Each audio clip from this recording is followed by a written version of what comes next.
This is Audible. ISIS Audiobooks presents an unabridged recording of A Siege of Bitterns, written by Steve Burrows and read by David Thorpe. The moral right of the author has been asserted. This performance is owned by ISIS Publishing Limited.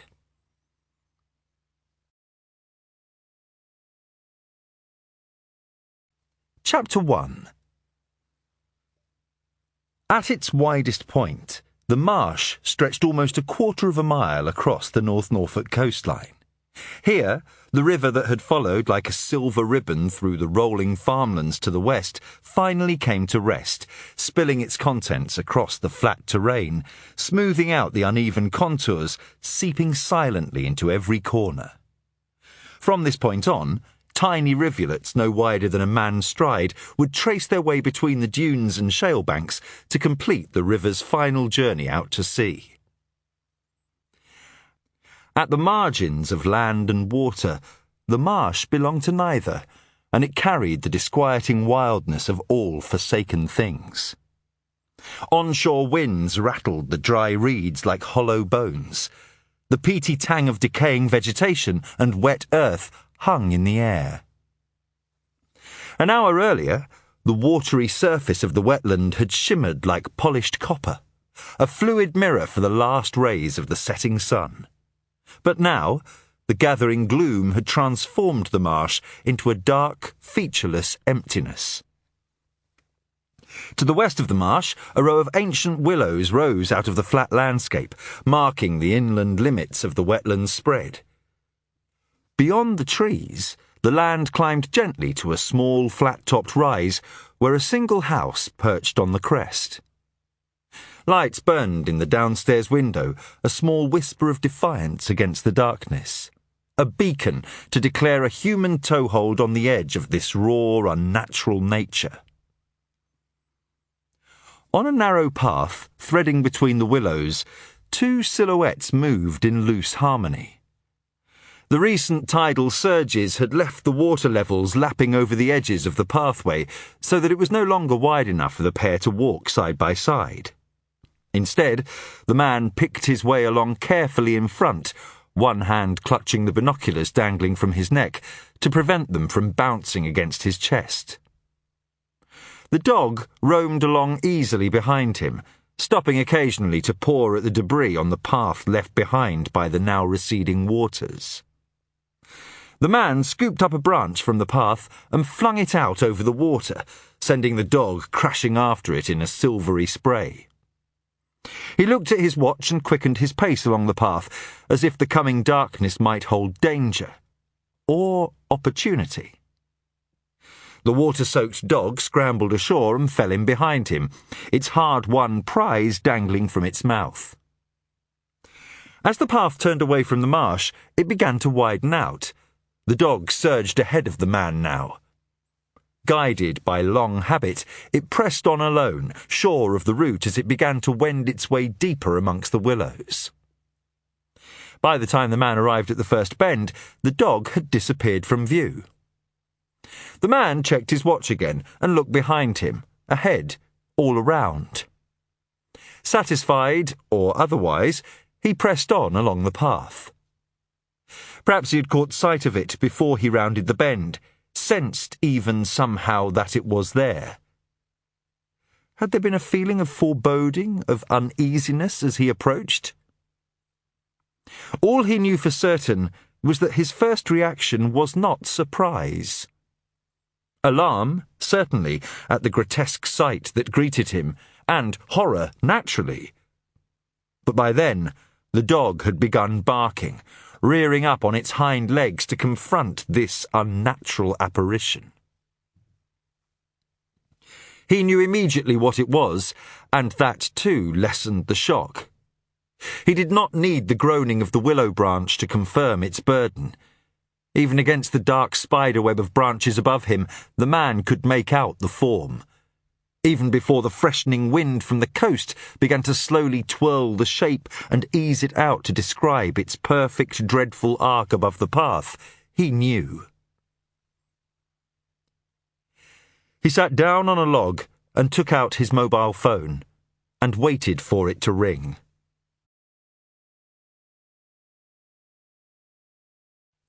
Chapter 2. Tony Holland cursed again as his Audi A5 hit another pothole and bounced violently. He was certain he was going to snap an axle if he had to go much farther down this rutted laneway.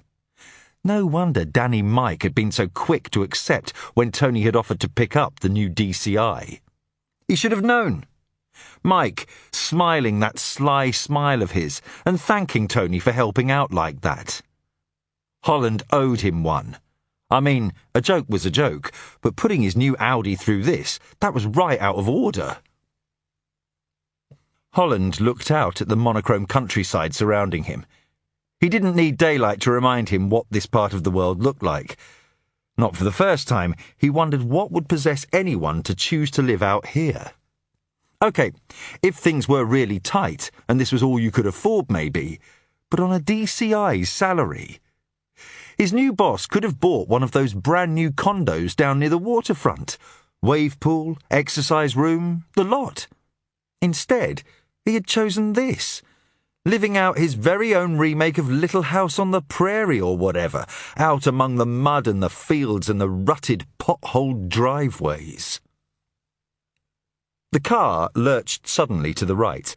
A water-filled crater wide enough to swallow his front tyre all but wrenched the steering wheel from Holland's hands, sending the headlight beams up into the treetops. That was it. Any more of this and he was parking up. The new DCI could bloody well walk down. But the pothole proved to be the laneway's last hurrah, and Holland lurched gratefully to a halt in front of the DCI's house. The cottage was a 2-storey gabled affair, a solid stone-walled structure with corners dressed in brick. Holland had seen 1,000 like it throughout the county.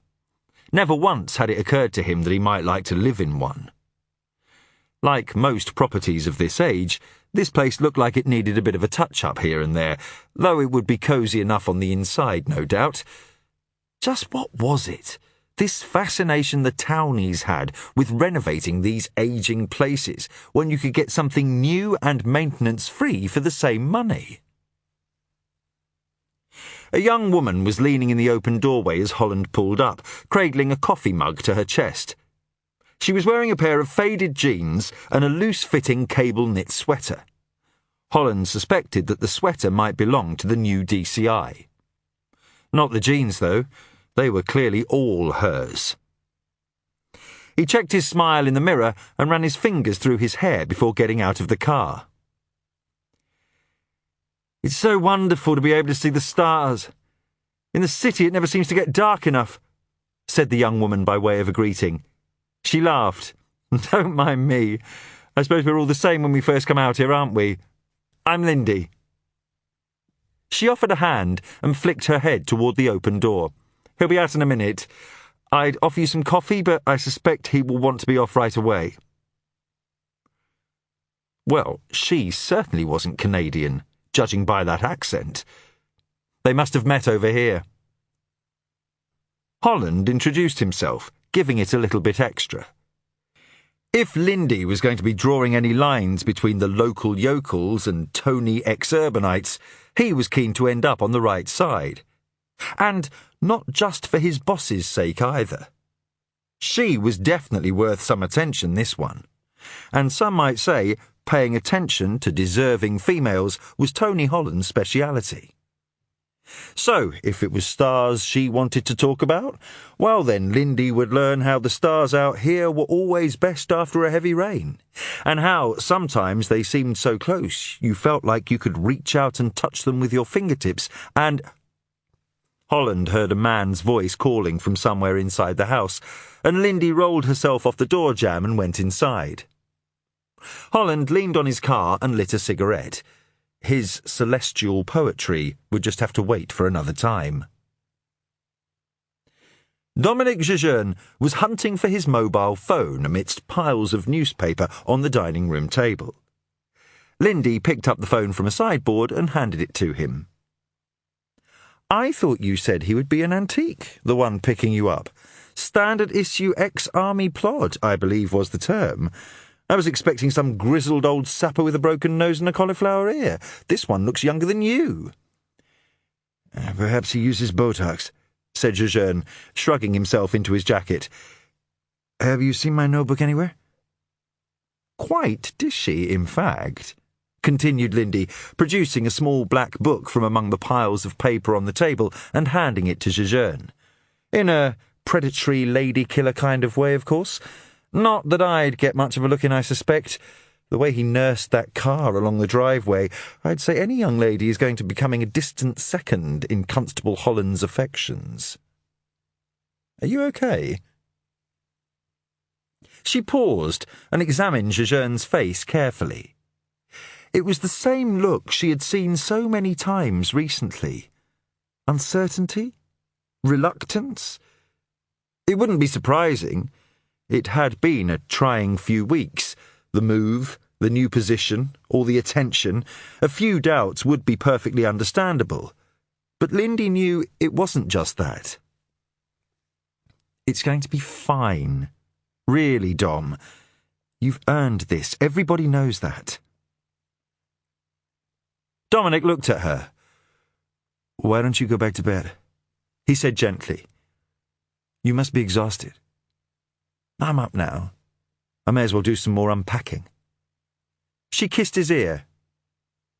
Good luck. And remember, be nice to Constable Holland. It's not his fault you've been called out at this ungodly hour.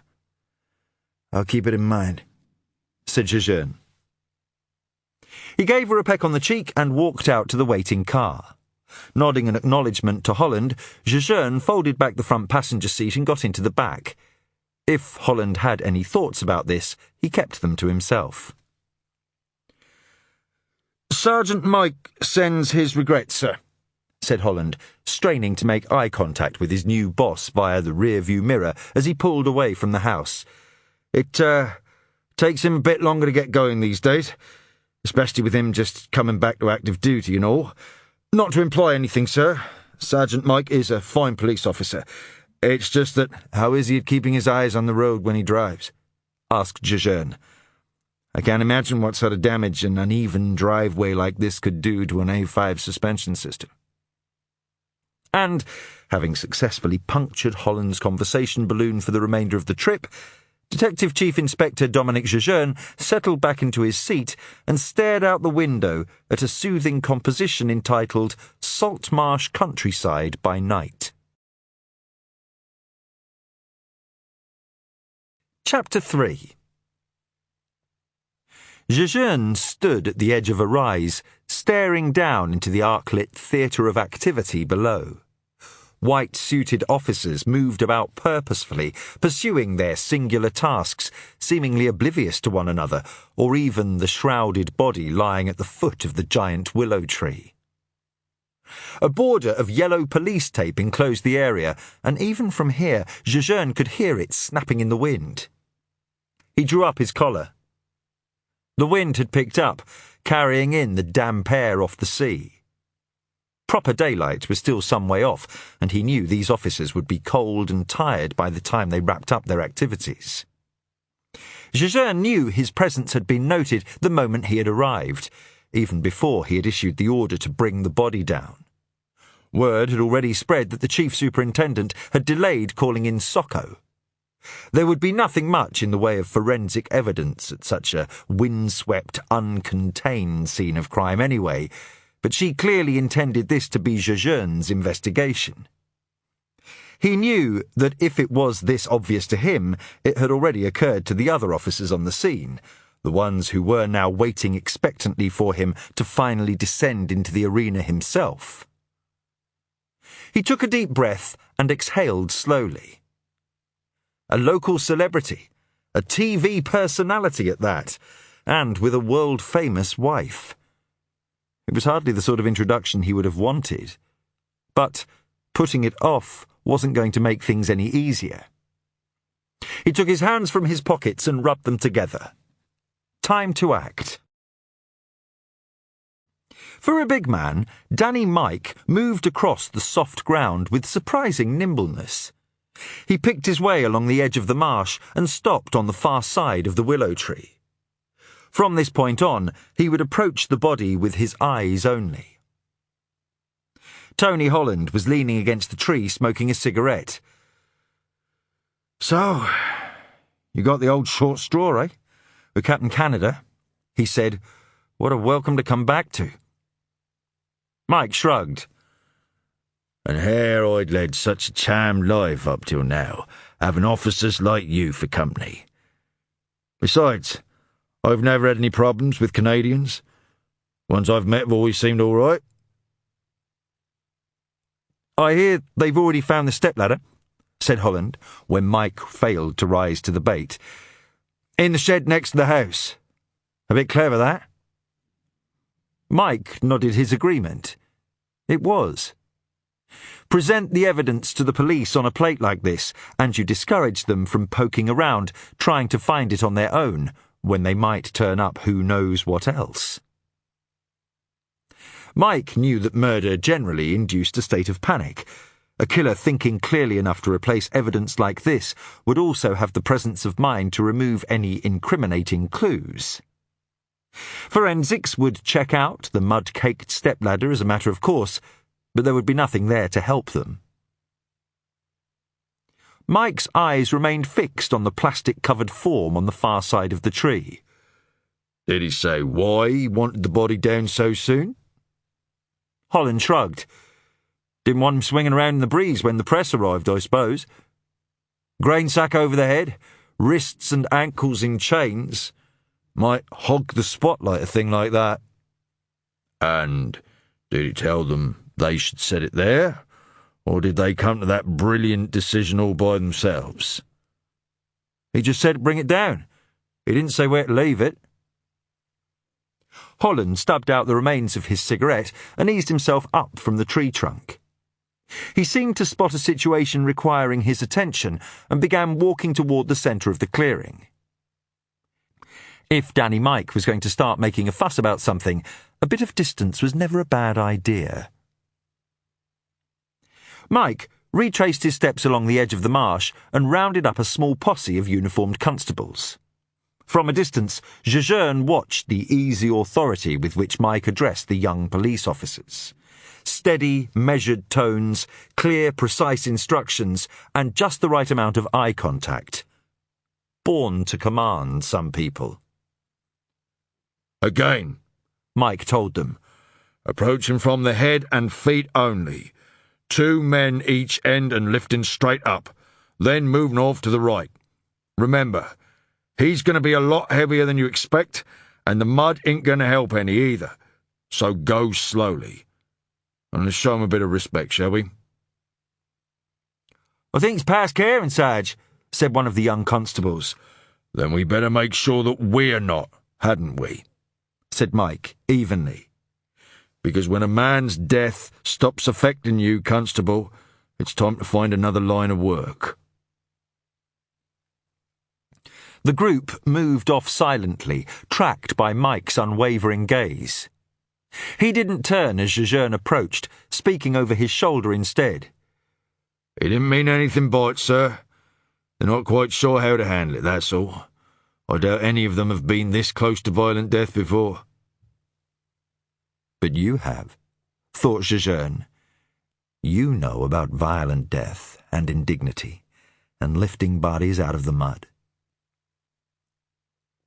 "Another footprint?" asked Jejeune. 2 sets had been found on the path leading down from the house, but they had disappeared in the morass of mud beneath the willow tree. Mike was still watching the group as they approached the shrouded form beneath the tree. "Can't be sure until they lift the body away, but there's definitely something there, just by the left hip."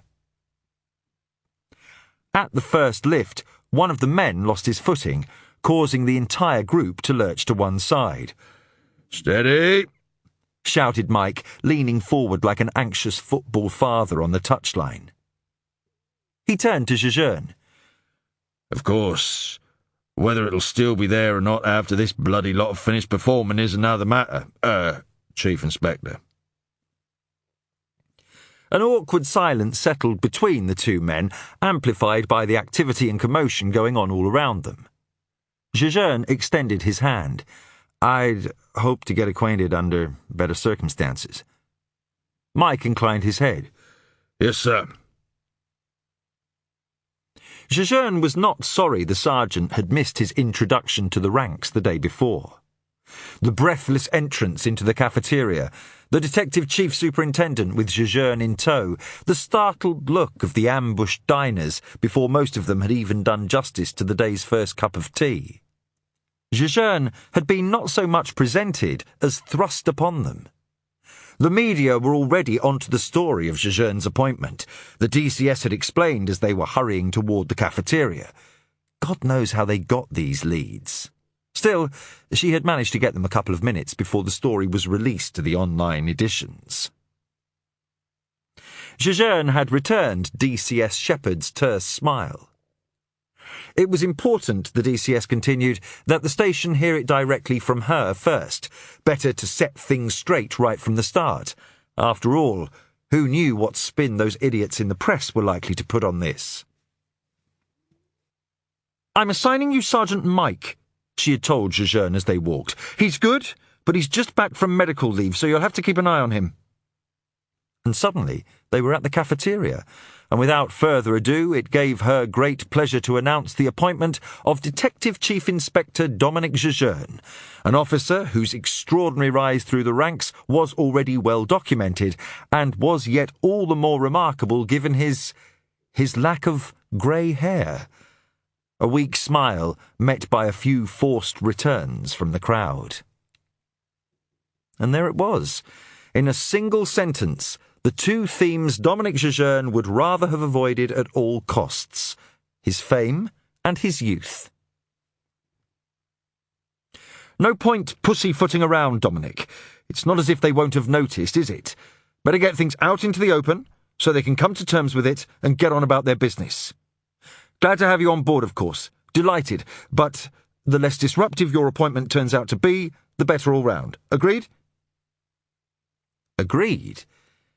But exactly how was it going to be better all round for him to have to prove himself once more against suspicions about his age and his reputation, instead of just getting on with his job?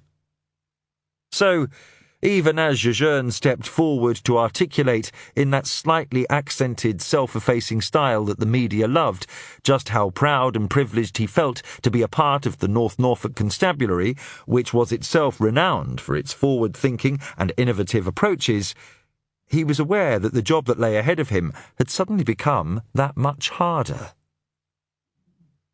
He had noted their responses. Nothing overt, no rolling of the eyes, no smirks, but then there hardly would have been, with the formidable presence of the DCS by his side. But a slight stiffening of shoulders, the faintest turning away of a head. It was there, if you knew what to look for, and Jejeune did. But could they see through his veneer too? Could they tell, as he delivered his speech in a tone as smooth as melting chocolate, what was really in his heart? Could they sense his doubts and fears, his reluctance? Jejeune stole a glance now at Mike, still watching the recovery party. No, you weren't there, he thought, but there would have been no shortage of people lining up to tell you about it. Like this one approaching now. Holland. "Terrible, eh, sir? And him a television personality too. Did you know him at all?" Jejeune didn't answer. "I've had a word with the man who found the body. Not much help." Holland consulted his notebook. "Dr. Michael Porter, a local vet. He's a bit cool, though, all the same. Just called us straight off and sat down and waited. Made no effort to get the body down, do CPR, nothing like that." "No," said Jejeune thoughtfully. "He wouldn't have." Holland looked at Mike. "He's a vet," said Mike. "He'd recognise a lost cause when he saw one." "Still, you'd think he might try, if only for form's sake. He was out here doing a bit of bird watching when he found the body. Avid birder, apparently. He made a special trip tonight looking for something called a bittern. Word is you do a bit of birding yourself, sir. Have you heard of that one? Avid. That's what he said. Not a professional, then. Holland couldn't suppress a smirk. I don't think he's won any medals at it, he said, cocking a sly grin toward Mike. But he seems keen enough. He said he'd only been here about 10 minutes, parked his car on the far side and walked around here with his dog. We've got his details, so what do you reckon, sir? Send him home? No, said Jejeune. Not just yet. Jejeune stared at the man sitting on a fold-up chair in the tent. Michael Porter looked unconcerned, distracted almost, a man used to pronouncing death, sure, confident, controlled. A man aware that he is at the centre of a great commotion and doing everything he can to portray himself as the soul of calm. He might still be fighting the shock of finding the body, but inwardly, Dr. Porter would surely be relishing this role. Jejeune approached the man and took a seat opposite him. Holland made the introductions. So, what were you doing out here, Dr. Porter? Asked Jejeune amicably. Bird watching. I was hoping to get a bittern. There's some excellent habitat for them here, and one was reported in the area recently. I have actually covered all this with the constable, Chief Inspector. I meant, what were you actually doing under the guise of bird watching? I beg your pardon? What are you suggesting? I'm suggesting that you're not telling us the truth about why you were here, Dr. Porter. Jejeune indicated the mud-splattered dog lying contentedly beneath the vet's chair. No birder serious enough to make a special trip out here in the hopes of seeing a bittern is going to allow his dog to go splashing around in the marsh and trundle unleashed up and down the pathways. Jejeune paused, but Dr. Porter had nothing to say. I have no reason to doubt that you are a birder. Jejeune nodded toward the man's binoculars, a pair of high-end opticrons. But that's not why you came here tonight. Porter's anger was palpable. This is ridiculous. No wonder people are reluctant to get involved these days. You try to help out and this is the way you're treated. Jejeune kept his stare fixed on the man, but Mike's and Holland's eyes were locked unwaveringly on the Chief Inspector. When he spoke slowly like this, his accent was all but undetectable. Jejeune sighed.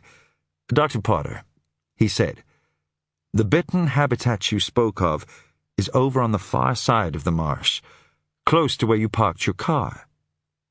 There is virtually no cover at all on this side for a secretive bird like the bittern. It's far too open. And besides, anyone looking for a crepuscular species would have been in position long before you got here. So, why were you here, Dr. Porter, if not to look for a bittern? Would you please show the sergeant your mobile phone? I most certainly will not. Jejeune leaned forward and spoke quietly and evenly, like a man explaining the rules of a game to a child. His tone was as calm and reasonable as before. Dr. Porter, I need a clear picture of what happened here tonight, and at the moment you were casting shadows. How deeply I have to dig into your personal affairs to get my clear picture is up to you. Jejeune paused again, waiting to see if it would be enough. There was no physical indication that Dr. Porter had capitulated, no drooping of the shoulders, no slumping forward. He remained sitting upright, staring into the middle distance as resolutely as before. Only his voice changed. It was quieter now, less assertive. I was meeting a man. I buy drugs from him. It's not what you think. Medical supplies for my practice. Acetylpromazine, tranexamic acid, that sort of thing. They're incredibly expensive and, well, he gives me a good price. That is to say, they may not be stolen. I don't ask. I don't even know his name. He calls me, ID blocked, before we meet, just to confirm there are no problems. I waited for his call tonight, and as soon as he rang off, I called the police about this awful business, I swear it. Why did you tell him? Nothing. Just not to come. That there had been a murder and the police would be arriving shortly. That's all. He said he was calling to cancel anyway. He said he would get in touch with me later. Then he hung up. He didn't ask about the body. The vet shook his head. He rubbed his face with his hands, letting his fingers run up into his hairline. Beneath the chair, the dog stirred into life and raised its head. Please wait here. Jejeune led Holland and Mike out of the tent and turned to face them. Constable Holland, take Dr. Porter home and collect all the drugs he has bought from this man. Let's see if we can trace the supplier through their batch numbers. You think there might be a connection? A man tells you a body has turned up at a place you are supposed to meet and you don't ask any questions? At all? Mike reached for his own phone. I'll try to run a trace on that incoming call, shall I? Jejeune pulled a face. Anybody that cautious will be using a pay-as-you-go disposable, but I suppose it wouldn't hurt to be sure. I'll check what else we have here, and then you and I can go on up to the house. Jejeune marched off toward the crowd of officers still working the crime scene. The two men watched him go. Holland let out a long, theatrical breath. And just what the hell does crepuscular mean? It means, said Mike, his eyes tracking the senior officer into the crowd, that Chief Inspector Jejeune has just announced his arrival. I believe what you have just seen, young Holland, is the unusual sight of somebody auditioning for a role after they've already been given the part. Now, get this bloke home and pick up those drugs. Chapter 4. Dawn was still some way off when Jejeune and Mike climbed the small rise to the house. They entered from the garden and found themselves in the kitchen. A uniformed constable approached Mike and murmured quietly to him. If Jejeune was concerned that the officer had gone to the sergeant rather than himself, he didn't let it show. He paused to look back at the doorway through which the killer had almost certainly led his victim on his final journey. The wife is with her doctor, apparently, said Mike. Her personal assistant was wondering if our interview could wait. She can stay to give us her own statement if necessary, but she would prefer to be upstairs too. They've both been away for a couple of days. Just got back late last evening. Saw nothing, heard nothing. Oh, and the record company is asking to be kept informed of developments. Just as a courtesy. Jejeune looked at the tall young woman hovering at the foot of the staircase. She was right out of the PA mould. Impeccably dressed, pretty enough, but careful to keep it in check. Presentable and professional, but not enough to take the shine off her boss. She had the right amount of detachment, too. She would use the word regrettably a lot when she told people they wouldn't be seeing Ms. Bray today. And there would be the smile, the one that told them there was no room for argument. She knew enough not to smile at the two men now, but she conveyed her thanks with a slight nod as Jejeune waved her upstairs. The detectives went down a wide hallway into a large sitting room. Even to Mike's untutored eye, there seemed a lack of balance in the furniture. Small, homely items, a well-worn chair, a battered side table, fought for space among the high-class furnishings, as if someone had tried to accommodate them long after the room had been expensively and professionally set up. A robust fire burned in a fireplace on the wall opposite the door. A brittle air of calm hung in the room, poised as if the slightest disturbance might shatter it. In a wing-backed chair near the fire, a man's profile was visible. He was gazing into the flames, his face pale, unclouded by expression. A uniformed constable standing near the doorway nodded his head subtly in the direction of the man. Jejeune motioned for Mike to take the lead. Perhaps it was some sort of test, like in the army. See what the chap's made of, what? Mike was unconcerned. He would just do his job and leave others to worry about the performance reviews. He approached the man and drew up a chair to sit beside him. Malcolm Bray, I'm Sergeant Mike. Please accept my condolences. However, we do need to ask you a few questions, sir. The man nodded without speaking. With a skill born of long practice, Mike walked him through the rudimentaries. Bray had come straight over as soon as the call came from the police. He had been at his own house, in his workshop actually, finishing up a special order. Mike moved on to the secondary level inquiries, covering his points carefully, but not endowing any of them with particular significance. When had Malcolm Bray last seen his father? Was it normal for his father to be home alone in the evening? Anything special about this night of the week? Each question was met with a sullen, monosyllabic response, as if Malcolm Bray was determined to provide as little information as possible. Mike continued unfazed. Had his father been involved in any disputes lately? Had there been any unfamiliar visitors or strangers hanging around the house?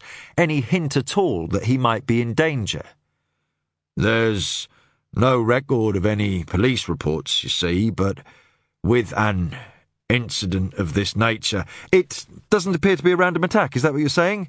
Yes, thank you, Sergeant. I had got that far on my own, actually. Malcolm Bray turned to examine the flames again. We can wait until later to do this, if you like, said Mike in the same even tone as before. But the quicker we fill in the gaps, the more likely it is we'll be able to catch up with whoever did this. With an effort, Bray drew his eyes from the fire and looked at Mike. Gaps, Sergeant. Since the success of The Marshman, my father's life has been pretty much a matter of public record, especially since his marriage to that woman. I can't imagine there are too many gaps that have escaped the public's attention. Jejeune had begun a slow walk around the room, carefully examining the various artefacts, as if he might know a thing or two about this quality of art. But Mike was pretty sure that he wasn't letting it distract him from Bray's answers. He turned his own attention back to Bray. Your father courted controversy at times in his TV show. The proposal for the North Norfolk National Park, for example. Oh yes, that. The dailies loved that one. Complete nonsense, of course. My father wasn't above making an outrageous statement or two if he thought it might attract publicity. Even the wrong kind? Malcolm Bray leaned forward confidentially. There is no wrong kind of publicity, Sergeant. Just ask my stepmother. Besides, it caused nothing more than a bit of bluster in a couple of editorials. He spread his long white hands. Nothing that I ever heard about, anyway. But, others might have? My father's wife was his confidant on personal matters. The rest of us generally just got warmed over press releases. As for other secrets, continued Malcolm Bray, I'm sure my father would have entrusted those to his beloved Marsh. He spent a lot of time there? Malcolm Bray let out a short, angry bark. In another context, it might have been a laugh. I think it's fair to say that Marsh saw more of him than any of us ever did. Everything else, the TV programmes, the books, the wider environmental activism, They all grew out of his obsession with that place. Still, at least he really did care about his subject. I suppose that in itself made him unique among television presenters these days. Jejeune's tour of the room had brought him to an ornately panelled door on the far side. "Your father's study?" he asked Malcolm Bray. He opened the door and entered without waiting for an answer. It was a surprisingly small room, with built-in bookcases around two walls and a faded oriental carpet on the floor beneath a dark cherrywood desk. A battered filing cabinet sat in a corner of the room. Jejeune could see nothing other than the mirrored reflection of the room through the darkened windows behind the desk, but he guessed that in daylight the view looked out over the marsh and the willow trees. The desk, like the rest of the room, was tidy, but not immaculately so. A sheaf of papers loosely stacked in Bray's in-tray, a slender black pen perched uncertainly in a holder, a silver letter opener roughly aligned with the top of a blotter. It was the desk of a man who liked order. Jejeune opened the drawers and found the same general order and organisation. He looked at the desktop again, carefully. The pen had been returned to the holder upside down. Easily done. The two ends were virtually identical. The simple mistake of a busy man, preoccupied with getting on with his day-to-day affairs. Perhaps. He picked up the sheaf of papers from the in-tray. It was a collection of birdwatchers' lists, records from local sites dating back for the previous 5 years or so. Most were computer printouts, but several were typed or even handwritten. All different hands, as far as Jejeune could tell. Bray's day planner lay to the left of the blotter, opened at the page for the previous day. Jejeune lifted it and riffled back the pages from the previous few days. Amid the smattering of bird sightings and other observations about the marsh were several meticulously recorded appointments. Cameron Bray's day was unlikely to involve missed engagements or forgotten assignments. At first, Jejeune thought he must have misread the entry, perhaps merged 2 words in the blur of flickering pages. He thumbed back urgently through the pages. There it was, from 3 days ago. He drew a deep breath. That was an inspiring section. Let's now take a small interlude, a moment to rest, recharge, and get ready for more insightful discoveries. Thank you for watching this video and being part of the journey.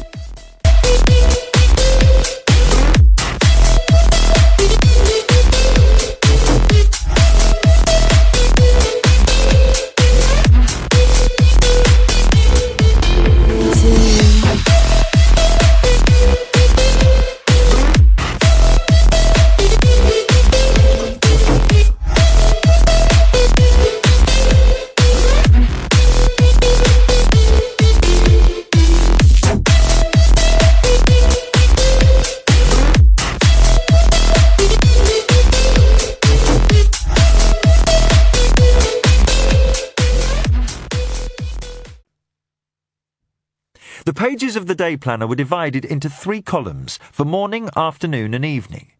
Various entries were scattered over the page, a local hotel listed under breakfast, initials at 6:30 in the evening, but in the centre column there was only one entry. It was underlined twice and circled in red. Am Bittern. Jejeune looked back at the birdwatchers' lists. It would take a long time to search through them all, longer than Jejeune had at the moment, but he would be willing to bet there were no other sightings of an American bittern among them, underlined and circled in red or otherwise. Eurasian bitterns, such as Dr. Porter had claimed to have been searching for, certainly, but not American bitterns. Lying in the tray beneath the bird lists was an Ordnance Survey 1 to 25,000 map showing the marsh and surrounding areas in great detail. At a point on the northern boundary of the marsh, someone had marked a crude red X. To Jejeune's eyes, the ink looked the same as that used for Bray's circled diary entry. He took the upside-down pen out of the holder and scribbled on the blotter. Red. Jejeune turned to leave the room, but suddenly stopped and went back to the bird lists. He leafed through the top 3 again, carefully clipping each together when he had finished and replacing it in the pile. Coupled with the pen, it left him in no doubt. So you hang your victim out on public display, brazenly replace the ladder in the shed outside, but then try to hide the fact that you had ever been in this study. What sense did that make? But then, what sense did murder ever make? Jejeune stepped back through the open doorway, motioning to the constable.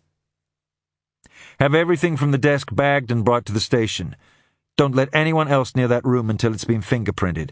You'd better check that the station has my prints on file. If not, have a set sent over from Central Records. He should have worn gloves, he knew, but no one had offered him any at the scene, and he hadn't been expecting to be handling any evidence up here in the house. In his absence, an uneasy truce had been reached. Both Mike and Bray were silent now, the only sounds coming from the fireplace, where the flames were spitting out impurities in the wood with angry crackles. Mike approached Jejeune. The victim had been home alone for the past couple of days. With his wife away, he saw no need for the staff to be here, so he dismissed them. He and the son apparently had a row about something a couple of days ago too, but I get the feeling that's not unusual.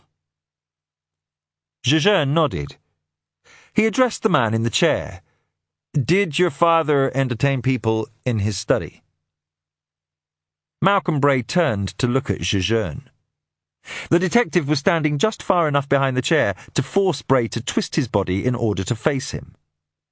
Jejeune made no move to make the man's pose any more comfortable. No. It was his private sanctuary. If he wanted to talk to anyone, he did it out here.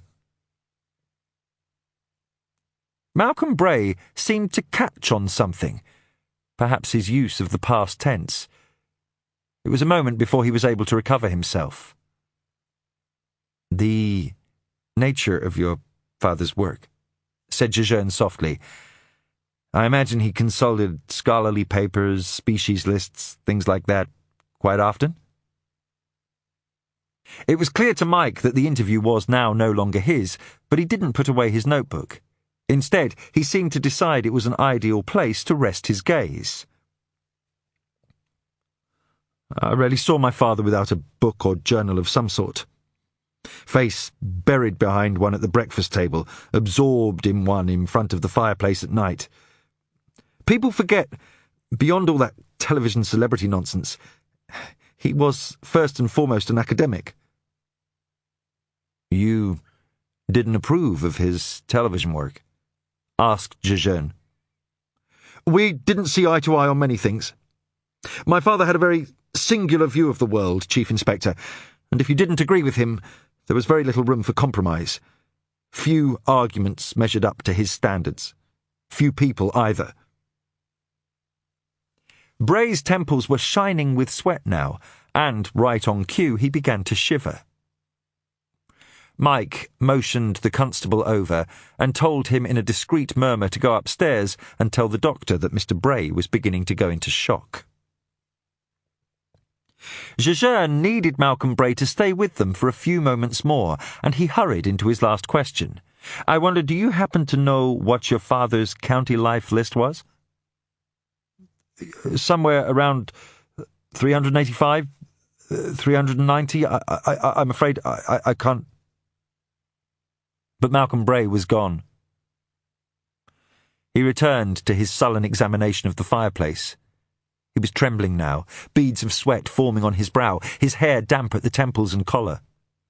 As soon as the doctor arrived, Jejeune signalled to Mike, and the two of them left the room in silence. They paused on the front steps.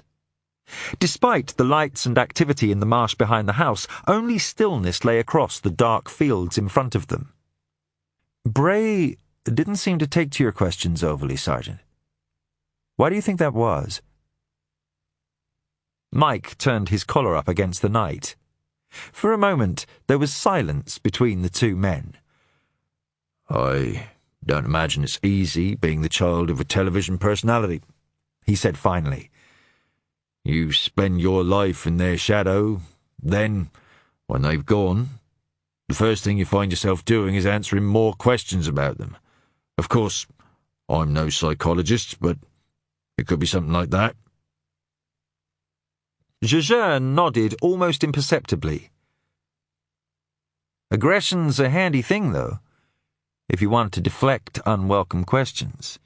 There's some psychology in that, too, isn't there, Sergeant? Of course, it could just be that the poor bugger had just had his world cave in on him on account of his old man being found swinging from a tree in his back garden. Who knew how anybody would respond to such a situation? Mike had seen grown men laugh out loud at the sight of a dead colleague, only to see the same men crushed by grief a few hours later. Normal responses take a holiday when death comes calling, but he didn't say any of this. Jejeune's handling of the inquiry had left him feeling vaguely uneasy, but he was unable to put his finger on why. Right now, he just wanted to go home and get some sleep. He did have one further thought, though. His county life list. Are you talking about birds, sir? His lifetime list of species seen in the county. What did he say? 385? Sounds like a lot. Or 390. It is. An extraordinarily high number.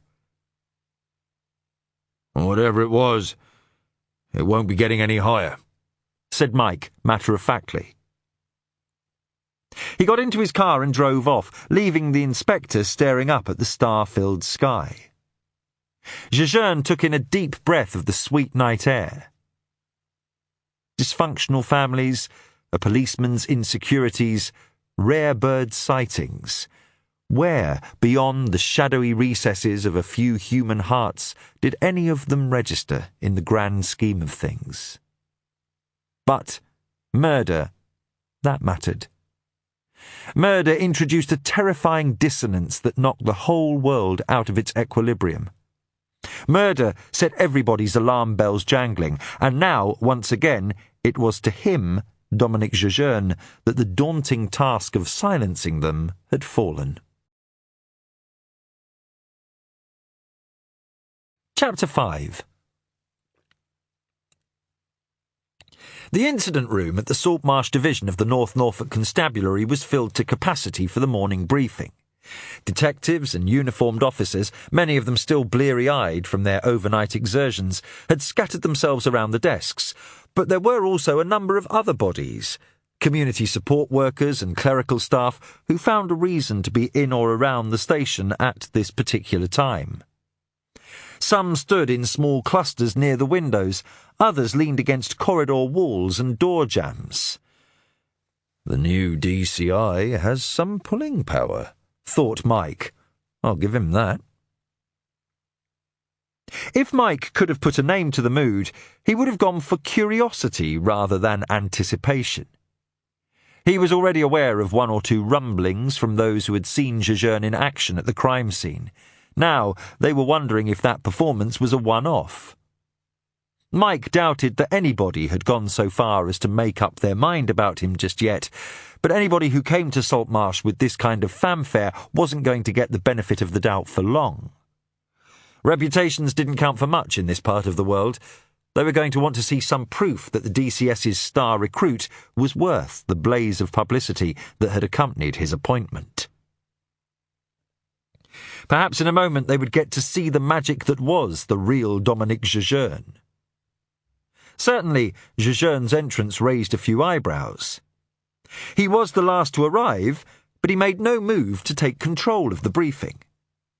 Mike took up a position in front of the whiteboard, and as the sergeant gradually brought the meeting to order, Jejeune hopped up onto a desk at the back of the room and began leafing through a battered book.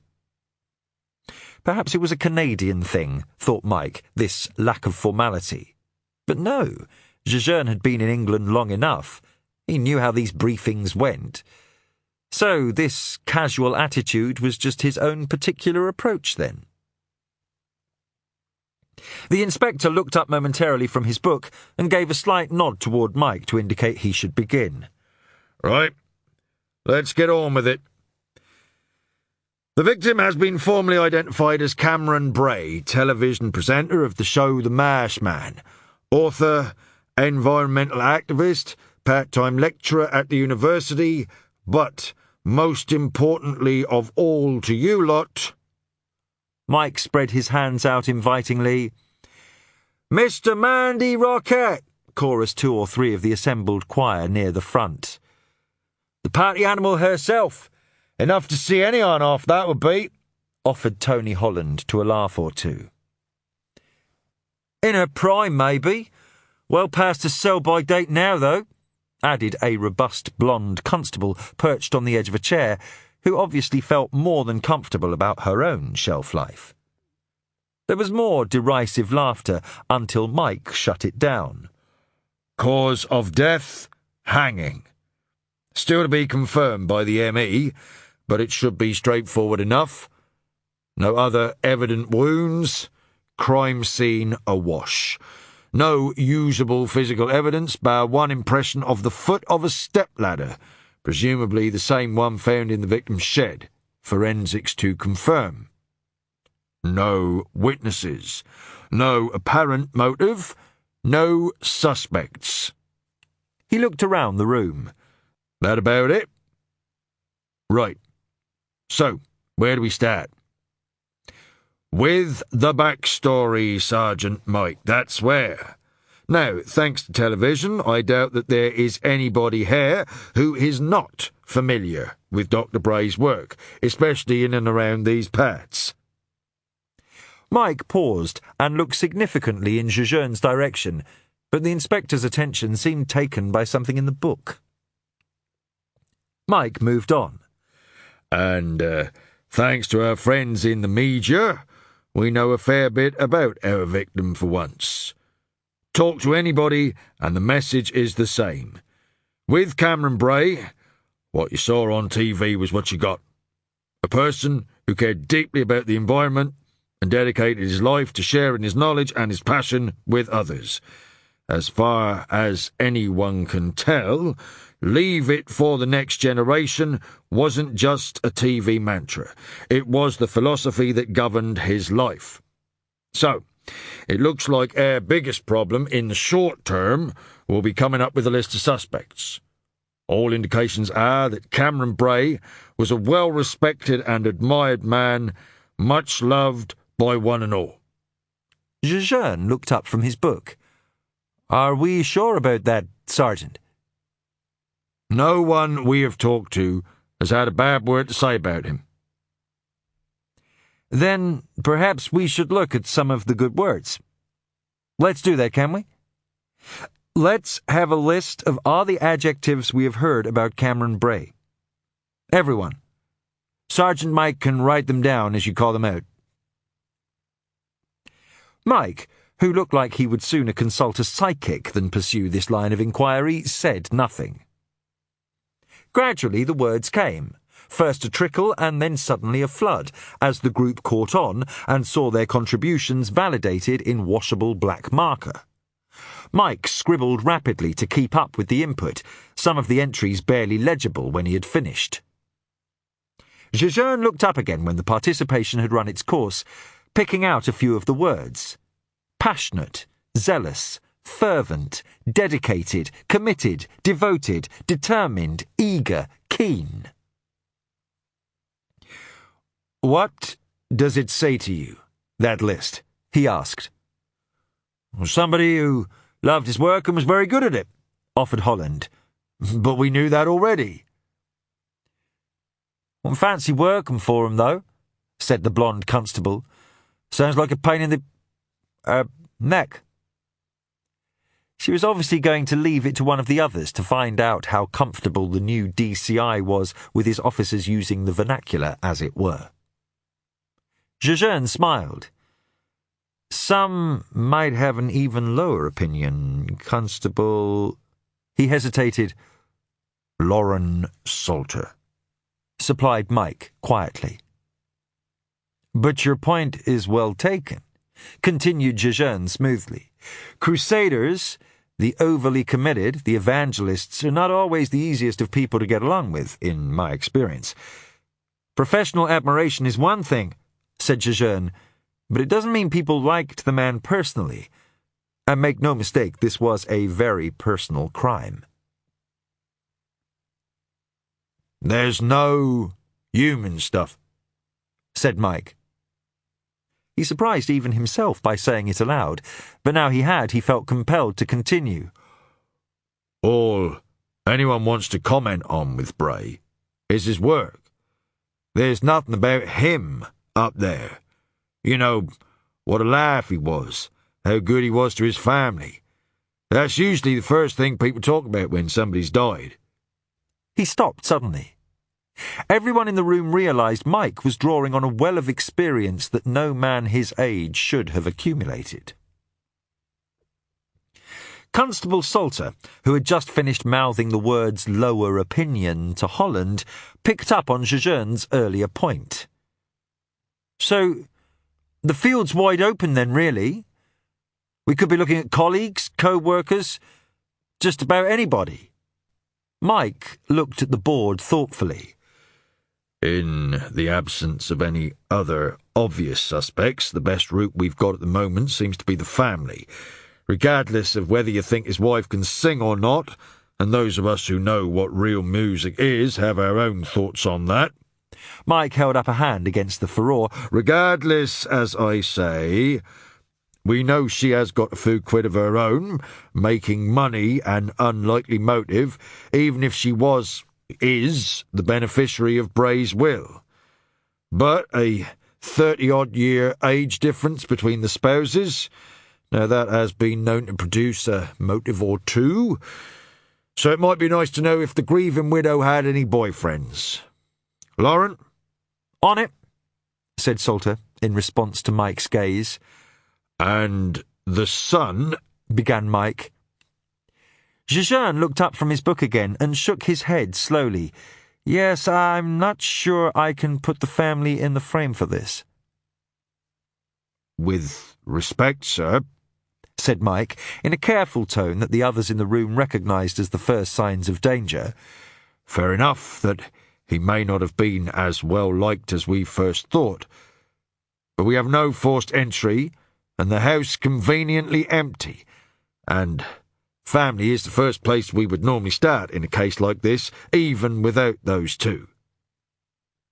And, normally, it would be the right place to start, but in this case, I think we need to consider the nature of the crime. A hanging is a message. Traitors are hung, those who have sinned against society or the common good. I can't recall ever having heard of hanging as a means of murder in a family dispute. Poison, the slow route, weapons for the impulse murders, even strangulation or suffocation, but hanging? And think about the sack over the head. No. This killing was a humiliation, a public punishment. It doesn't feel like a family member to me. Not at all. Holland blew out his cheeks and leaned toward Constable Salter. Tell me he has actually run a murder inquiry before, he whispered. I think we're into the realm of male intuition here, she whispered in reply. It wasn't in Mike's nature to publicly question a superior, but he too would have liked some indication that Jejeune had the faintest idea what he was doing. So, everybody else is in the frame, just not the family? Mike struggled to keep his respectful tone in check. Oh, I'm sure the family will provide all sorts of interesting leads, No, we have a look at them, most definitely. I'm just saying it won't turn out to be one of them who committed the murder, that's all. An awkward silence settled over the attendees. Jejeune seemed to realise that, having sucked all of the oxygen out of the room, the responsibility for kick-starting the proceedings had fallen to him. Right, so, what else do we have? He asked brightly. Cameron Bray's last telephone call was to Peter Largemount, said Salter, sifting through her notes. She looked up at Jejeune. He's a local businessman, sir. Owns a large wind farm near Bray's property. Oh, and there's an email from Bray to a Professor Alwyn at the university requesting some data. He didn't use email very much, so this one kind of stood out. No evidence of any reply from the professor. Jejeune nodded. Very good. We should definitely have a closer look at anything Bray was working on in the days leading up to his death. Archie Christian should be one of our first stops too, added Holland. Jejeune raised a questioning eyebrow. Local villain, sir. Hardcore. He's originally from down your patch. London, I mean, not Canada. A few smiles from the assembly accompanied Holland's own. He claims to be a reformed character these days, a legitimate businessman. Usual story. Relocated city dweller, tired of the hustle and bustle, came up here for a bit of peace and quiet in the idyllic country life. Holland didn't dare catch Mike's eye, but both men knew the others in the room wouldn't have missed this little dig at Jejeune. The thing is, he was a player in the organised crime scene back in the day. He earned himself a bit of a reputation with the serious crime squad. 2 stints inside, but nothing ever stuck. He's certainly got the skill set, as you might say, for this sort of thing, and he's on record as having a number of run-ins with Cameron Bray over the years. Really? What about? Holland looked around him at the others, as if perhaps this was information a new DCI should already know. Well, sir, Bray blocked a number of development projects here, and at least a couple involved Archie Christian. I thought that might be like, a motive. Before anyone could tell if Holland had pushed things too far, the door opened and all eyes shifted toward it. If Jejeune was surprised by the arrival of the chief superintendent, his body language gave no hint. Among the general shuffle that accompanied her entrance, Jejeune stayed perfectly still, his loose, informal pose unchanged. Only by looking directly into Jejeune's face would you have been able to detect any flicker of emotion betrayed there. And Danny Mike was the only person in the room facing in that direction. DCI Shepherd swept her eyes over the whiteboard as she entered. I see they've started making a list of your qualities already, Domenic. I just dropped by to see how things were progressing. Arrested anyone yet? Sergeant Mike has just been leading us through the preliminaries, Jejeune said, in a voice that suggested he felt that comedy was best left to the professionals. Yes, well, an early result would go down very nicely indeed. She turned to the room in general. This one will be different from any murder case you have worked before. The media spotlight will be on us, and everything you do or say will be noted and pored over and held up to scrutiny. That's okay. Welcome, even. As long as we get it right. But just as our successes will be noted, so will any cock-ups, and everything, good or bad, will be magnified out of all proportion. Just remember that. Fortunately, I have already recruited someone who knows all about the pressure of the media spotlight in a high-profile murder case, so we can all look to Inspector Jejeune as an example of how to handle ourselves. But for anybody who's thinking that all this attention might be their road to stardom, just remember this. You and this story will be old news as soon as the next big football transfer goes through, but your superiors won't be as fickle. And if anybody's been giving the media any behind-the-scenes tours, slipping them the odd tidbit of unauthorised information just to get on their right side, I'll make it my business to find out who it was." The DCS's face softened, the precursor to the nurturing side she was about to show. Mike wondered if this ability to display a greater emotional range had anything to do with the increasing number of female officers he was seeing among the senior ranks these days. Certainly, he could never have switched personas this quickly, not that he had another one to go to anyway. Because Cameron Bray was such a well-known TV personality, the pressure to solve this case will be intense, continued Shepherd. But I am certain I have assembled one of the finest squads in the country here. If you do your jobs efficiently, professionally, competently, just like you do them every day of the week, I am convinced we'll get a result. Now, I'm sure the Chief Inspector doesn't want to let you go without some well-chosen insights. Domenic. Jejeune raised an eyebrow. Words to the wise? A few pearls of wisdom to help them on their way? The assembled crowd gazed at Jejeune expectantly, a few sharing his palpable sense of unease as he walked toward the front of the room and took his place before them. When he spoke, it was as if he was giving voice to inner thoughts, drawing them up from within, as if they needed expression out here in the light of day to become fully formed ideas. It was not at all the performance of a man they had all seen so at ease in front of the television cameras. A 62-year-old man was taken out of his house, led to the end of his garden and hanged. His last thoughts would have been of the family he would never see again, the things he had left unsaid, the work left undone. He would have died afraid and alone. Jejeune paused for a long moment.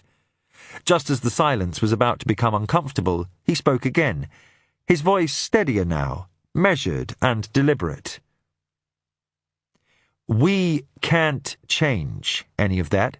We can't hope to undo any of the damage that's been done by this crime. All we can do is find the person who did it and bring that person to justice. If we are being honest with ourselves, it is a ridiculously inadequate response to a horrific crime like this, and in the big picture, our success or failure won't really change anything. Not for the family, or for those who admired the man and his work.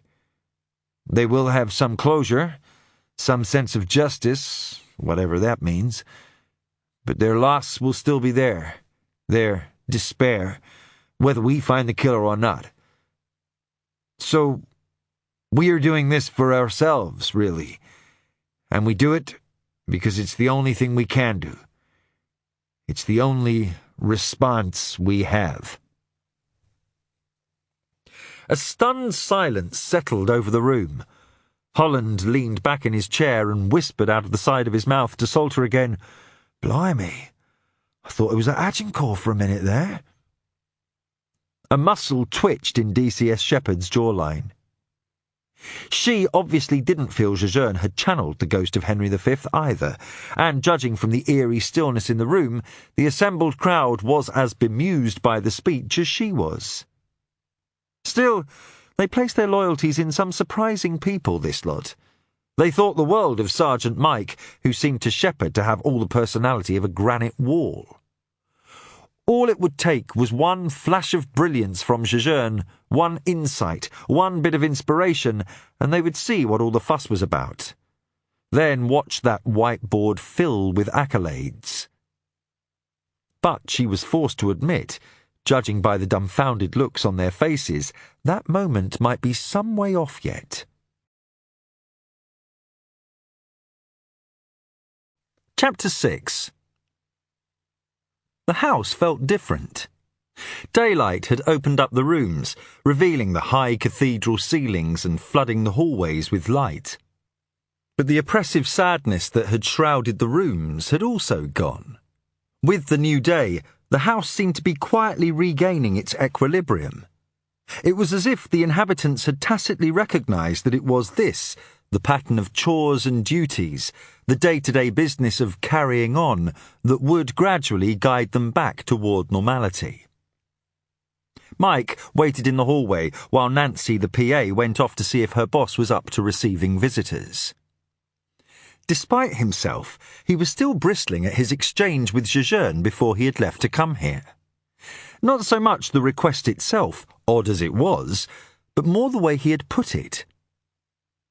Seeing the sergeant in the front lobby, Jejeune had only one thing to say as he hurried by, with his battered hardback in his hand. See if Bray made a habit of discussing his weight with people. And if you could be subtle about it. Subtle. Mike was so flustered by Jejeune's remark that he had been uncharacteristically curt in his reply, so much so that even the desk sergeant had looked up. And what will you be doing while I'm busy being subtle? Me? Jejeune brandished the book in the air. I'm off to see a man about a bird. And with that he was gone. The desk sergeant had raised an eyebrow in Mike's direction, but it didn't look as if Mike was in any mood to entertain witticisms about birdwatchers as he barged out the door. Nancy returned and led Mike down the hallway to the sitting room. He found Mandy Bray in the same chair her stepson had occupied the night before. She smiled a meaningless smile at the sergeant and motioned him into the room, thanking Nancy politely, which was apparently how people like this dismissed their PAs. Would you like some breakfast, Sergeant? There are some things in the kitchen. Nancy made them for me, but... Mike declined, pausing awkwardly at the end as he considered how he should address her. Mum seemed ridiculous, antiquated for a woman who was still, despite what some blonde police constables would have you believe, barely into her 30s.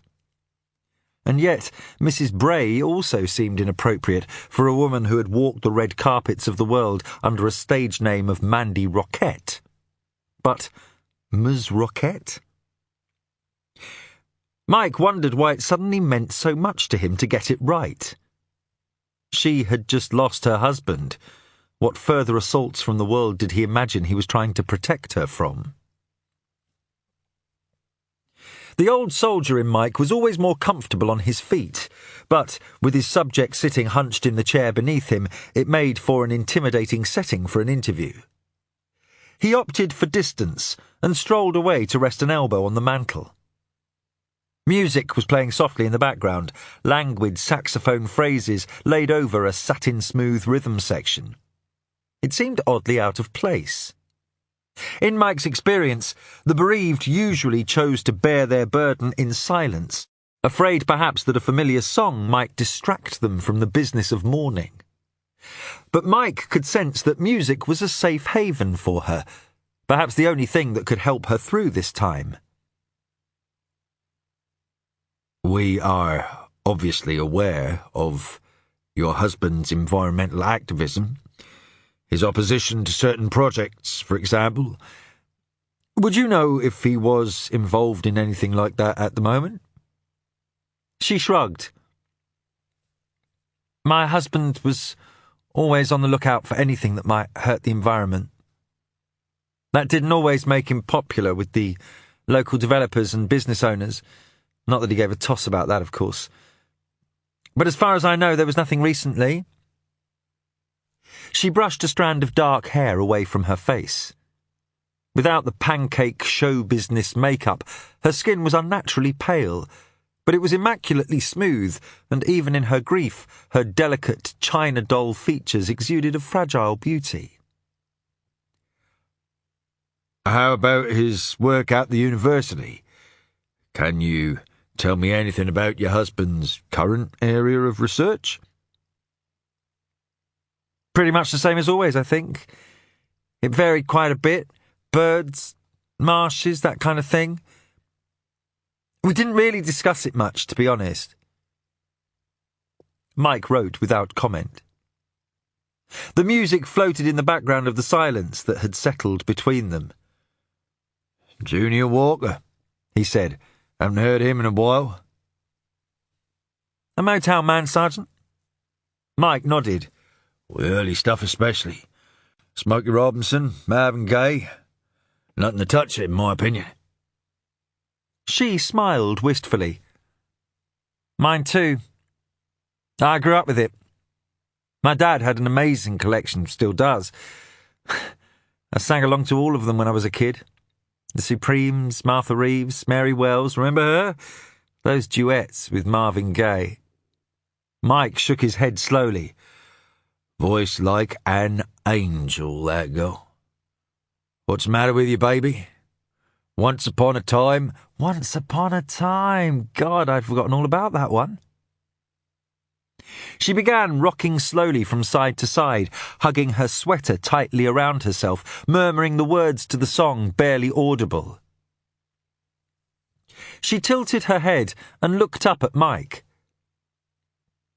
Certainly puts Party Animal in perspective, doesn't it? Your music brought a lot of pleasure to a lot of people, said Mike simply. She sighed. Where does it come from, Sergeant? All the bad stuff in life. Mike looked at her for a long moment as a wave of sadness swept over her. Pragmatism. The life raft that would save them both. Would you know if your husband had started working on anything new recently, or if he was planning to? She looked vaguely puzzled as Mike drew her back into the present. He had so many things on the go. Articles, ideas for the TV show. It was always hard to know exactly what he was working on at any given time. I mean, we talked about his work now and then, of course we did, but he spent a lot of evenings out. He said he was working at the university. When he came home, well, we had better things to do than compare careers. Mike made another note in his book. In the background, Junior Walker had given way to Stevie Wonder. For once in his life, he wasn't going to let sorrow hurt him. Jameson at his best, she said, catching Mike listening. That's who I was going to be when I grew up. The female James Jameson. Mike was confused for a moment. By the time the Rockettes had struck it big, they had on-stage backing musicians, so the girls were free to concentrate on jumping around the stage in those elaborate dance routines. But now he remembered that, in the early days, they had played the instruments themselves. So she was the bass player. Mike allowed himself an inward smile. It was nice to have goals, but looking to be the next James Jameson, king of the Motown session players, was aiming a touch high, to put it mildly. They listened in silence for a few moments. While it's more likely that this was in some way related to your husband's professional life, it could have been personal. Mike made a stab at looking uncomfortable at the line of questioning. Did you ever see my husband interviewing somebody, Sergeant? What would somebody call you, by the way, if they didn't want to keep calling you Sergeant? He told her. One of his guests said it was like being drowned in treacle. He used to question them and question them and question them some more, but it was just his thing. And he was always polite. He was never sarky or what's that word? Vituperative? Said Mike, surprising himself. Perhaps not, he thought, but he was sure such an approach could be irritating for all that. He had seen Bray's show once or twice on TV when he had been flipping through the channels. Once he remembered he had watched him dismantle a guest's arguments strand by strand until there was nothing left but clichés that sounded as hollow and forced as they undoubtedly were. Bray had brought about the meltdown with such gentle probing, such polite questioning, that a viewer could have genuinely believed that he was innocent of any ulterior motive. But, in the light of what Mandy Bray was saying, Mike recognised the performance now for what it had been, as meticulous and systematic a destruction of a person's point of view as you could wish to see. Impressive, certainly, but hardly the way to make a raft of new friends. I know what you're thinking, that he must have been a pain to live with. But Cameron saved his performances for the public.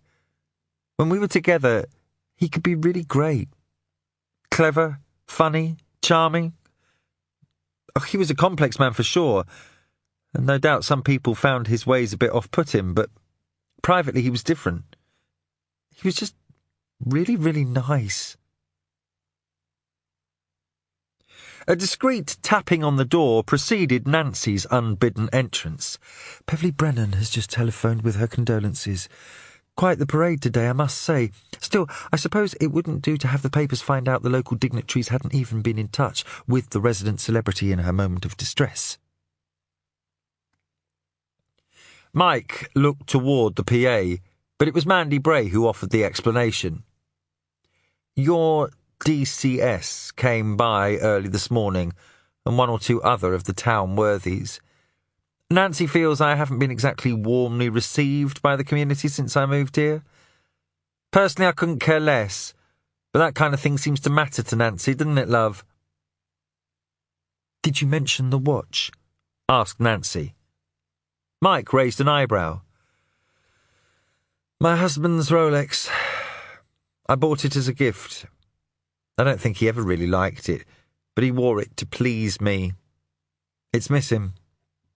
We think the person must have taken it. Mike made a note in his book while he collected his thoughts. This was no robbery, but perhaps the killer just couldn't resist a piece of high-end jewellery on offer. He noted down the details as Mandy Bray dictated them. I wonder, Sergeant, could we put off anything else until later? Asked Nancy. Miss Bray's publicist is coming in soon, and she needs to get prepared. Nancy turned to Mandy. And perhaps a few minutes' rest, too. She was back in her role as Mandy's protector, so where did that leave him? Mandy flashed Mike a faint look of resignation. We never even got to chat about whether Dennis Edwards outdid David Ruffin on I'm Losing You. Still, perhaps next time.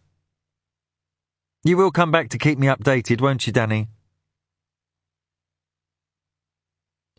It's the distance, he decided, that invisible gap that stars keep between you and them. That's what sets them apart, the space they have reserved for themselves, as if it could offer some kind of protection from the real world. Mandy Bray exuded vulnerability, a frailty that made Mike want to guard her against... what, exactly? But it didn't matter.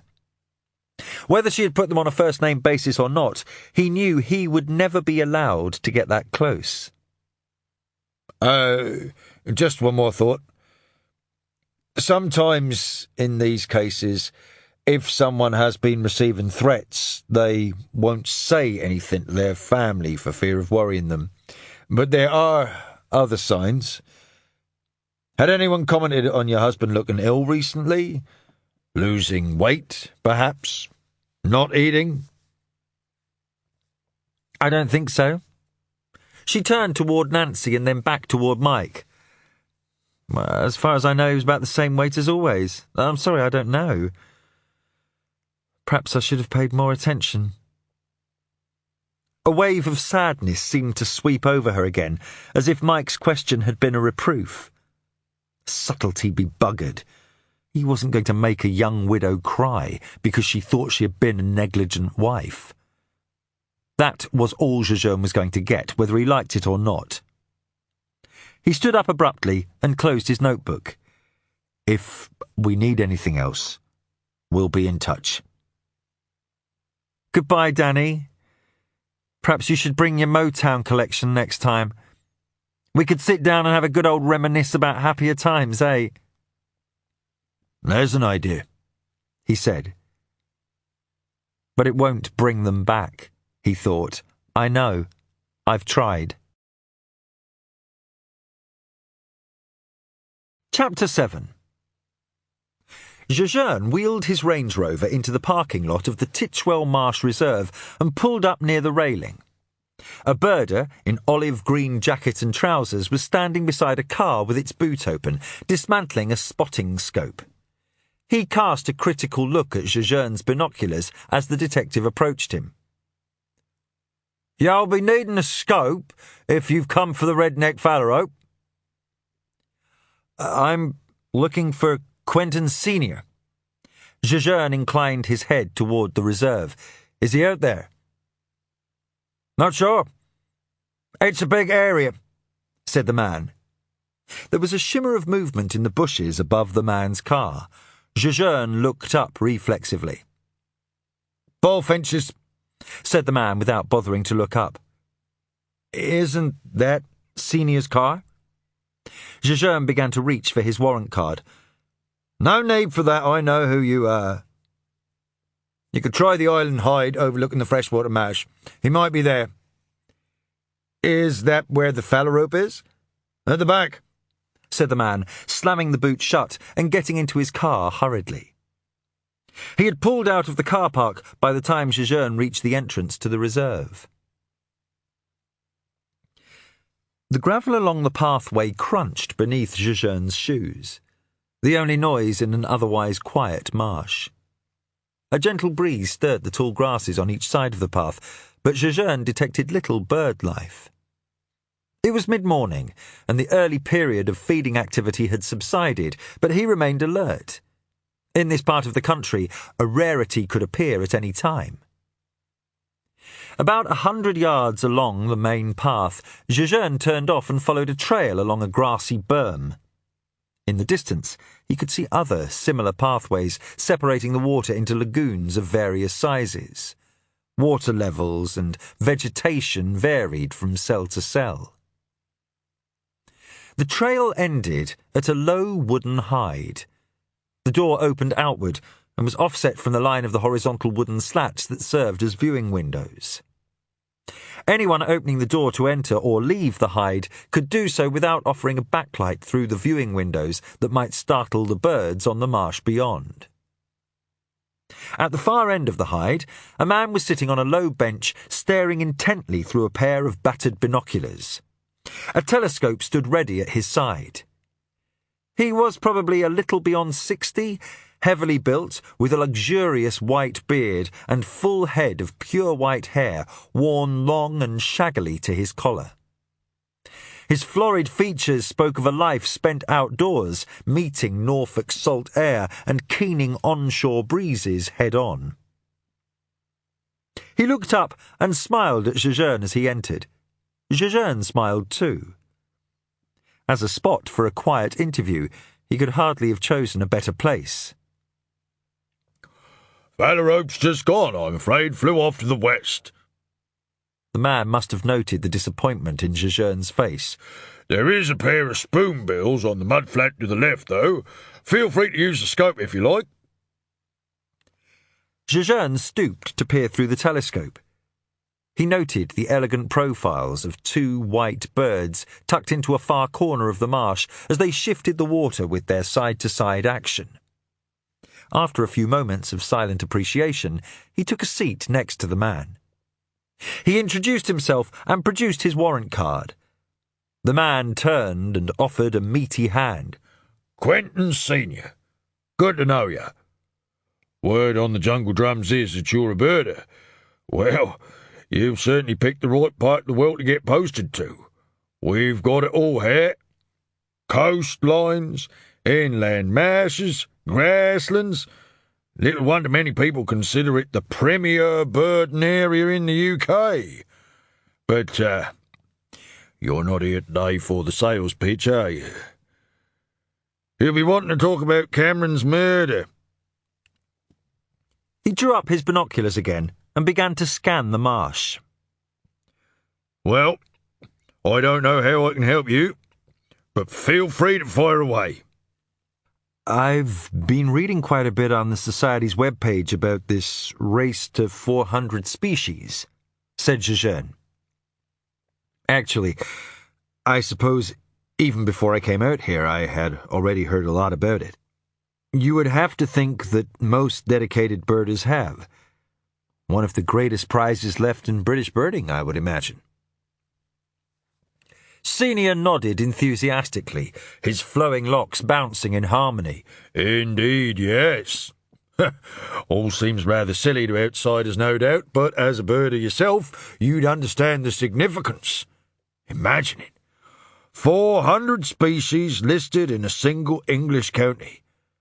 Nearly 70% of all recorded British birds and about 2% of its land area. Be a fitting culmination of any local's birding career, I should imagine. It certainly would be of mine. As I understand it, Cameron Bray was leading the race. Still is. 394 species at last count, I believe. The rest of the pack shortly behind. With you leading them? But with Mr. Bray now out of the running and 2 or 3 new species showing up every year, at some point you will inevitably pass him. Senior brought down his binoculars and turned his alarmingly blue eyes on Jejeune. As you say, Inspector, I'm at the head of the chasing pack at the moment, currently at 392 in case you're wondering, but, as you well know, nothing is certain in birding. There are a number of others in contention. Duncan out in Salthouse is well up there, got to 390 just recently, as a matter of fact. Slenderbill Gull down at Blakeney. After that, Thompson and Harris both in Cloy. Oh, I don't know their numbers off the top of my head, but they would both certainly be in the running. And I could give you a list of at least half a dozen others who have 370-plus sightings. Any one of them, arguably, has as good a chance as me of being first across the line. Jejeune was annoyed with himself. I didn't mean to imply— No harm done, said Senior with a terse smile. Just doing your job. Cameron Bray had a number of birding records on his desk the day he died. Would you happen to know why? Senior nodded. Indeed. Mine would be among them. He called around about a week ago and asked everyone if we would mind submitting our old records to him, but I have no idea what he wanted them for. I just assumed it was something to do with his research, or his show. Senior had resumed his scan of the cell in front of them, and Jejeune raised his own binoculars.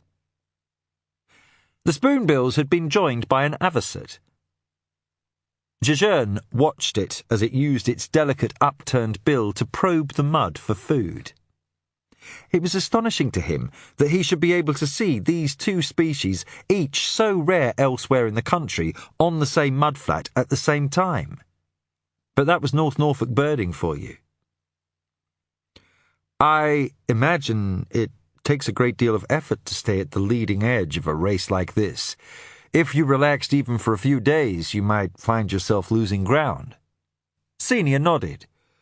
Especially when one is so close to the goal. The odd miss here or there wouldn't have mattered so much at 360 or 370, but now every sighting is vital. And of course, the more you add to your list, the fewer there are left to find, which makes it even more difficult. So, you would certainly be aware if anything interesting had been sighted recently. Something awaiting verification, even? Senior lowered his binoculars and looked at Jejeune carefully. We have a fairly sophisticated network out here. Rare bird alerts, hotlines, phone apps and such. As you can imagine, I keep a close eye on them. Of course, something could always have slipped past, but I doubt it. Beyond Duncan's slender-billed gull, there's been nothing out the ordinary of late as far as I know. Can I ask what bird you're interested in? Jejeune seemed to pause, as if aware that he was about to set out on a path with an uncertain destination. An American bittern. Senior raised his eyebrows. Bodorus lentiginosus, and Cameron claims to have seen one. Well, don't look so surprised, Chief Inspector. I hardly think you would come down here just to chat about rare sightings with an open homicide on your desk. May I ask where and when exactly? The news had evidently regained any ground Jejeune had lost with his clumsy earlier gambit. Or possibly the inlet at the north end of Great Marsh. The sighting was recorded in his diary on the Monday morning, 3 days before he died, but there were no other details. I'm right in thinking it would be an extraordinary find. Absolutely, agreed Senior, nodding. A mega rarity. Certainly never been one in Norfolk, at least not in living memory. That's one confirmed in Britain about 10 years ago, I think. Well, well, well. An American bittern for Norfolk. At last. And right on our doorstep, too. But, you say you have no other details? Senior shook his head. No notes. Well, that is most unlike Cameron. He snapped the binoculars up to his eyes and then lowered them again just as quickly. A common bird or none at all. With the naked eye, Jejeune could see nothing moving in the marsh. Senior opened a well-worn day pack on the bench beside him and dug out a pack of battered sandwiches wrapped in cellophane. He offered one to Jejeune, which the detective was only too happy to refuse. An American bittern, said Jejeune as the two men resumed their scan of the marsh. Wouldn't it be difficult to be sure? Under normal viewing conditions? Senior looked at Jejeune again. Oh, could he have mistaken it for Stellaris, you mean?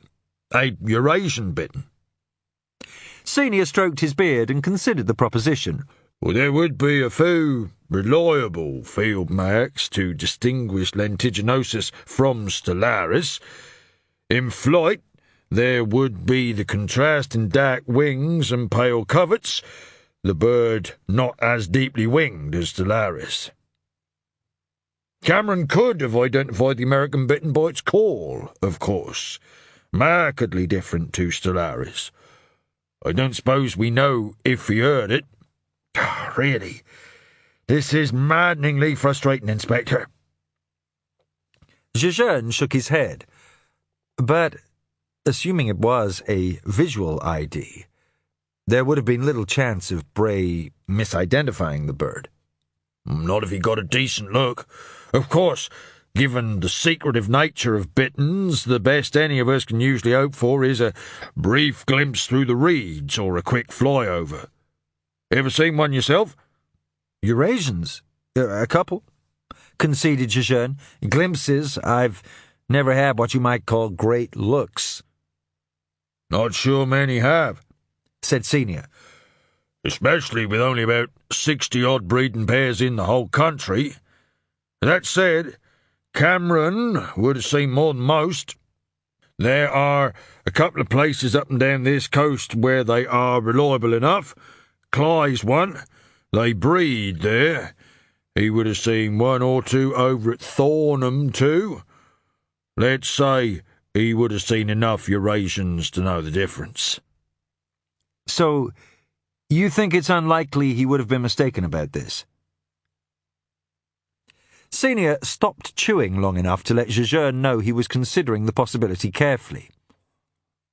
The Shetlands, he said, through a mouthful of bread and cheese.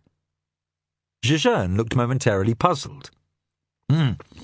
I once travelled up to the Shetlands for a bird based solely on an identification from Cameron. Long-billed dowitcher. Saw it too. He was a first-rate bird of Chief Inspector. If Cameron Bray says he saw an American bittern, then I can assure you that's what he saw. If he wasn't certain, he would have listed it as unidentified, probable, possible, whatever, but if he caught it, it was because he had seen enough to be sure. A flash of movement from the left had both men raising their binoculars reflexively. A hobby swooped in over the water, sending a fling of dunlins spinning up into evasive flight. The bird of prey banked sharply to its left and made a deft pass at one of the waders, but its strike was unsuccessful. Having lost the element of surprise, the hobby abandoned its lightning raid and flew out over the surrounding fields. "Good bird," said Senior. It was. Jejeune had been hoping to add a species or two to his year list today, but he had not expected a hobby to be among them. But then, the unpredictability was one of the aspects of birding he found most intriguing. "I was just thinking," he said. "Those records."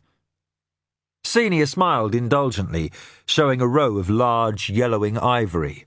"As I said, I have no idea why Cameron wanted them, but if you're thinking he was checking them for past American bittern sightings, I'm afraid you're backing up the wrong tree. Cameron had been birding in this area for over half a century, man and more. He wouldn't have needed the records to confirm that there had never been a previous sighting in these parts." Jejeune stood up to leave.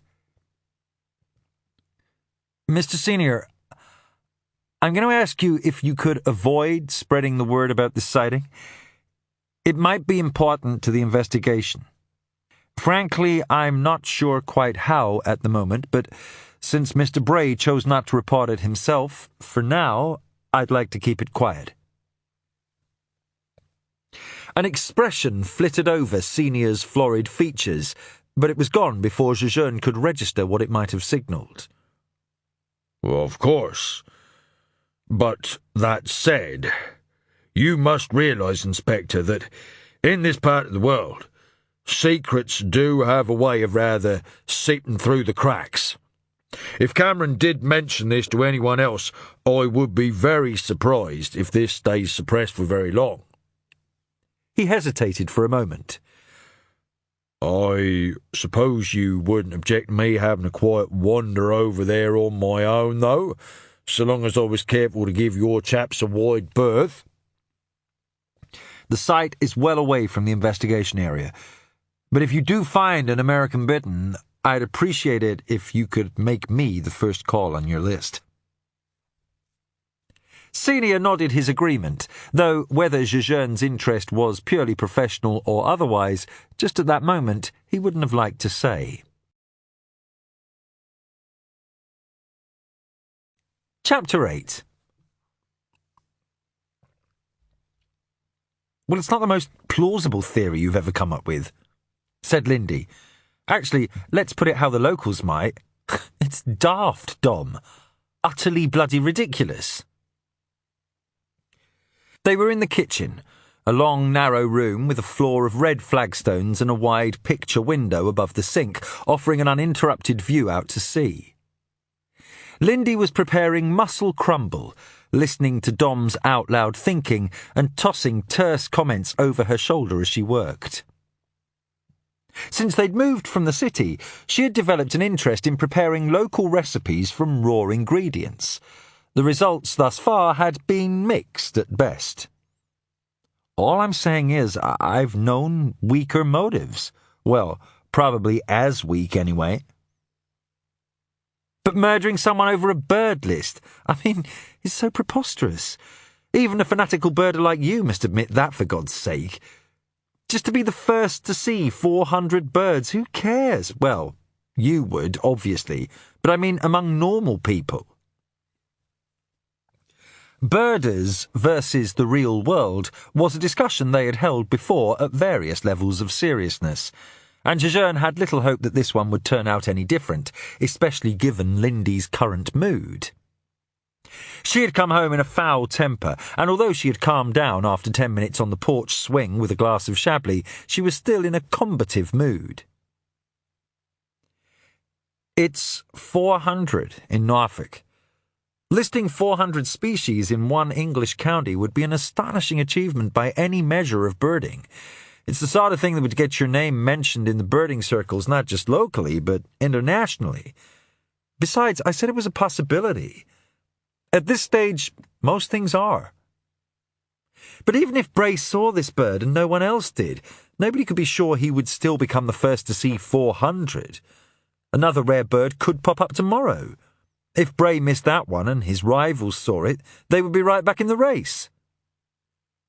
She put her knife down with a clatter and turned to face him. I can't believe I'm even discussing this. Jejeune shook his head slowly. These days, the top birders know where their rivals are at all times, every day, every hour even. If anyone is on a good bird, the others will know about it almost immediately. Given the information network out there, the chances of listing more than one rarity without your rivals getting on it is very small. It means a lead of 3 birds for Bray would be as good as insurmountable. I know the whole thing sounds a bit far-fetched. A bit? It's madness, truly, honestly, Dom. Take it from a non-birder, from somebody out here in the real world. People don't just kill each other over things like this. Jejeune understood Lindy's disbelief, and probably the idea was ridiculous. In truth, in the face of other, more plausible motives, he may not have given this idea more than a passing thought himself, but that was the problem. It was all very well, Lindy implying that there were other, more rational reasons for hanging a man from a willow bough at the bottom of his garden, but if there were, Jejeune had yet to come up with them. He stood up and gazed out the window. An unbroken field of blue stretched out to the horizon, the sea as smooth as a satin sheet. Though clifftop dwelling could result in some blustery days and promised some punishing winter conditions ahead, sunny days like this were all the compensation either of them needed for choosing such a remote location to call home. By the way, your sergeant dropped by today. He's a pretty formidable character, isn't he? Eyes as cold as a November rain. I don't know why the army would have bothered giving him a gun. One look would have been enough. I've seen less intimidating stares from people wearing sunglasses. What did he want? He asked me to let you know Bray's weight hadn't come up in conversation recently, subtly or otherwise. Jejeune shrugged. It had been an idea. No more. I called you at the office today. Ellie said you were in an emergency meeting. Lindy looked up from the crumble and brushed a stray strand of hair back from her brow with a wrist. No secrets from you coppers, is there? It wasn't really a meeting, more a frank exchange of views.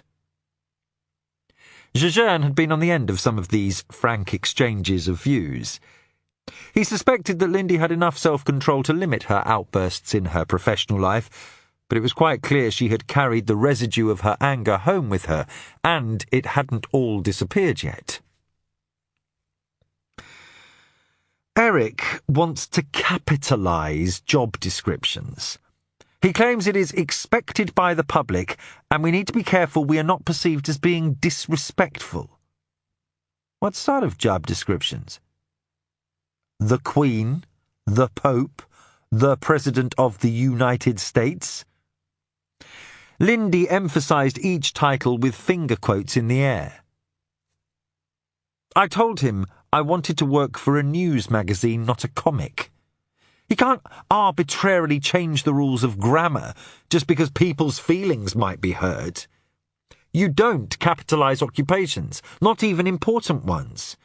You might as well start capitalising noun phrases, such as illiterate half-wit editor. Again, the rabbit-ear fingers twitched. You didn't really say that, did you? Jejeune had no doubt that she had, but he was hoping to coax a smile out of her anyway.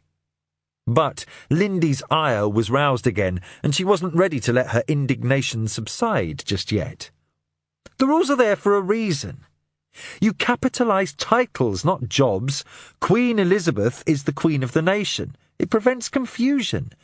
What next, for God's sake? Avoiding capitals in proper nouns in case somebody gets offended. So all of a sudden, a giant panda becomes just a really, really big one. And a little girl is just a small one, he offered in support. Domenic could see her point, but it surely wasn't enough to cause a tirade like this. Not for the first time recently, he had the feeling that there was something more fundamental troubling Lindy. Over the past couple of weeks, he had caught an off-guard expression now and again that was unfamiliar to him, and a million miles away from the mischievous pirate smile that had so beguiled him 2 years before. But Lindy would come around to telling him in her own way and in her own time.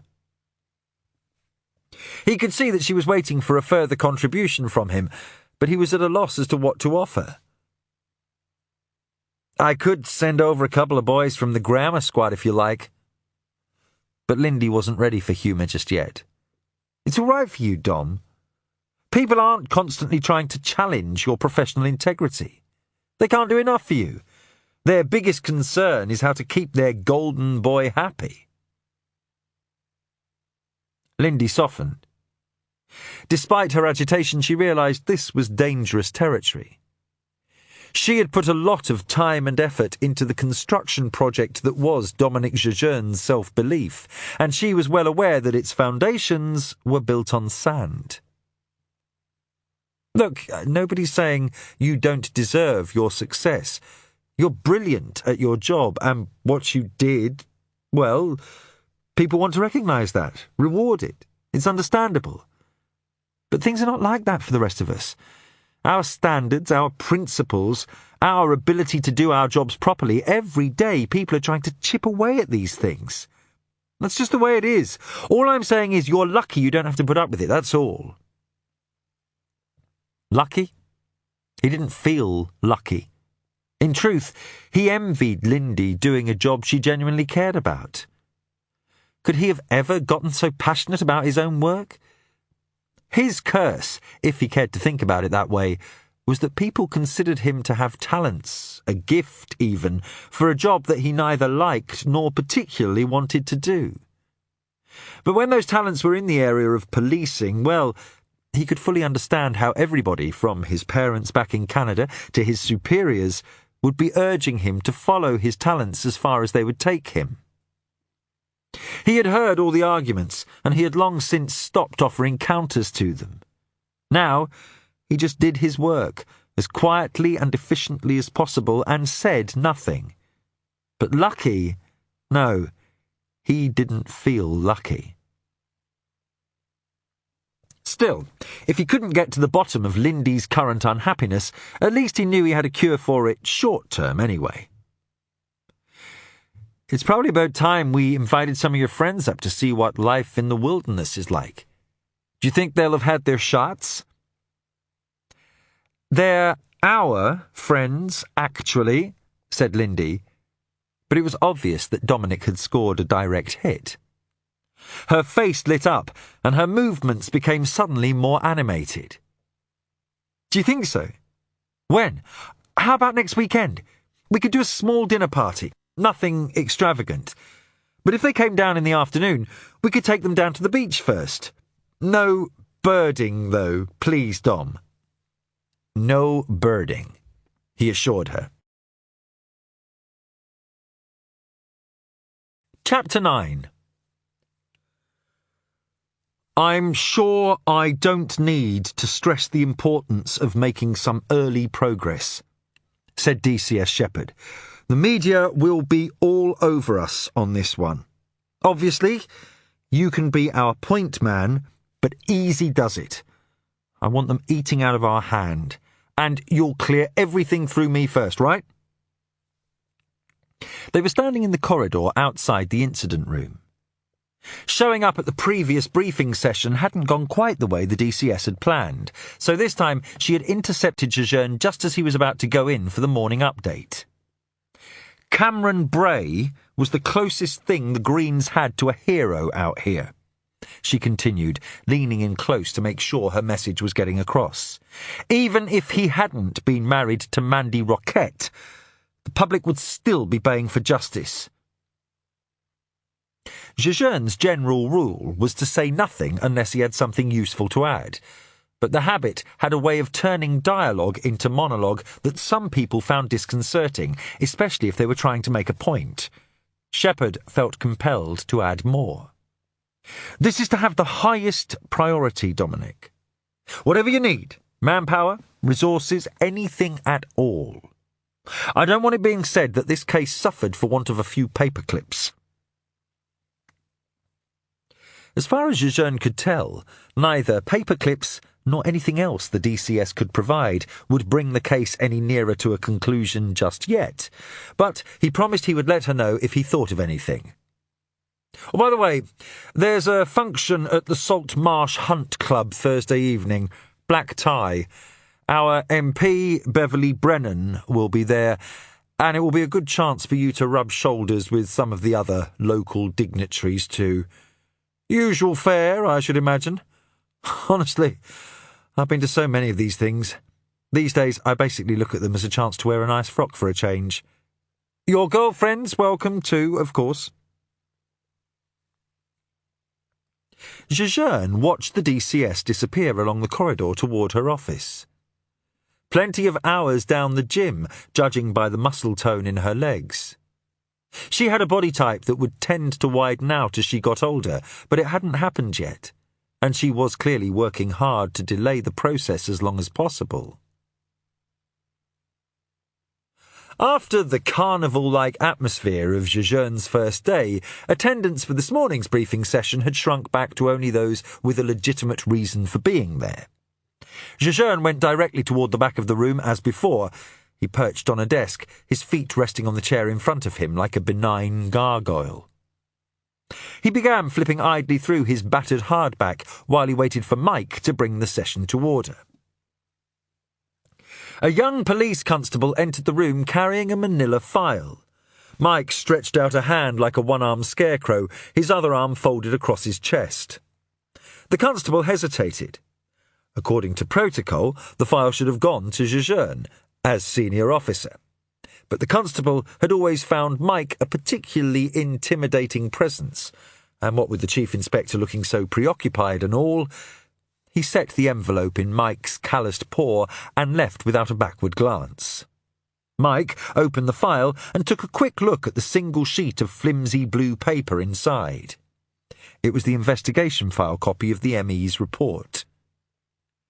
He set the form to one side and addressed the room. Right. Death by hanging, more or less instantaneous, so no surprises there then. Family all alibi out. A glance flickered in Jejeune's direction. So, who are we looking at? Jejeune laid the book aside as Mike began, but the sergeant could already see that if rare and vagrant birds of Norfolk no longer held the chief inspector's complete attention, neither did the proceedings here. Jejeune cast long, languid glances out the window, returning his gaze to the room only to focus on some indeterminate spot in the middle distance. But it was already evident that Jejeune's apparent lack of interest didn't mean that he wasn't paying attention. Sooner or later, when he came across something he liked, or more likely the opposite, the assembled troops would no doubt be hearing from Domenic Jejeune. Constable Salter consulted her notes. Records show the call to Largemount wasn't answered. Nothing back yet from the professor about the email. She turned to Jejeune. Sir, I've been thinking, if you were out of work and you missed out on a potentially well-paying job through Cameron Bray's activism. Jejeune raised his eyebrows. It's worth a closer look. Let's get a list of anybody who was promised a job at a project Bray subsequently had shut down. Gold star for Lauren, whispered Tony Holland. "Would you like me to follow up on Archie Christian, sir?" he asked. "In my opinion, he's definitely worth a look." Jejeune shook his head. "I've seen Mr. Christian's file. As you say, he attracted a fair amount of attention in his younger days, but a bit of overzealous debt collecting doesn't necessarily mean he is a killer. Besides, this crime seems all wrong for a professional enforcer. Apart from the chains around the wrists and ankles, there wasn't a mark on Cameron Bray's body. I've never actually met Mr. Christian, but I'm betting he would have taken a more direct approach, especially if it was revenge he was after." Holland got there just before Mike. "More direct? Bray is about as dead as you can get, sir." Jejeune nodded. "True, but killing somebody by hanging is not as clear-cut as you might think. If the drop is too short, the neck doesn't break, and the victim strangles to death. To kill a victim cleanly, you need to break the neck between the second and third cervical vertebrae, and to do that, you need to calculate the drop height pretty carefully, using the person's weight." "I don't get it," said Salter. "Why would the killer care one way or the other? You've already said this was a punishment, a humiliation. I would have thought the more Bray suffered, the better the murderer would have liked it. Except it can take up to 45 minutes to strangle to death in a noose. No killer would want to wait around that long to make sure his victim was dead, and besides, someone went through those lists in Bray's study." It was Mike's turn to look puzzled. "I thought those lists were still in his in tray.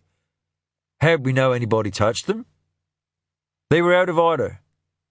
It's not a mistake an academic like Bray would have made. Then there's the return of the stepladder. No, this killer spent a lot of time pottering about at the scene, and that breaks all the rules for a professional like Christian. Absent any other clear motive, perhaps we should look at the wife's career," said Mike, breaking the silence that had followed Jejeune's pronouncement. "Was somebody killing her old man as a way of getting to her, you mean?" asked Holland, warming to the idea. "Why not? Plenty of crazies out there."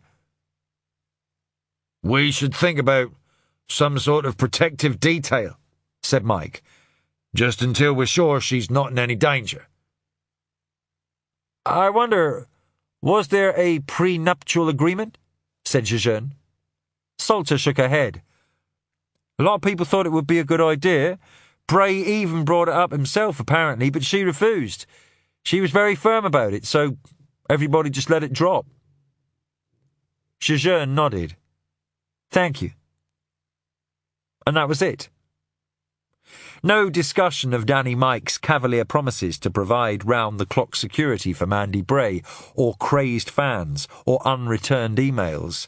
Just the prenup that wasn't. Salter sighed. If Jejeune had any idea where he was going next with this case, she was fairly sure he was the only one who did. Chapter 10. Just why Jejeune had sent him to conduct the interview with the professor alone, Mike wasn't quite sure. But, as a soldier and a son of a soldier, Danny Mike had spent a good deal of his adult life following orders, many of them a lot more cryptic than this, so he accepted his duty without question. Loyalty to one's superiors had been drilled into him from an early age by his father. It was about the only thing the serial adulterer had provided for him in his childhood, apart from a series of images of his mother sitting at their kitchen table, sobbing quietly. But the lessons of youth, however learned, stay with us, and Mike would always strive to obey those higher up the chain of command. And if that involved interviewing one of the world's leading experts on the biochemistry of salt marshes, whether Mike had the first clue about the subject or not, then so be it. At least Jejeune hadn't asked him to be subtle this time. For Mike, Universities were the physical embodiment of all the opportunities that had eluded him. The learning, the connections, the privileges. He was not resentful, but he recognised how different his life might have turned out if a university education had been one of the options available to a boy of 17 living with his abandoned mother. As it was, a chance to escape the stifling miseries of his home life and a regular paycheck to send home to ease his conscience proved too alluring. So he had enlisted in the army at the earliest opportunity. Mike walked down the corridor between the soaring galleries rising on both sides, his footsteps echoing off the polished wood walls. He realised this was a world now beyond him and found his old sense of tribalism rising. Us and them, the mindset that had taken him through so many conflicts. Even here, in the tranquil halls of North Norfolk University, blimey, son, time to get some help. Mike found the laboratory and entered after knocking. Professor Miles Alwyn was a slightly built man, and his wardrobe seemed chosen especially to emphasise the fact. An oversized white cotton shirt billowed about his slender torso, dangling off his shoulders and gaping woefully around the neck. Baggy corduroys were gathered at the professor's narrow waist by a thick black belt. Mike had no previous mental image of what a Saltmarsh biochemist might look like, but, with his black-rimmed glasses and wispy brown hair, the man before him put the sergeant more in mind of a minor civil servant in a long-forgotten colonial outpost than a world-renowned academic. Alwyn's reedy voice did little to dispel the impression.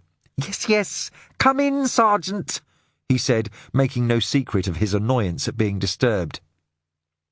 "I understand the need to investigate this dreadful business, really I do, but I fail to see the urgency. I mean, poor Cameron is already dead after all. I don't see why this couldn't have waited until the end of the day." A less seasoned police officer might have pointed out that, in a murder investigation, decisions about the urgency of inquiries are best left to the professionals. But the sergeant could already sense that trivialising the professor's work, especially this professor's work, was probably not the most productive path he could take. "We found an email to you from Cameron Bray, dated 4 days before he died," he said perfunctorily. "Yes, he wanted a copy of a survey we had done on Peter Largemount's land about 5 years ago. I've no idea why." "You didn't ask?" "I receive requests for data all the time, from people all over the world, many distinguished academics themselves. Each has his own reasons, I assume. All I can say is that Cameron had certainly never shown any interest in the survey results before." "Did you arrange to have the report sent to him?" "I sent it myself." "Rather than asking one of the admin people to do it?" Alwyn waved a dismissive hand. "It was a 10-minute job, for goodness sake. In the time it would have taken me to find somebody and explain the nature of the request to them, it was done."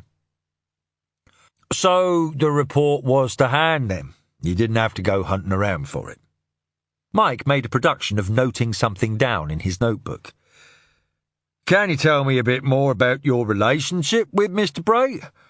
I understand he was a colleague of yours here at one time." Alwyn straightened. "Ah, I see you've been reading Cameron's press releases." He gave his head an emphatic nod. "Yes, he did assist me in some areas of my research, but colleague hardly describes Cameron's contribution to the work here, regardless of what he would have his adoring public believe. My studies concern the impacts of weather systems on saltwater marshes. There appears to be fundamental differences between the ways saltwater and freshwater marshes are affected by storms and flooding. It is partly to do with the root systems of the vegetation, how deep they run, how well anchored they are." "I see," said Mike. Or at least I might, he thought, given time. "Cameron's work while interesting in its own way, I suppose, was really nothing more than a derivative of my research. He was looking at the impact of these weather systems on the populations of certain marsh species, birds mostly, of course. Alwyn was hovering in a way that suggested he believed he had contributed all he could or wanted to, and was now waiting to be dismissed, so he could get on with more important things. I understand you worked together quite closely in the early days. Mostly on surveys for the government, of the sort we did on Peter Largemount's land. Phase 1 and Phase 2 environmental studies prior to a land sale or a change of use. I did the biochemistry and the microbiology. Cameron did all the macro stuff. The fuzzies and the furries. And the feathers, of course. Change of use. That would be agricultural to commercial. Alwyn looked at Mike over his glasses. It's hardly likely to be the opposite these days, is it, Sergeant? Mike found himself wondering just how little pressure it would take to snap that scrawny chicken bone neck of the professor's.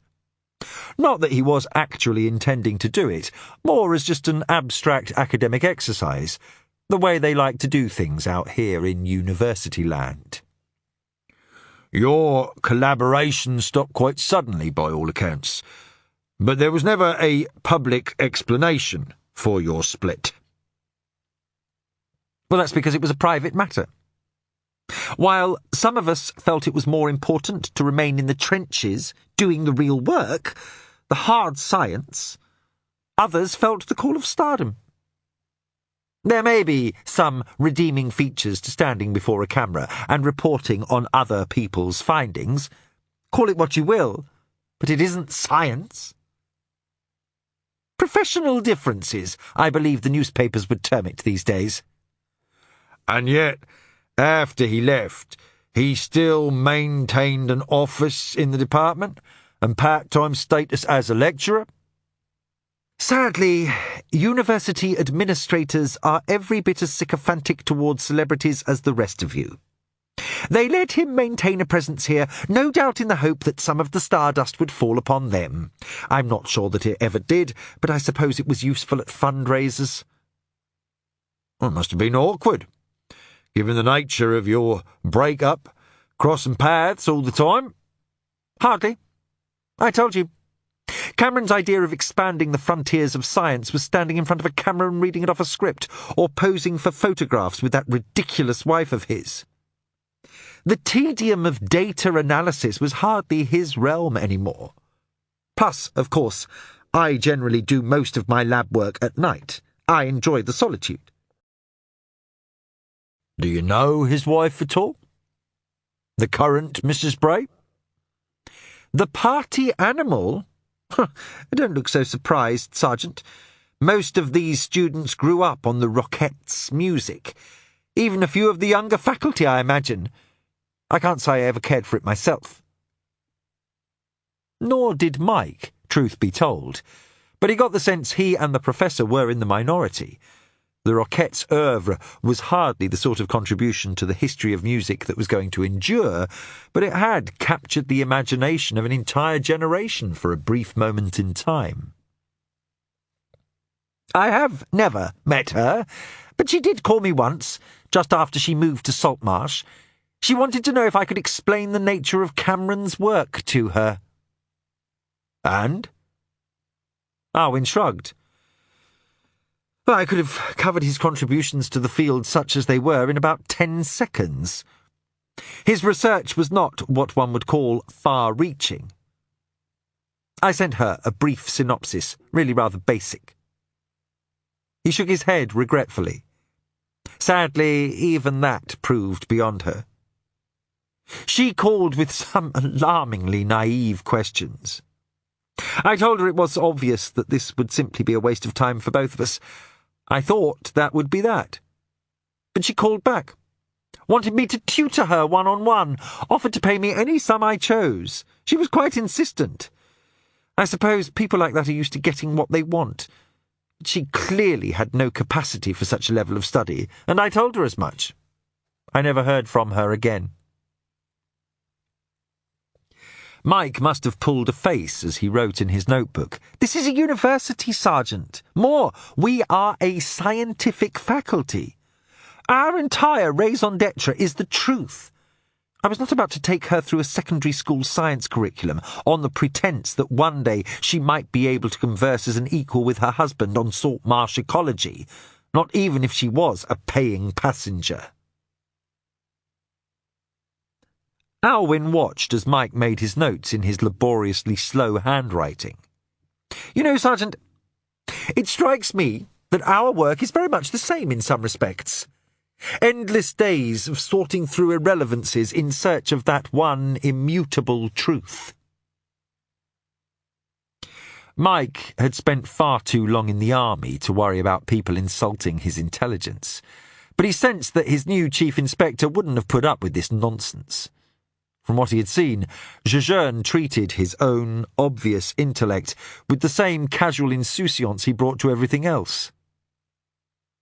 Nevertheless, Mike suspected that he wouldn't stand for anybody taking liberties with it, especially condescending twonks like this, trying to change the subject by forging imaginary bonds with a fellow truth-seeker. But as far as Mike knew, no crime had ever been solved by encouraging people to keep quiet, so he was happy to let Alwyn drivel on all he wanted. I expect you'll keep me informed of developments, Sergeant. Cameron was, as you point out, a former acquaintance of mine. I should like to know the matter has been resolved successfully. I take it you already have some ideas about who might have done this terrible thing? But Mike's bland smile wasn't saying either way as he put away his notebook and bade the professor good day. Mike sat in his car, staring at the imposing brick facade of the university, Alwyn's bastion of truth. His thoughts turned to a young mother killed in a head-on collision coming home from working late one night. He recalled the utter desolation of her family, her husband's inconsolable sadness, her little boy's despair and confusion. The intermingled outpouring of love and grief from everyone who had known her. The perfect wife, so young, so beautiful, so much to live for. Only she wasn't coming home from work, was she?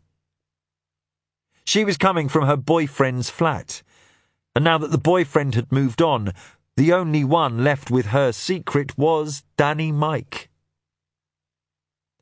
How many other secrets did he hold in his heart? How many other deceptions and falsehoods had he kept away from the innocent over the years?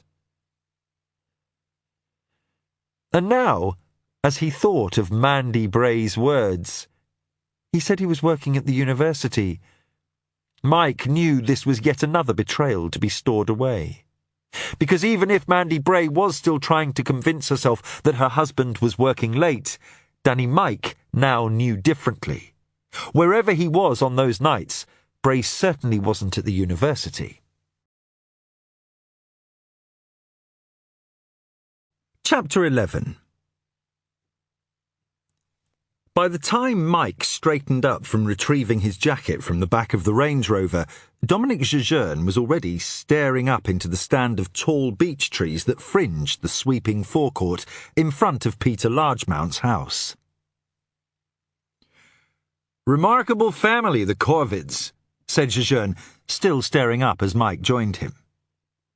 Mike had actually started to consider whether he knew anyone called Corvid before he realised that Jejeune was talking about birds. He looked up to see a large gathering of rooks fidgeting through the branches high above. Jejeune was watching the birds intently, observing their interactions as they jumped from branch to branch, cawing harshly and fluttering their wings. Villains of the bird world, of course. You've only got to look at the collective nouns. A murder of crows, an unkindness of ravens. Coin by farmers, I should imagine, offered Mike, especially in these parts. And yet, there's a complex social system going on up there. The Corvids are an extremely intelligent family. Did you know that crows are considered to have the best developed brains of all birds? High praise indeed, said Mike. Jejeune offered a wry smile. It was like his own journey to cricket, he thought. You had to let people come to it of their own accord, and only then you could start explaining the nuances, the beauty, the hidden joys. Jejeune was delighted to share his birding knowledge and skills with anyone who was interested. But trying to convince the average non-birder, like, say, a battle-hardened police sergeant, was probably a waste of both people's time. Let's go and see if Mr. Largemount has any better appreciation for his tenants, said Jejeune, leading the way across the forecourt to the house. Peter Largemount's house was a large 3-story structure topped by a balustrade that circled the roof like a stone tiara. Its pale stone facade was dressed up with red brick trim and large Italianate windows articulating the floors into neat rows. It was the house of a family that had known great wealth in the past, not all of it drawn from the rich, dark soils of the surrounding lands. Despite the scars earned through 2 centuries of perching on the edge of a Norfolk sea cliff, the house appeared to be structurally sound, and there was evidence of much new repair work to the windows and the roof. The fields surrounding the house were forested with tall grey pylons, at the top of which large-bladed turbines spun with a relentless determination. In the centre of the pylon crop stood a bare expanse of land, in which Mike could just see the faint reflection of water. Lesser Marsh had no doubt seen a lot of changes in the surrounding vegetation over the centuries, but Mike doubted the marsh had ever witnessed, or ever would again, anything as strange and unnatural as the forest of wind turbines that now surrounded it on all sides. Peter Largemount stood in the imposing doorway of his home, waiting for the 2 policemen to approach. He wore an open-necked shirt beneath a sweater with a bold diamond pattern on it. Largemount gave his approaching visitors a wide-open smile, displaying a full set of large white teeth. He looked like the kind of man you might find leaning against the bar at a golf club, thought Mike, telling you all about himself and his latest exploits in business or otherwise. A bit of a prat, perhaps, but you still found yourself secretly wondering what it would be like to have his kind of money and lifestyle. Officers, welcome. Come in, please. The men stepped into the large entrance hall. Pastel patterning from a stained glass window on the 2nd-story landing trickled down the marble staircase and flooded the hallway. Polished wood and veined marble encased them on all sides. It was the kind of ostentatious display of wealth that would not sit well with the locals, and Jejeune could see why Mike had told him Largemount was not well regarded in these parts, despite a family pedigree going back centuries. The men moved through the house to a large book-lined room at the back that seemed to be doing double duty as a business office.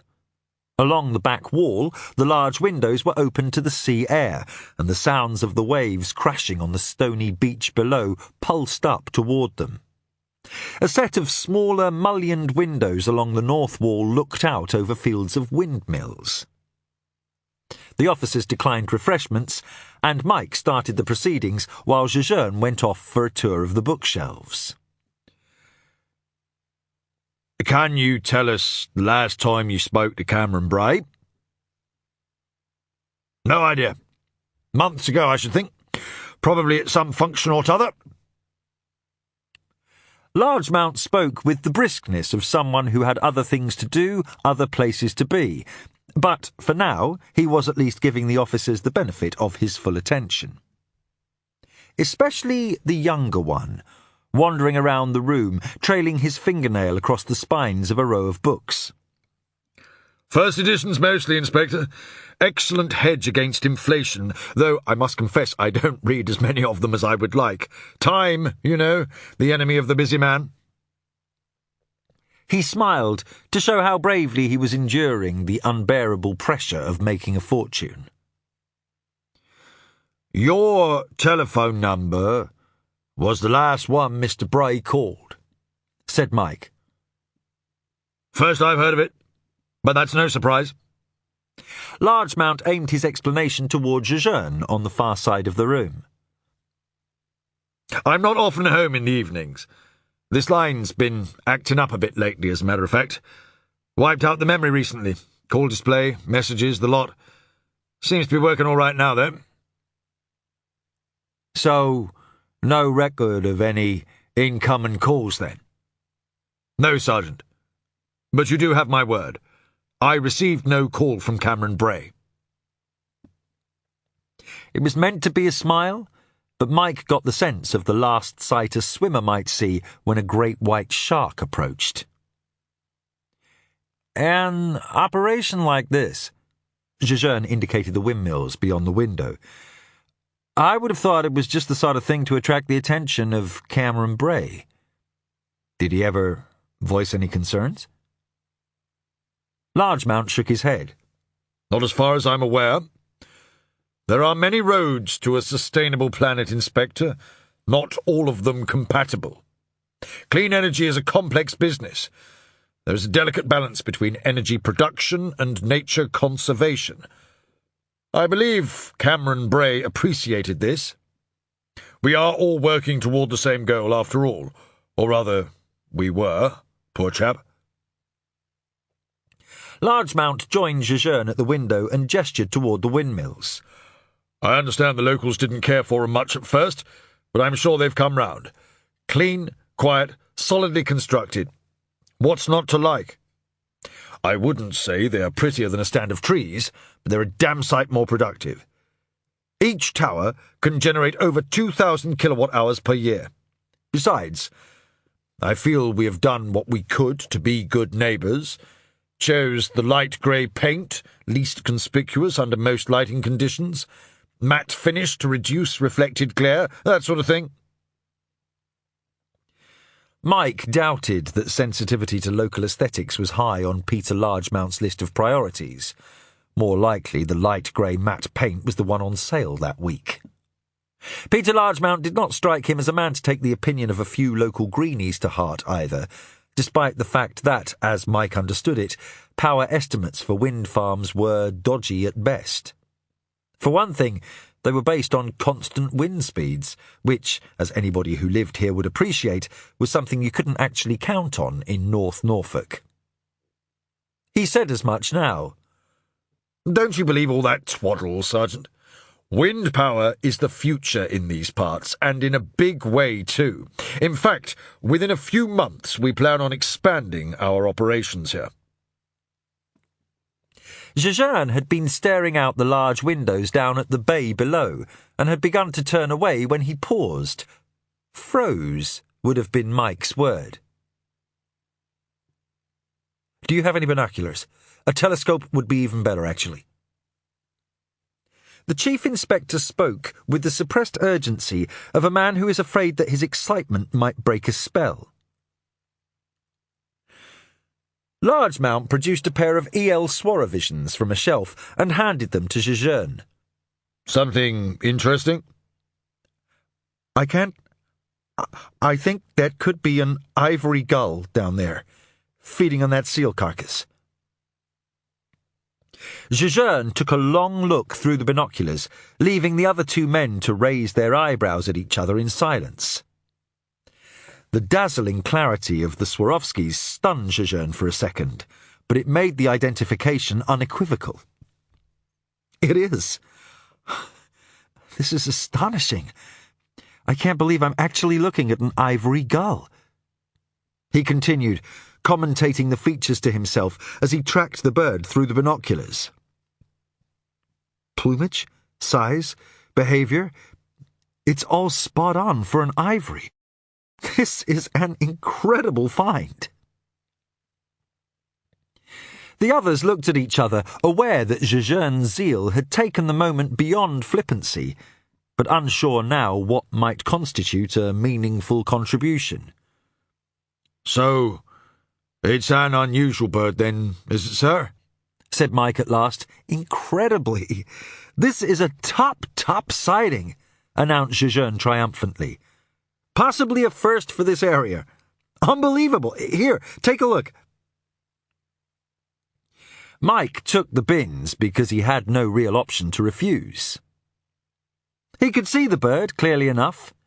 Pure white with coal-black eye and a hint of something at the tip of its slender black beak. Yellow? Orange?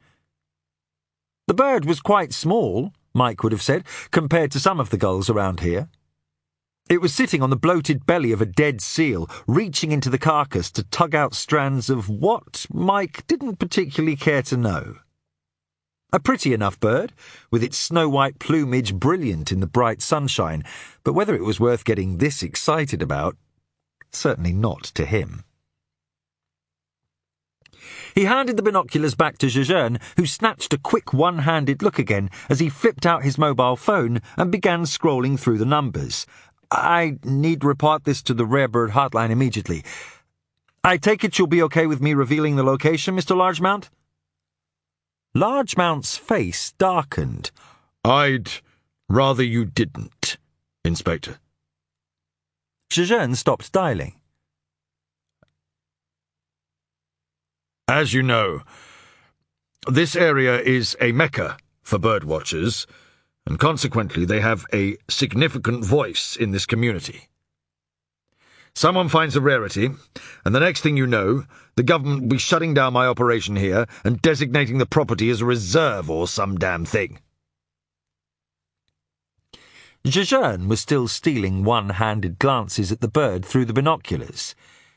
Expropriations of land are extremely rare, Mr. Largemount, and certainly not for a migratory bird like this. I don't know the local birding community all that well, of course, but I have to tell you, if the news gets out that there is an ivory gull on your property and you are refusing access, I imagine it will create an incredible amount of resentment.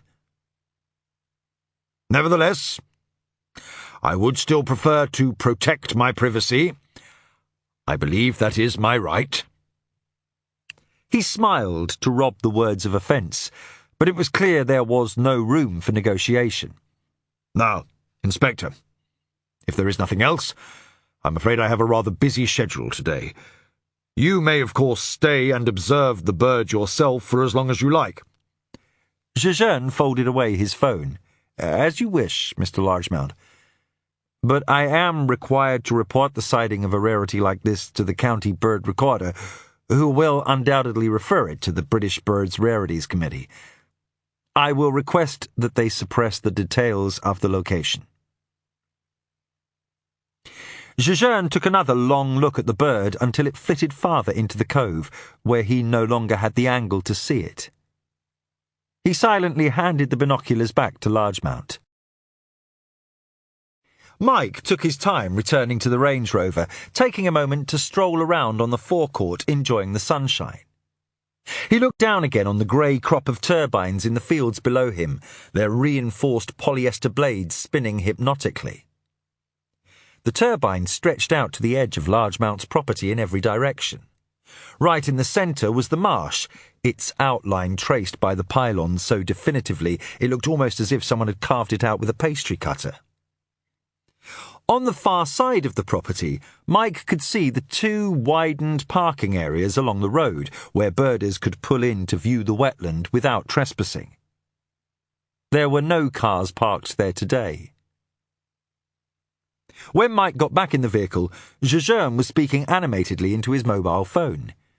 He didn't need his years of detective experience to guess who Jejeune was talking to. Yes, absolutely convinced. Full adult plumage, no spots at all. The Collins Guide. I realize that, but nevertheless I am quite sure. No, I haven't got a camera with me. That's right. The beach below Peter Largemount's property. There is a little cove with a beached seal carcass. It was feeding on that. Mike waited patiently until Jejeune hung up.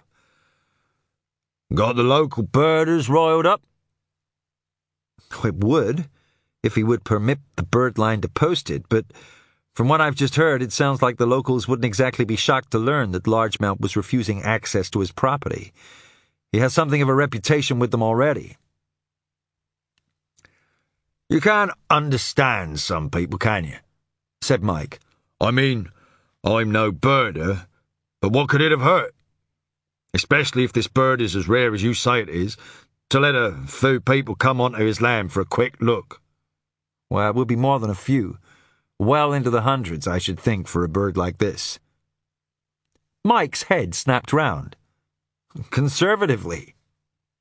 When a white-crowned sparrow turned up at Cley in the winter of 2008, over 4,000 people came to see it. Now, it was sedentary, so people from Finland, for example, could be fairly sure it would stay around for a while, making their journey a bit less of a gamble. An ivory gull is classified as an accidental species out here and considered extremely transient.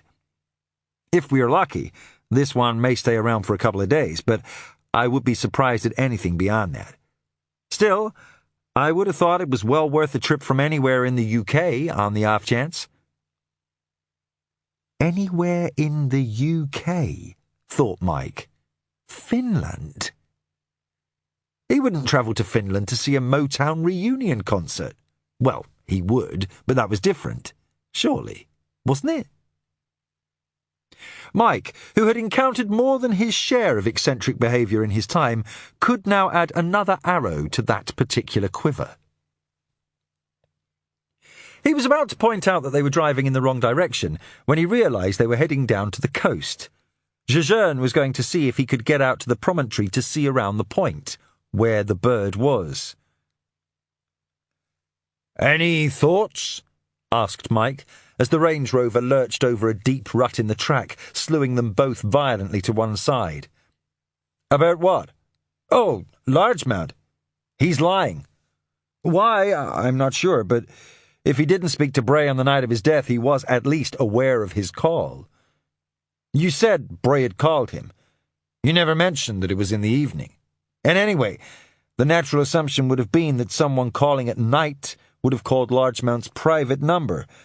But he latched straight on to the business line, the number Bray actually called. It was a subject that, in Mike's opinion, probably warranted further discussion.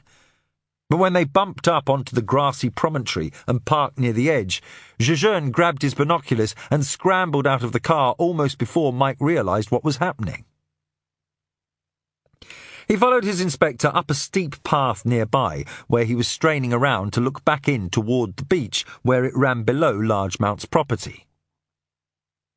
Jejeune's view of the cove was blocked by high boulders. From here, it was impossible to see if the ivory gull was still there or not.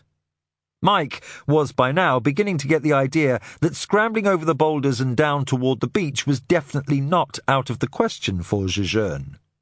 And if he went, Mike would be forced to go with him. You won't be able to get out far enough to see back into the cove, said Mike. The headland juts out too far. With a sigh and a last longing glance toward the hidden beach, Jejeune turned and scrambled back down the path toward his vehicle. As his boss was looking over his shoulder to reverse, Mike allowed himself the briefest of smiles. For all he knew, that business about the headland might even be true. Chapter 12. Jejeune had hardly stepped through the door of the Saltmarsh Hunt Club before the formidable presence of Largemount materialised by his side. Taking some terrific abuse from your mob, said Largemount by way of an introduction. Birders, he said testily, in response to Jejeune's puzzled look. Largemount was holding what appeared to be a hefty gin and tonic in his hand, sloshing it around as he made his point. You told me you would only report it to the county recorder. I'm getting phone calls, texts from all over the place. Good God, is that the way Englishmen speak to each other these days? Even had a couple confront me right on my own driveway as I was heading here this evening. All over this rumour about some bloody seagull. Jejeune hardly knew where to start. The word rumour, perhaps, or even seagull. His discretion got the better of him at the last moment. As a member of the RSPB, I had a duty to report a sighting of a rare species, especially one with a globally near-threatened status. I did request that the location be withheld, but I did tell you at the time that it was an especially significant sighting. Somebody somewhere obviously felt the same. Is the bird still there, by the way?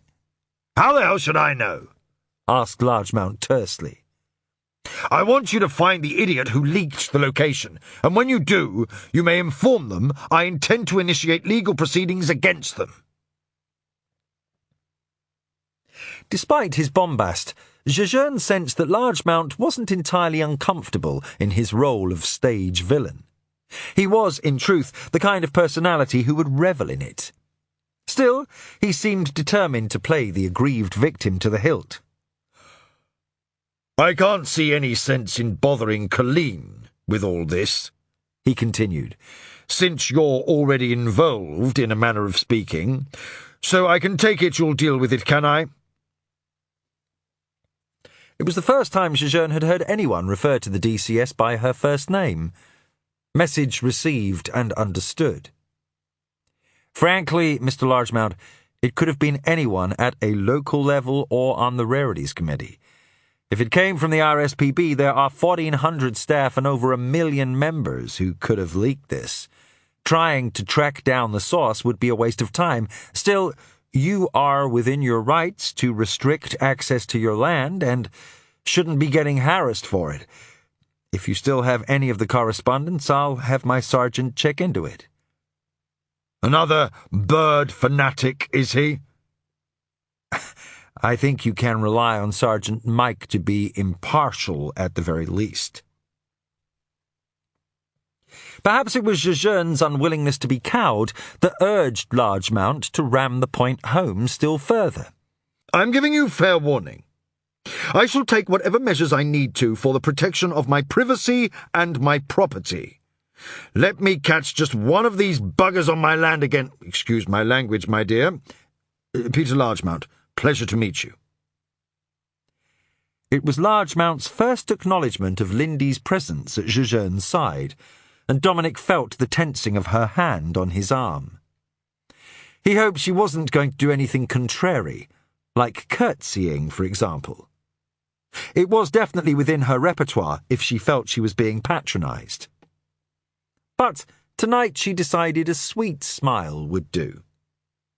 Largemount was a man whose own best attempts at a winning smile still came out like a scowl. He offered one to the couple now and melted off into the mass of evening gowns and black tuxedos.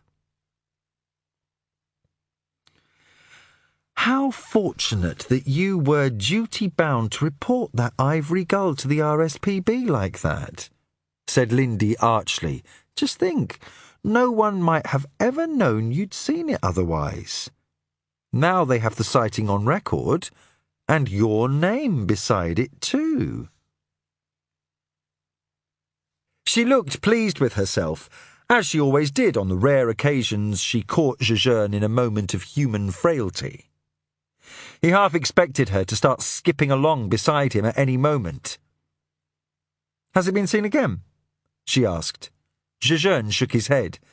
"Not as far as I know, but it has a rotting seal carcass to feed on, so the foul weather offshore might keep it here for a short while, providing it can avoid the avian botulism that's running through the gulls just now."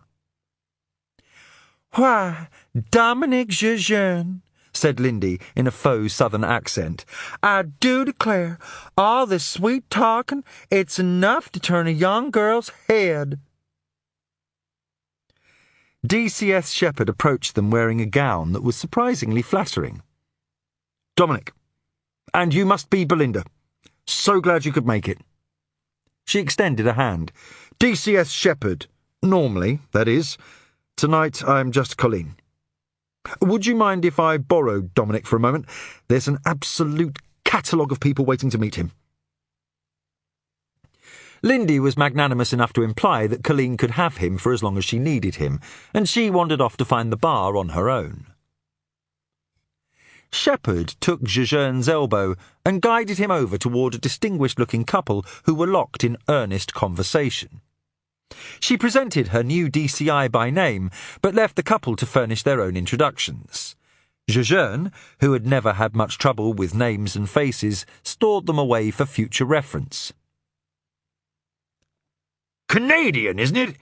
Said Malford, Dean, ex-something in banking. Well liked in these parts. Acquitted themselves admirably during the war. He held up a mottled hand. Oh, I know. Ancient history now. But the past is still important to some of us out here. People in these parts have long memories. If it was a message, Jejeune didn't have time to dwell on its import, because the conversation had moved on to another topic, his own success. Popular chap these days, I must say, said Malford. To be expected, I suppose, given the Home Office connection, as it were. Still, the praise is well merited, no doubt about that. Sensing Jejeune's discomfort, Malford's wife, Emily, swooped in. "Ha! Things in Canada." "I don't really know," said Jejeune simply. "I only really get back for Christmases and the odd holiday. It's hard to pick up much of substance at family gatherings." I would have thought the dinner table was the perfect place to take the temperature of a country, said Malford. Certainly is at our house. "You'll have to forgive my husband," said Emily. "He has become quite evangelical since he worked on Beverly Brennan's campaign. Politics is all he talks about, and since she's swept to power, he's been quite impossible, I'm afraid." Quite right, too. Breath of fresh air, that woman. Talks a lot of sense. I mean, I'm as much in favour of a bit of green space as the next man, but we can't stifle the local economy because of it. It's a funny thing, though, Inspector. I never quite remember him having the same fervour for politics when it was a bunch of crusty old men running for office. Malford smiled the smile of an older man still thought capable of mischief. As if the charms of a pretty woman would sway men like us, eh, Inspector? He said with a wink. Perish the thought. Besides, you've already got quite a catch already. Journalist, isn't she? National something? Not with that paper any more, though. The one she covered your case for. Jejeune was impressed. It wasn't the sort of detail that would have fallen under casual conversation about the new couple. It was one more thing to keep in mind about these parts. She has moved on to another publication. They do more in-depth investigative journalism, you know, the story behind the story. The couple's muted response told Jejeune all he needed to know about how Saltmarsh's upper crust felt about journalists digging into backgrounds for the story behind the story. In these post-phone hacking days, journalists still had a long way to go to win back the public's trust.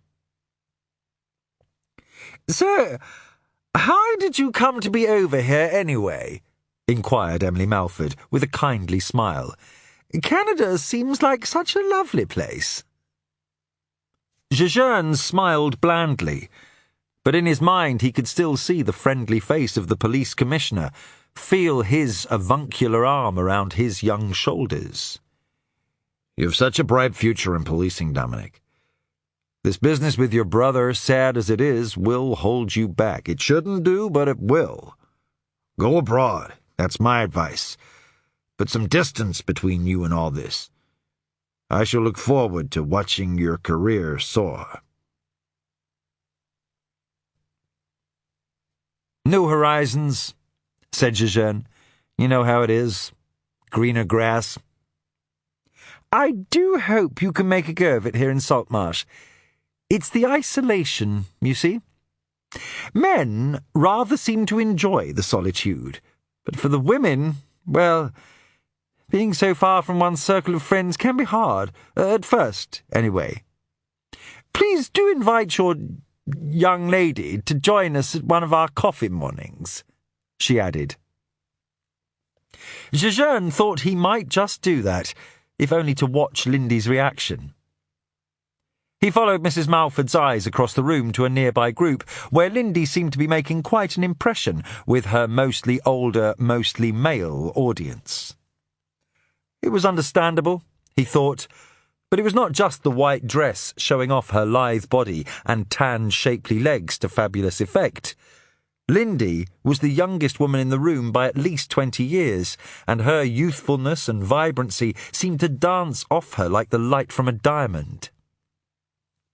"I must say," offered Dean Malford, "we would have never expected to have so many celebrities living out here.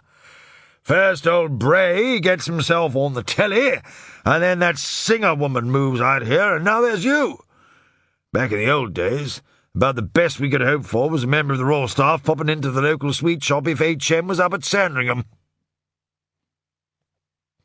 The conversation swayed on around Jejeune, who listened for cues and responded accordingly without ever completely abandoning his survey of the room. Shepherd returned, and he was guided around, hand on elbow, to meet various elements of Saltmarsh's elite, and receive their considered wisdom on local culture, society, and police work. He was beginning to worry that the smile muscles in his cheeks would soon fail him.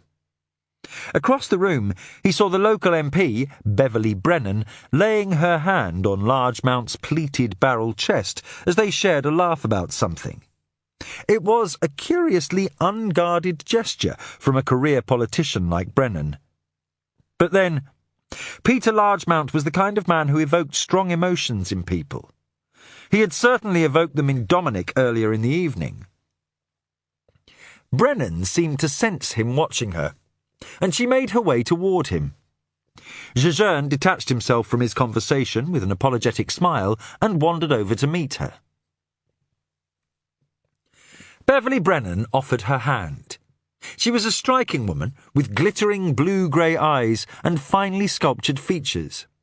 She wore her ashy blonde hair drawn up loosely behind her neck, but let down, it would be shoulder length. It would complete what was already an impressive package.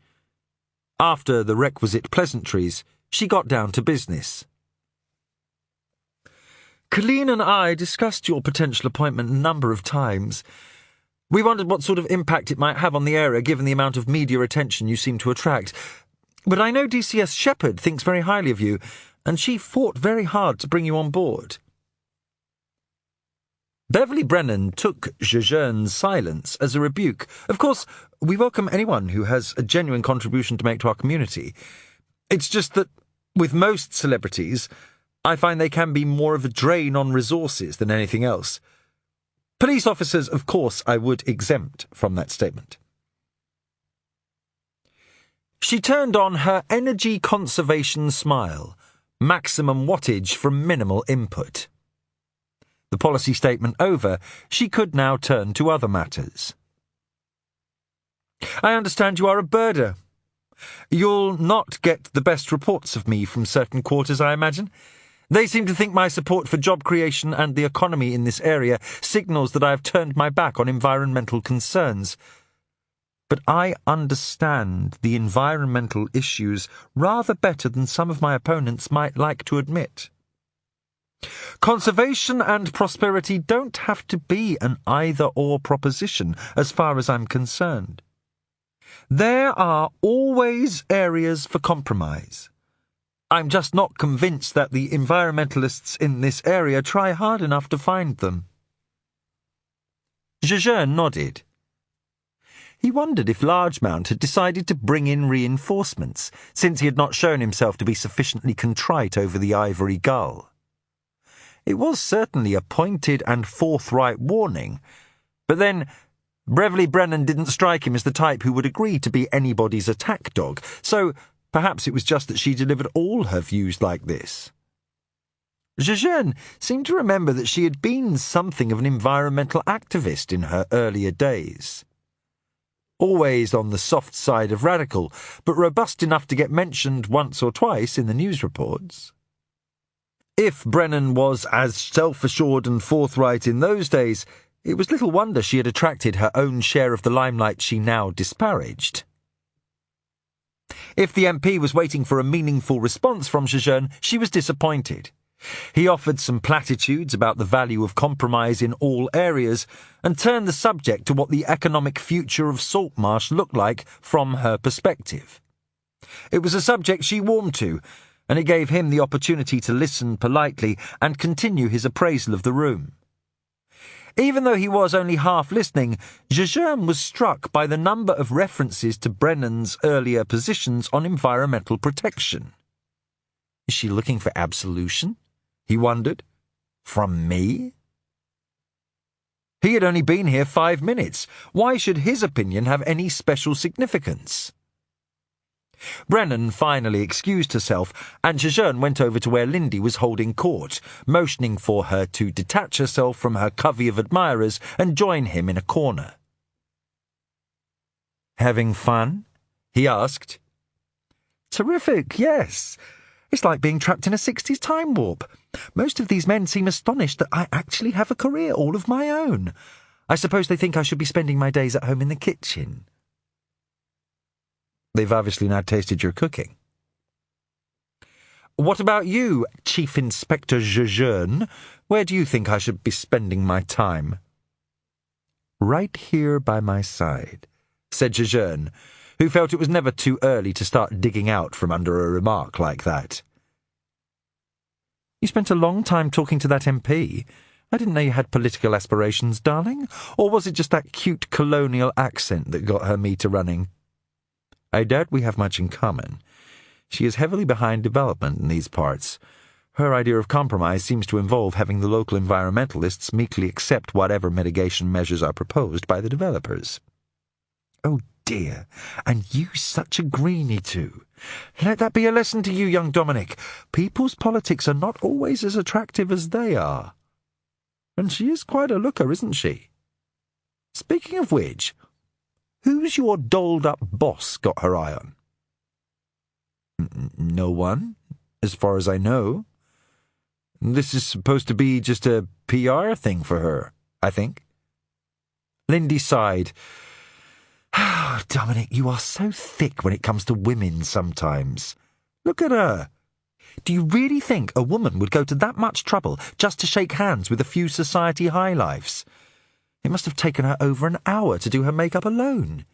She really wants to impress somebody. Not you, is it? You need to be careful, Inspector Jejeune. From what I hear, they're all at it, this lot. They're like a bunch of ferrets. It's a proper little hotbed of hot beds we seem to have landed ourselves in." "Business," said Jejeune. "It's a business of ferrets." He was hardly surprised by Lindy's revelations. It had always seemed to him that adults fell broadly into one of two categories: those who slept with their own partner and those who slept with someone else's. "Bedrooms and boardrooms," Lindy had once told him, "the nerve centres of our society, but bedrooms most of all." "How are you doing anyway?" she asked. When she had had a drink or two, Lindy had a way of leaning dangerously close. She was doing it now, stroking the silk lapel of Jejeune's jacket with the palm of her hand in a way that made it very difficult for him to concentrate on what she was saying. "Well," he said, with a smile frozen on his face for the benefit of passers-by, "I've spent most of the night listening to people who want me to use my influence with the government for one thing or another. Most of them seem to think I've got the PM on speed dial." "The Home Secretary did acknowledge a personal debt of gratitude to you, darling, on national TV. That sort of thing hardly goes unnoticed." Lindy surveyed the room. "You know, if these sorts of events are going to be part of the package from now on, I suppose we'd better get used to it. By the way, I had a nice chat with the lady who writes the local gossip column. She wants to do a piece about our hobbies, but I thought bird-watching and organic cookery seemed a trifle dull for a couple of transplanted urbanites. She's obviously going to be looking for something a bit spicier. I thought leather porn and crack cocaine? Sound all right to you? Fine." This was more like the old Lindy, with her dangerous buccaneering wildness. It was something Jejeune had seen a lot of in the early days of their relationship, but it had been noticeably absent these last few months. He hoped its resurfacing tonight was a sign of things to come.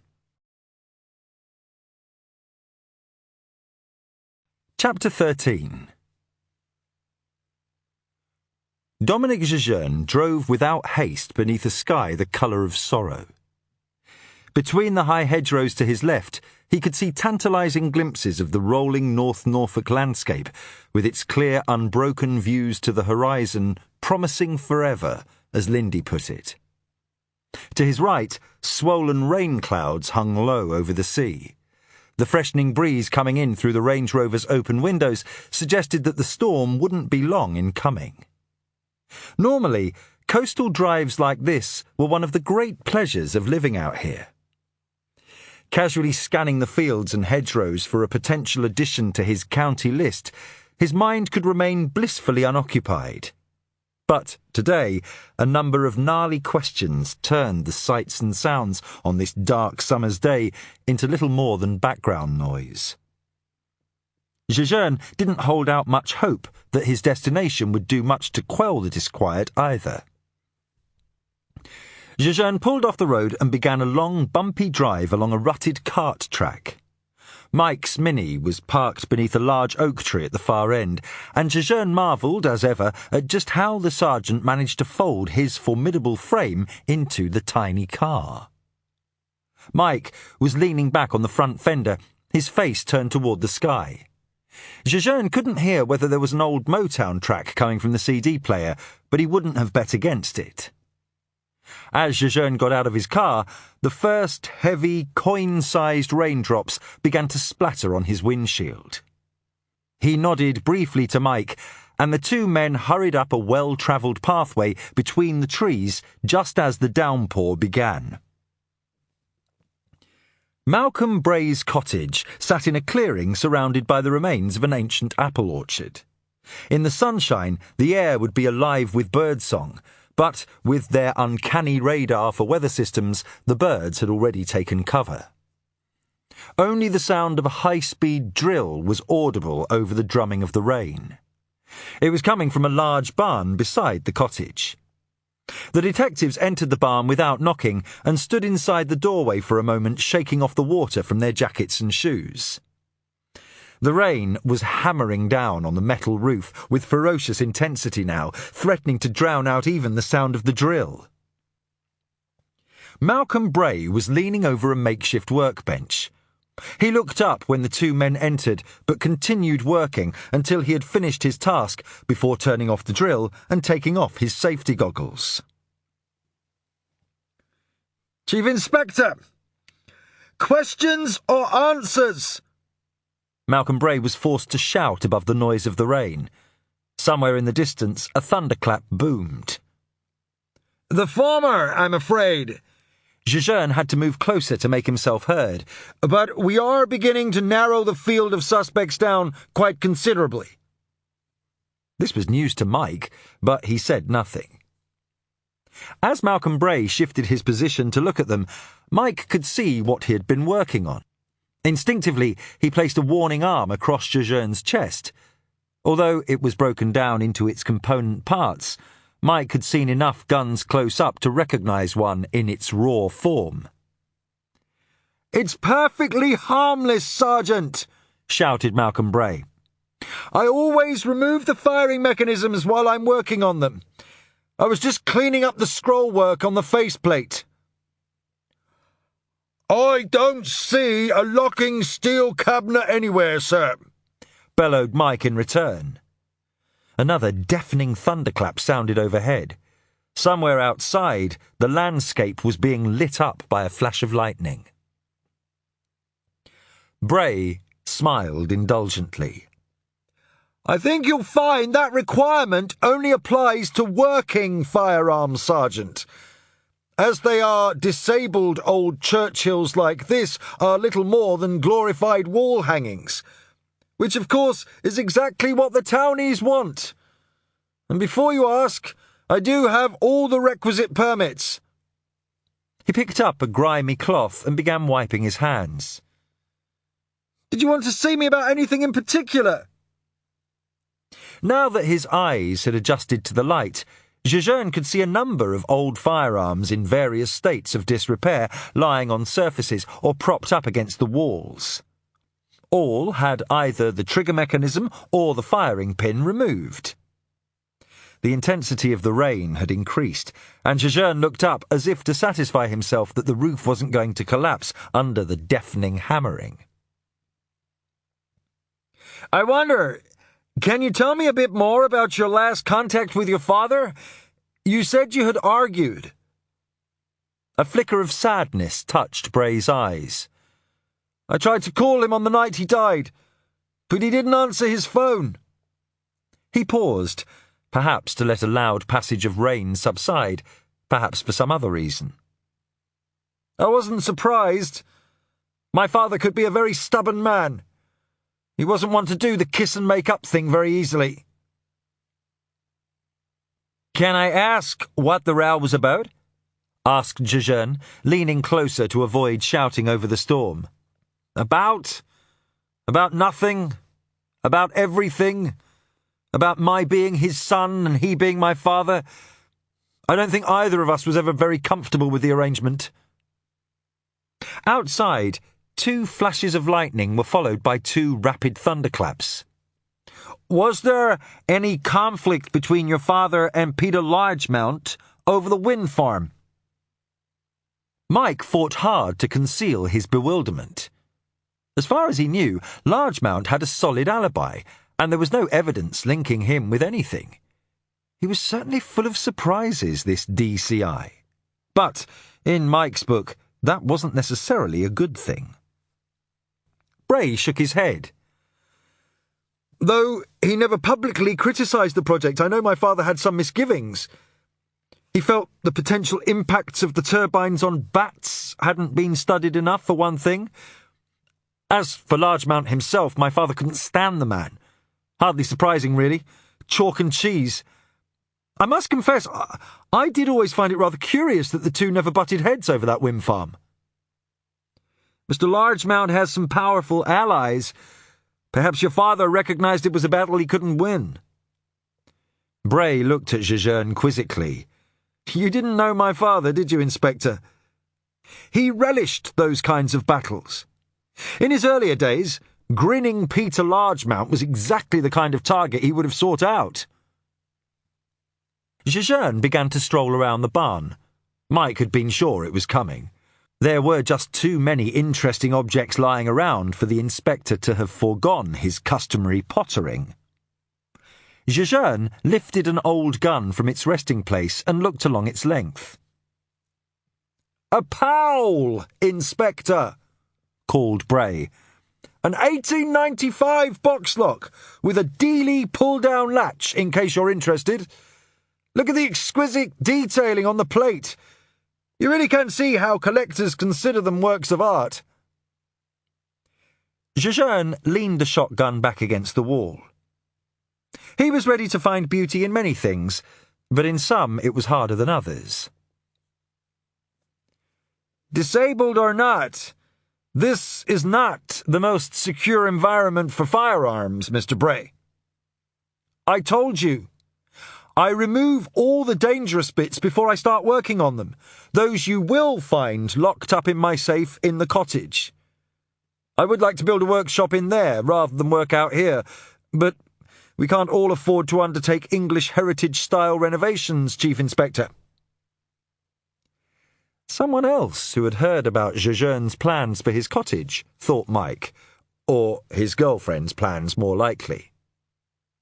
Even if Jejeune could claim it was the police force's idea to transfer him here, he was still, in the eyes of the locals, just another one of those townies who had swanned up from the big smoke to snap up a prime piece of the Norfolk coastline and, if not exactly the part of the country squire, at least be close enough to the cliché to be tarnished by association. The intense machine-gun drumming of the rain had eased off to a residual pattering on the roof. In the distance, the thunder was now just a faint rumble as the storm rolled its way across the countryside. I understand your father left a lot of unfinished projects, said Mike. Any idea what will happen to them now? Mother may make some efforts with the charitable work, I imagine. But as far as the academic research, Malcolm Bray shrugged. Perhaps the university? I don't know. You wouldn't have any interest in pursuing your father's work yourself. I understand you studied something similar at university. Bray smiled sadly. A generous way of putting it, Sergeant. My father was, understandably, delighted when I chose conservation biology as my discipline. Sadly, I'm afraid it was discipline that let me down in the end. My own. Another career opportunity lost to the demons of alcohol. Not exactly a unique tale of woe in our current society, I realise, but true, nevertheless. Well, that must have been a disappointment, Sergeant, yes. My father was never able to disguise his true feelings very well. Not that he tried too hard in the first place. I never touch the stuff now, but that's horses and stable doors, unfortunately, as far as any academic career for me is concerned. And you're the current Mrs. Bray? She seems very keen that your father's memory be preserved. I would imagine she would be interested in seeing his goals pursued. I doubt she knows much about father's goals, or anything else for that matter. She certainly doesn't have a clue about his environmental work.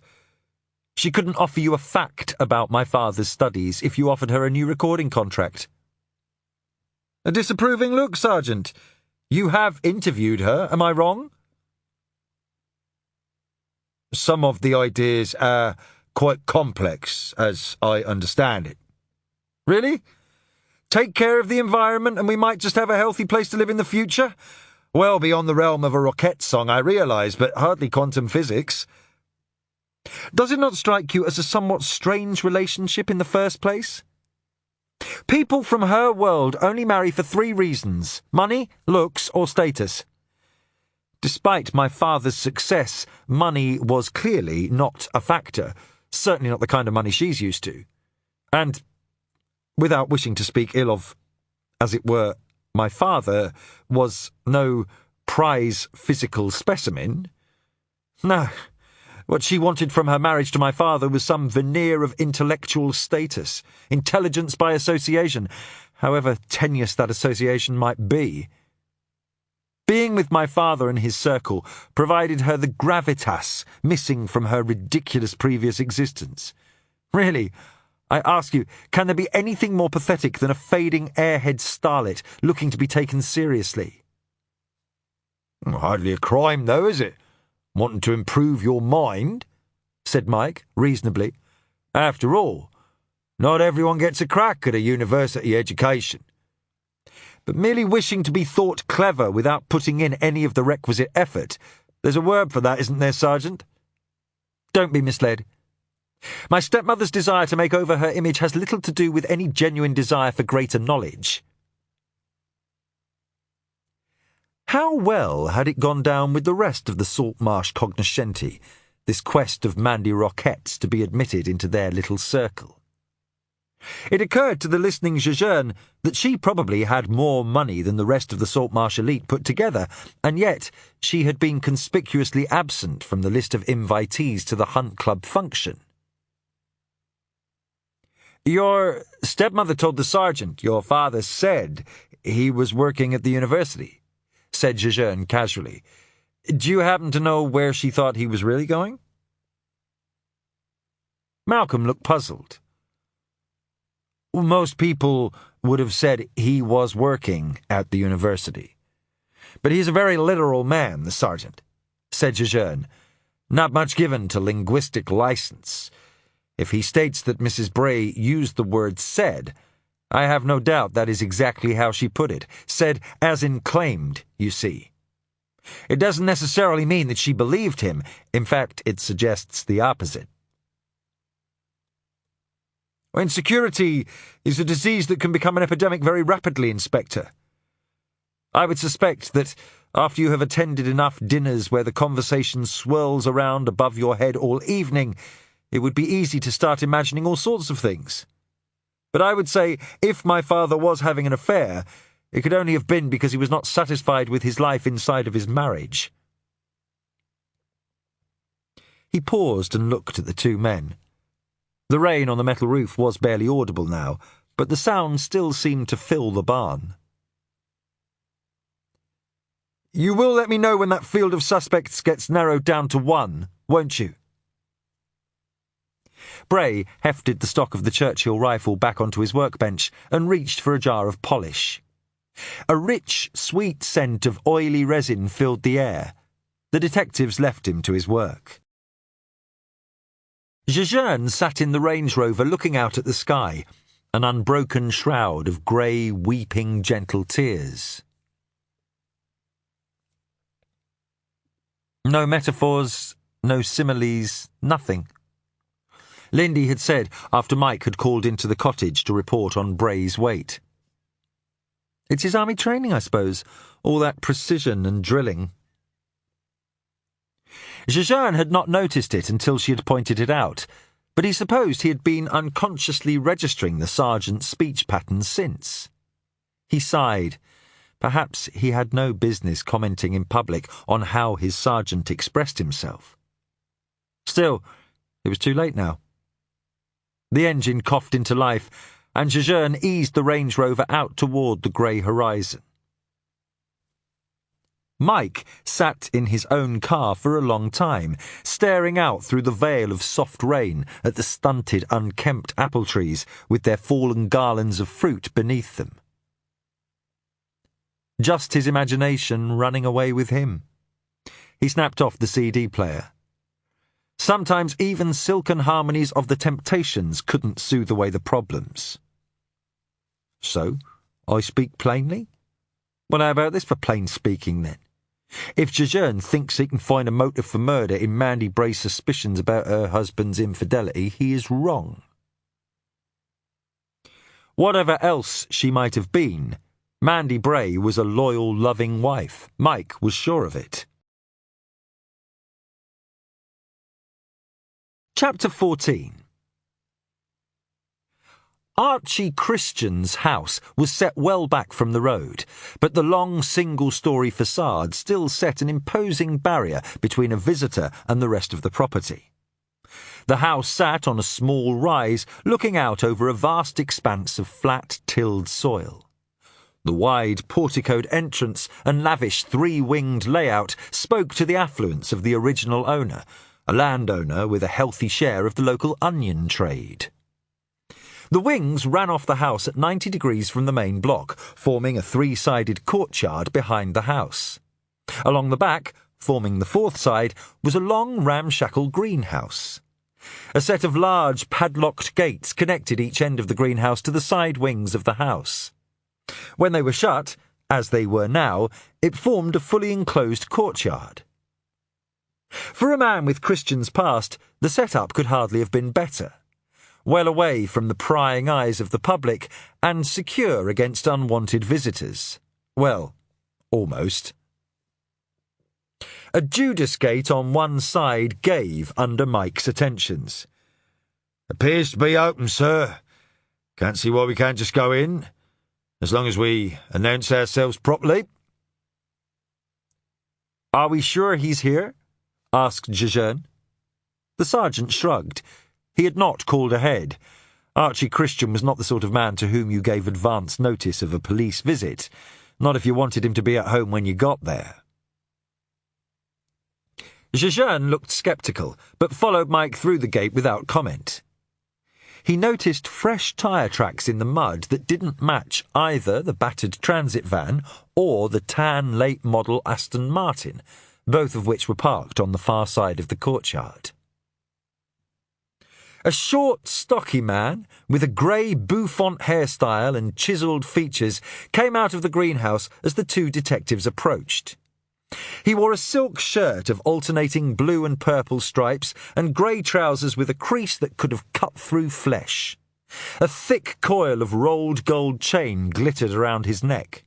Black patent leather shoes, of a style Jejeune hadn't seen for a generation, completed the outfit. Judging by his appearance, whatever he was up to these days, Archie Christian wasn't spending a lot of time in the onion fields. Christian walked toward them briskly, pushing his hands deep into the pockets of his trousers. He had the exaggerated swagger and easy self-confidence of someone who was comfortable coming at you head-on and standing right in your personal space. It was a useful trait to have, thought Jejeune, if you intended to do them bodily harm for non-payment of debts. Blimey! Danny Mike! I thought they'd sent you to the glue factory. Dodgy ticker, wasn't it? Don't look so surprised, old son. Lots of loose lips in the Norfolk constabulary, if you know who to ask. He tapped the side of his nose with a forefinger and turned toward Jejeune. And you must be the new bloke, the TV star. Christian waved his hands in front of him like a bad impersonation of a vaudeville star. So what's this then? Promotion or purgatory? I mean, one of the kids still died, didn't they? If I remember rightly, there was a whisper that if things had been handled differently... Still, I suppose we'll never know, eh? At least you managed to save the important one, the Home Secretary's daughter. That's the main thing. Mike made a move toward Christian, but Jejeune lifted his hand. It was a slight, almost imperceptible gesture, but it was enough to quell the storm brewing inside Danny Mike. "We're making inquiries about the death of Cameron Bray," said Jejeune evenly, "and your name came up."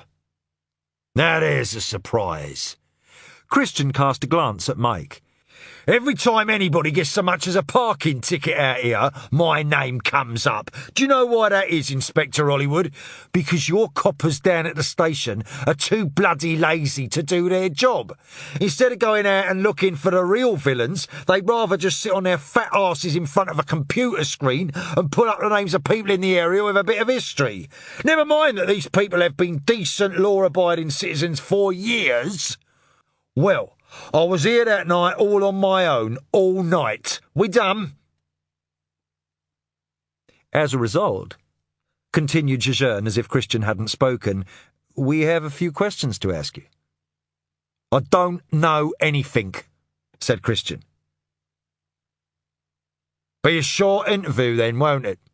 Said Mike, matching Christian's surly tone exactly. He indicated the greenhouse. Mind if we have a look around inside, Archie? The DCI has never seen your little set-up before. Christian shrugged and led the men into the greenhouse. Most of the space to the left was dedicated to 2 rows of tables with trays of plants arranged along them and hanging down in luxuriant fronds from baskets suspended from beams above. But the entire right-hand section of the structure had been converted into a sunroom. A large wicker sofa and 2 matching chairs surrounded a low bamboo coffee table, the furniture set to look out through the oversized windows at the vast flat quilt of fields beyond. Christian's laptop sat on the table, the monitor having already retreated to his screensaver. Behind each chair was a wicker bookcase filled with the sort of bric-a-brac one might associate with the worst of seaside souvenir shop and modern fiction, to Jejeune's mind at least, of a similar pedigree. Separating the space from the rest of the greenhouse was a polished teak bar, trimmed with brass rails and flanked by 2 large bamboo screens. An impressive array of liquor stood against the mirrored back of the bar. Through a small gap between the screens, Jejeune could see a large bed. It looked like the glass in that part of the room had been painted over, creating a dark space not visible from anywhere but here. All around the room, evidence of Christian's outlandish taste screeched at them. Nothing could have been more out of place in the tranquil pastels of the Norfolk countryside, and Christian seemed intent on making sure it was so. "If you won't have me in your inner circle," he seemed to be saying, "then you can just bloody well put up with me being on the outside making a spectacle of myself." Christian stared insolently at the two policemen, challenging them to begin. By now, Mike was beginning to get the idea of the pattern the interview was going to take. He would take the lead, while Jejeune pottered around examining the furniture until he felt like making a contribution. Mike found this constant fiddling irritating, and for the interviewee it must have been as distracting as hell. But then again, perhaps that was the point. One thing certainly seemed to be becoming clear. Domenic Jejeune rarely did anything without a reason.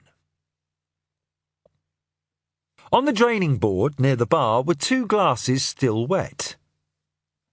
"Been entertaining, Archie?" asked Mike. "A punter. Not that it's any of your business." "I'll tell you what is my business. The run-ins you've had with the victim." "There was a fair few of 'em, wasn't there, Archie? Public set-tos, claims and counter-claims, harassment, threatening behaviour. It was all there on the computer screen when I sat there checking it out this morning." "We had our differences of opinion.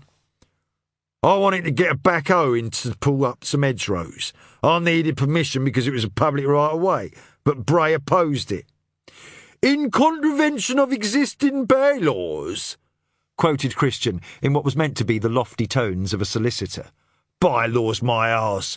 It was just showboating. Local greenie takes on the big bad businessman. So, yeah, we had a history, me and him. Not like you to worry about plan and permission. In the old days, you would have just ripped up those edges without a second thought. Yeah, well, this was different, wasn't it? I was looking at setting up a GM project on my land. Plenty of investors were interested, so the lawyers wanted everything done above board.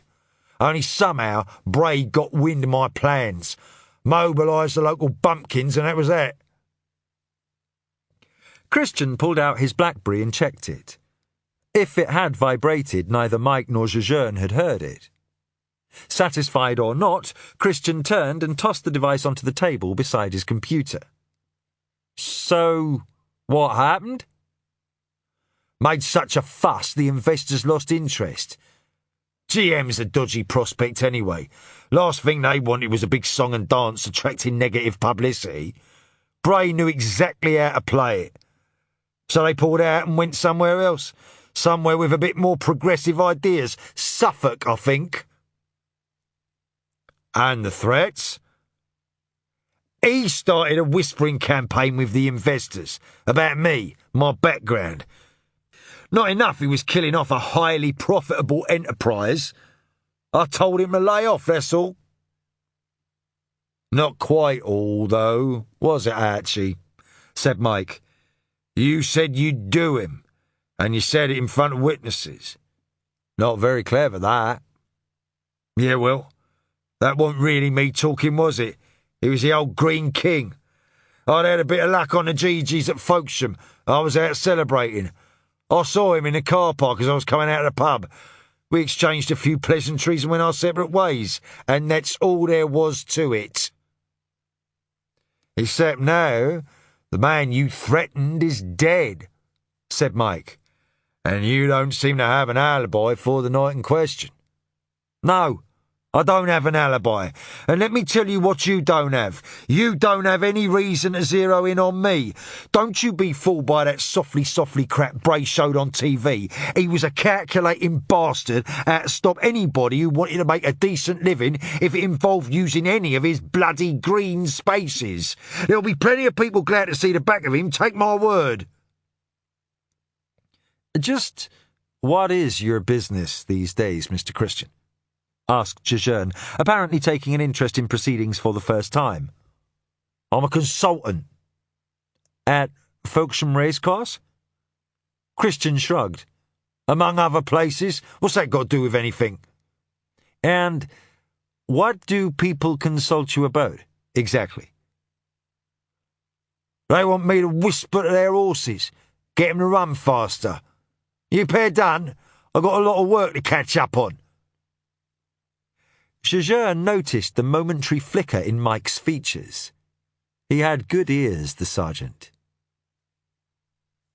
You can see, Mr. Christian, Archie, how a history of conflict with the victim could put you in the frame for this. Christian's sneer at Jejeune held real malevolence. Oh, yeah, bleeding obvious, innit?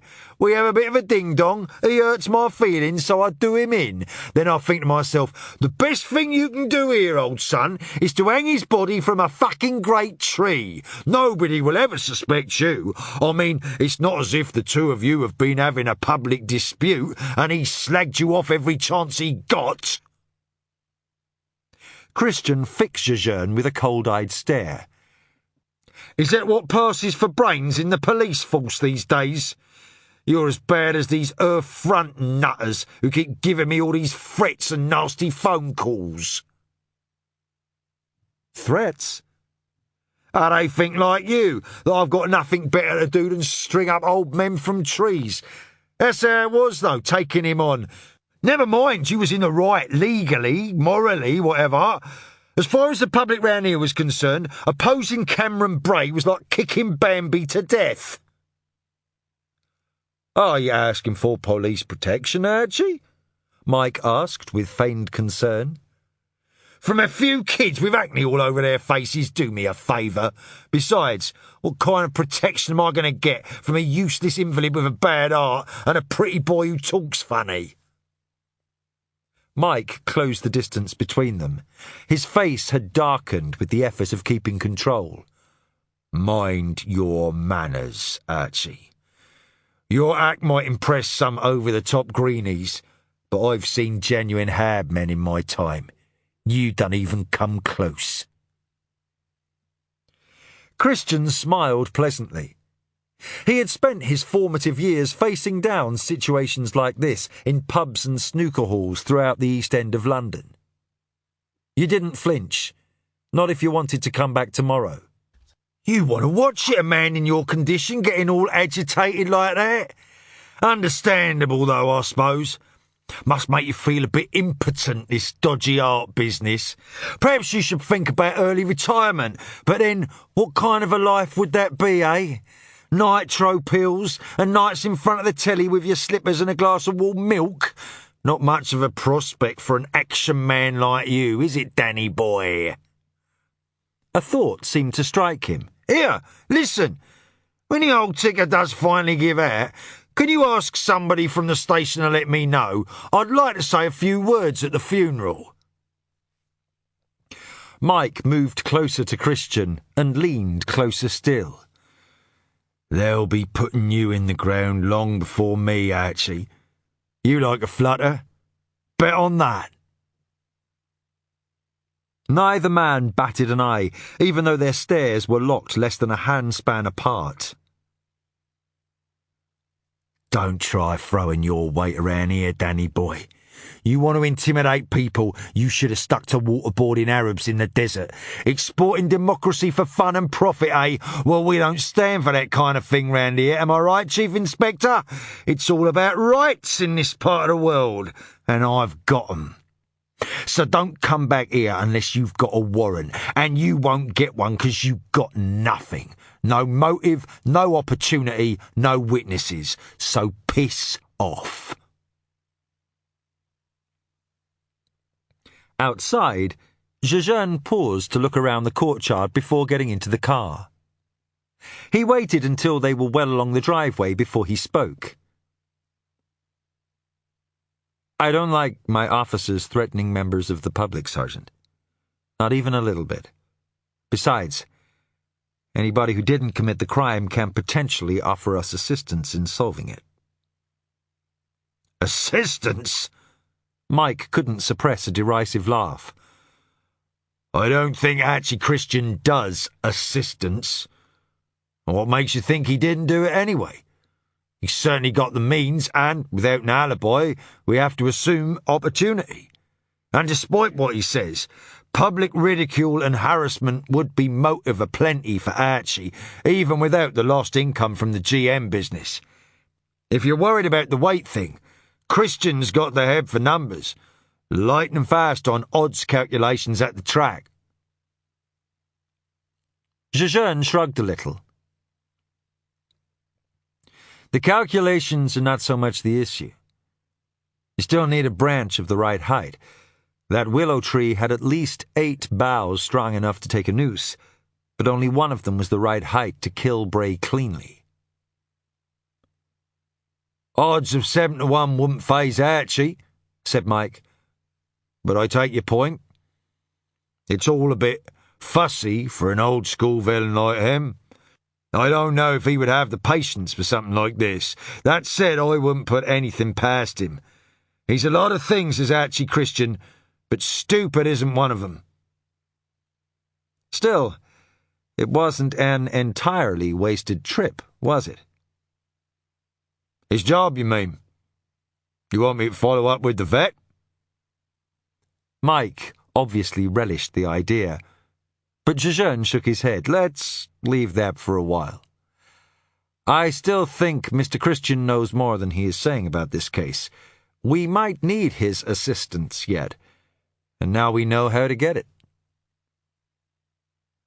Jejeune saw a smile touch the corners of Mike's lips. He had handled himself well back there, the sergeant, picked up on the cues very nicely. They had combined smoothly and ended up with a productive interview. Teamwork, some might have called it. Except for that, you needed team players.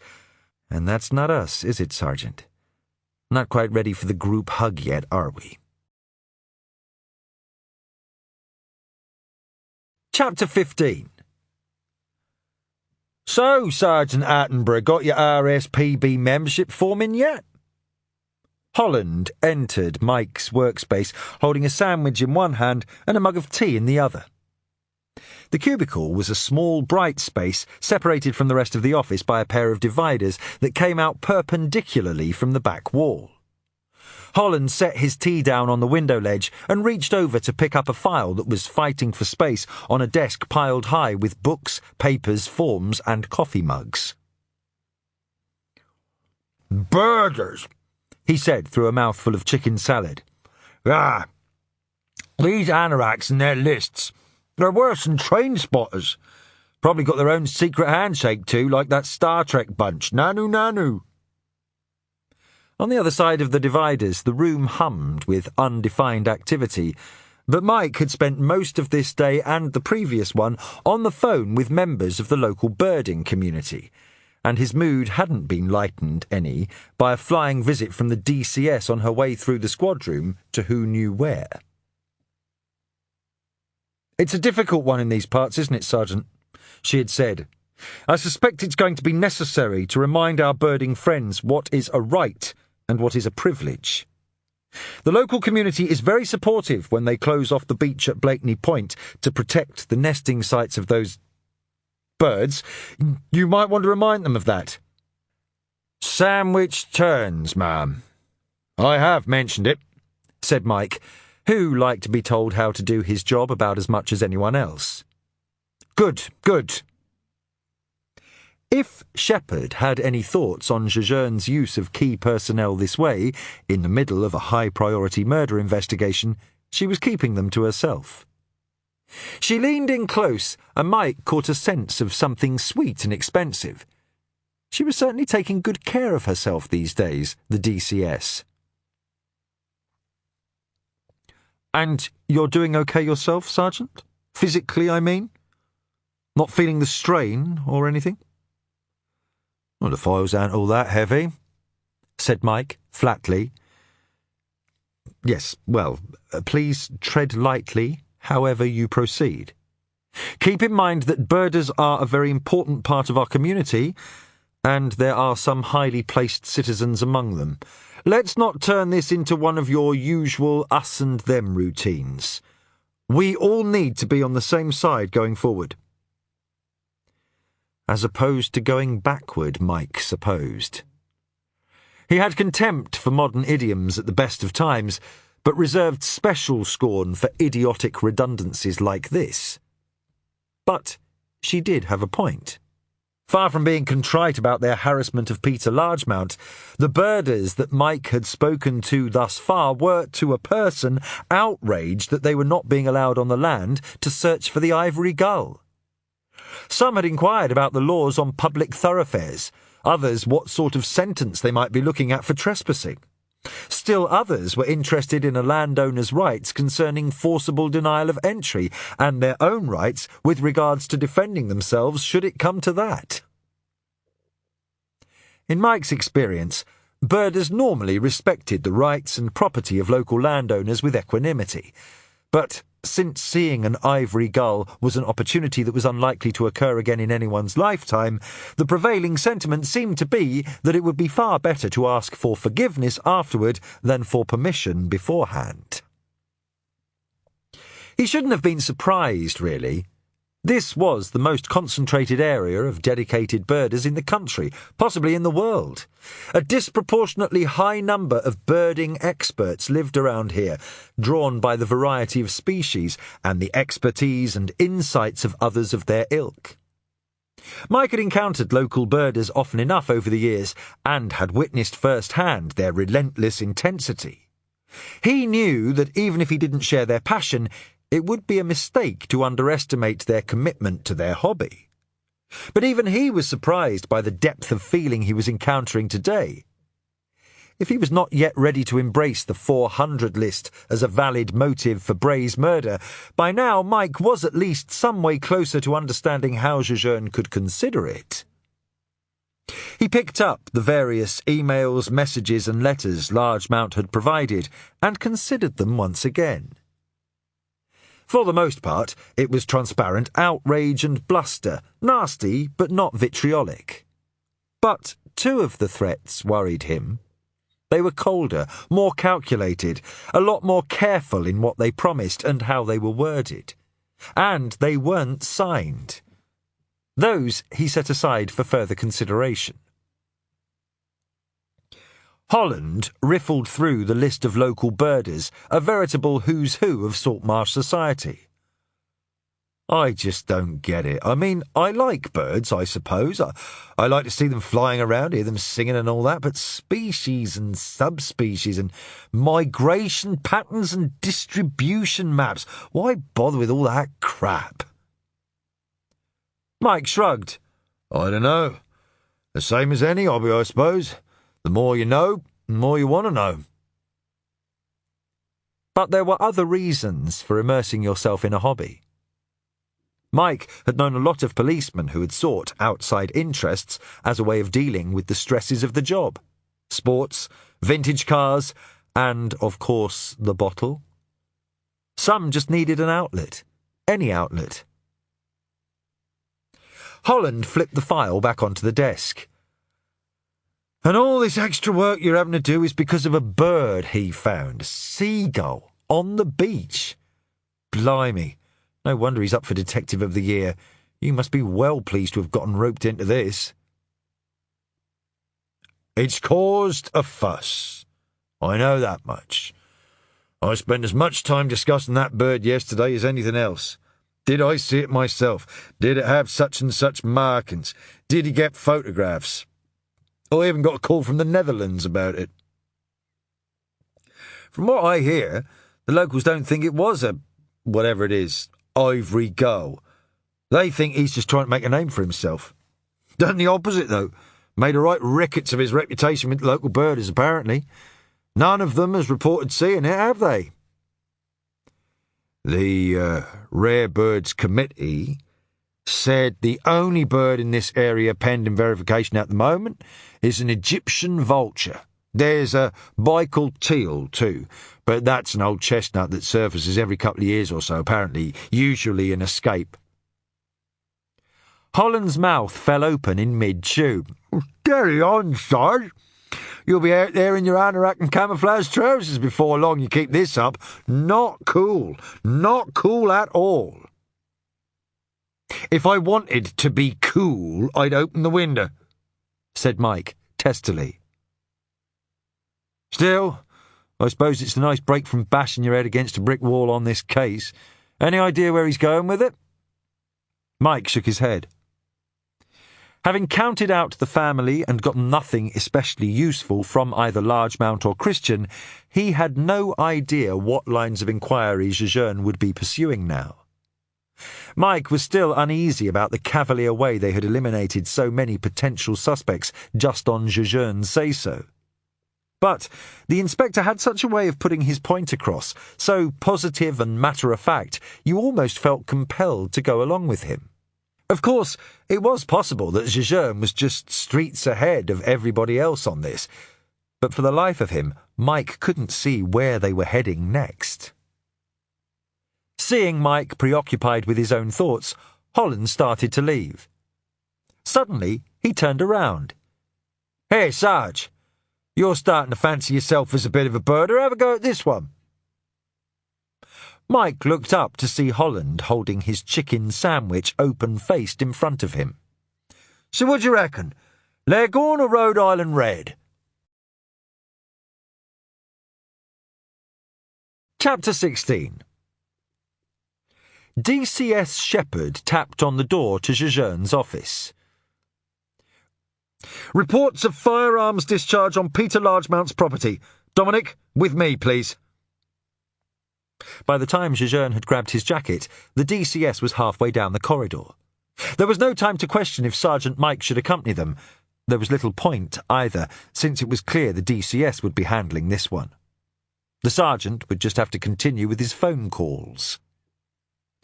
Shepherd revved her car out of the parking space and plunged into the Saltmarsh High Street traffic with barely a glance. The DCS's features were cinched up tight, though whether this was purely concentration or something else, Jejeune couldn't have said. They sped out through the light mid-morning traffic, and in moments they were into the countryside. Sunlight filtered through the branches of the hedgerows that lined the road, dappling the tarmac in extravagant patterns of light and shadow. In the fields along the roadside, large pools of standing water lay on the black earth like patches of silver, remnants of the tidal storm surges of the previous week. The salt marshes and lagoons along the shoreline had flooded rapidly and breached their boundaries, spilling their contents across the flat inland terrain. Thankfully, the storms had subsided quickly, and there had been no repeat of the massive property damage of the 2006 inundations. Still, it had served as a reminder that even living in an idyllic place like this had its perils. "This will turn out to be nothing, I'm sure," Shepherd said finally. "In fact, I think I already know what it's about." But if she was trying to convince herself, she wasn't doing it well enough to ease her foot off the accelerator. "So tell me more about this bird-watching theory of yours. Something about a 400 list?" Jejeune wasn't really sure where he had imagined this conversation would take place. He only knew he wouldn't have chosen it to be here, in the DCS's car, with her eyes focused intently on the road in front of her as the North Norfolk countryside flashed by. He had no idea who the DCS's source would have been, but he was fairly sure his theory wouldn't have been presented in a positive light. It wasn't even a theory at the moment, just a loose set of ideas, not ready to see the light of day. He would have preferred not to discuss it at all just yet, but he realised that option wasn't available to him anymore. The race to record 400 species in Norfolk is a matter of intense competition amongst the local birders. In birding circles, it would be one of the crowning achievements, and it would ensure prestige well beyond the local societies. Nationally, certainly, perhaps even into the world birding community. Cameron Bray was leading that race, and 2 days before he died, he made a record of an extremely rare sighting, an American bittern. But he never reported his sighting to the Records Committee or to anybody else, as far as I can tell. It doesn't make sense. Shepherd effected a creditable racing change as she accelerated into a sharp left-hand bend. A flock of wood pigeons exploded off the road in front of them in a flurry of wings and feathers. Jejeune let his fingertips touch the dashboard. Well, perhaps he just realised he had made a mistake. I'm sure it happens all the time. I'm no birder, but I know I couldn't be sure of something if it was just the briefest of flashes as it went by. Jejeune thought about the entry, the circling and the double underlining. I don't think so. I believe he was absolutely sure about what he had seen. There's also the lists. Bird orders consist of certain families, and they're arranged that way in Birdwatcher's lists. It wouldn't make sense to do it in any other way, but in the lists on Bray's desk, one of the families was misplaced, put in the wrong order. It's not a mistake a birder of Bray's quality would have made. Shepherd flicked a glance at him, as though she was waiting for something more. Realizing it wasn't coming, she summarized for herself. So, we don't know why he didn't report this bird in the first place, but you think somebody killed him in case he had second thoughts and tried to put it on his list afterward. And you think, what, this person checked these other lists after killing him? Why would they do that? In truth, Jejeune had no idea what the disordered lists meant. All I know is that Bray's behaviour is completely inconsistent with someone who has invested so much effort in a bid to list 400 species. He hesitated. He knew that as a motive for murder it was paper thin. He could have given her the other things, the particular family of birds involved, the significance of a 3-bird lead so close to the final goal, but he knew these details wouldn't be enough to convince someone who was so manifestly not a birder. They were barely enough to convince him. I see.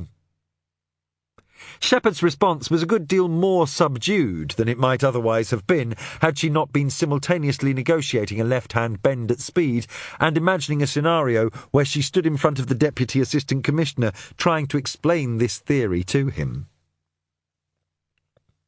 They sped through a tiny village, its stone-walled cottages so close to the road that if anyone had opened a window outward, Jejeune was sure it would have ripped off the mirror on the passenger side of the car.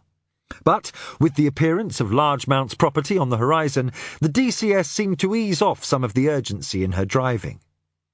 She pulled into the forecourt and pointed at a figure about 100 metres beyond the house. "I'll talk to Peter. You handle Ivan." Jejeune began walking down the dirt track while the DCS crunched over the gravel toward the house. As he approached, Jejeune recognised the man from the Titchwell car park. "Somebody needs to do something about him," said Ivan by way of a greeting. "He's a maniac. He fired at me. Twice." Jejeune could see that the man was still shaking slightly. He could hear it in his voice too. "I was down in the marsh, walking across the shale bank. I saw a flash of white come into land. I thought it might be the ivory." Jejeune looked over Ivan's shoulder. He hadn't realised Largemount's property was so close to Great Marsh, or to Cameron Bray's house. "As soon as I crossed over the creek, there was a shotgun blast in my direction," he continued. "And then he appeared. It was almost as if he had been hovering there, waiting for somebody to trespass. He became very belligerent and demanded I leave immediately. I told him if he wanted me off his property, he would have to call the police." There was more outrage than fear in Ivan's words now. "That's when he raised his shotgun again and pointed it directly at me. Then he lifted it slightly and fired directly over my head, both barrels." Jejeune didn't need to make notes, but he did so for form's sake. He asked about Ivan's sightings for the day down in the marsh, but there was nothing that made it worth suggesting a side trip to the DCS on their way back. The sound of an approaching car caused them both to turn quickly. Shepherd was driving down the dirt track toward them. She pulled up and got out, looking flushed. "We won't be taking this any further, Ivan. Mr. Largemount has no wish to press charges." "He doesn't!" Ivan was indignant. The freshening breeze on the rise coloured the DCS's cheeks. "The land is private, and it is posted. In addition to which, he tells me he spoke to you yesterday about trespassing." And I'm telling you, the man fired at me. It was a criminally irresponsible act. He was shooting at pigeons, said Shepherd. I happen to know Peter Largemount is an excellent marksman. I am certain you were never in any danger. Look, this is a simple trade-off. You will not pursue the matter any further, and he won't press charges for trespassing. The DCS's tone made it clear that she wouldn't be entertaining any other contributions to the discussion. Damn thug, said Ivan, half to himself, as he began picking his way carefully down the slope back toward the marsh. Little wonder he's the most despised individual in the county. Jejeune was silent as he watched him go. He remained that way until he and the DCS were in the car together, when he finally spoke. Perhaps I should still have a word with Mr. Largemount. DCS Shepherd was looking over her shoulder, reversing up the dirt track. It sorted. Besides, I hear you two have been jousting recently. Nothing to do with the investigation, I take it? He's not a person of interest? Jejeune shook his head. There's a phone call from Bray that he doesn't want to talk about, but he has an alibi for the evening Bray was murdered. So nothing then. She nodded as she turned the car around and started to drive back along the road. I must confess I'm not sure where you're going with this bird list idea, Domenic. I'll back you, of course, but I'm going to need something substantive and soon. I've been hearing from a lot of top-line academics about this case, she said. Politicians, too. They're starting to talk about Bray in exalted terms. If we suddenly end up with a martyr on our hands, it's going to make it a lot more difficult for us to hold on to this case. I need to show the higher-ups we know how to do big crime out here in the backwoods, to convince them that we are going to be able to deal with this at division level.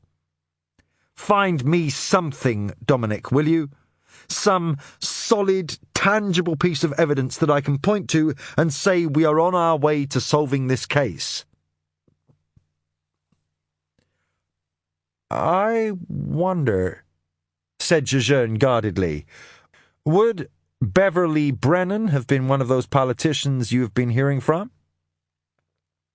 Shepherd risked a sidelong glance at Jejeune before returning her attention to the twisting road. Beverly Brennan is a good friend of the department, Domenic. A very good friend.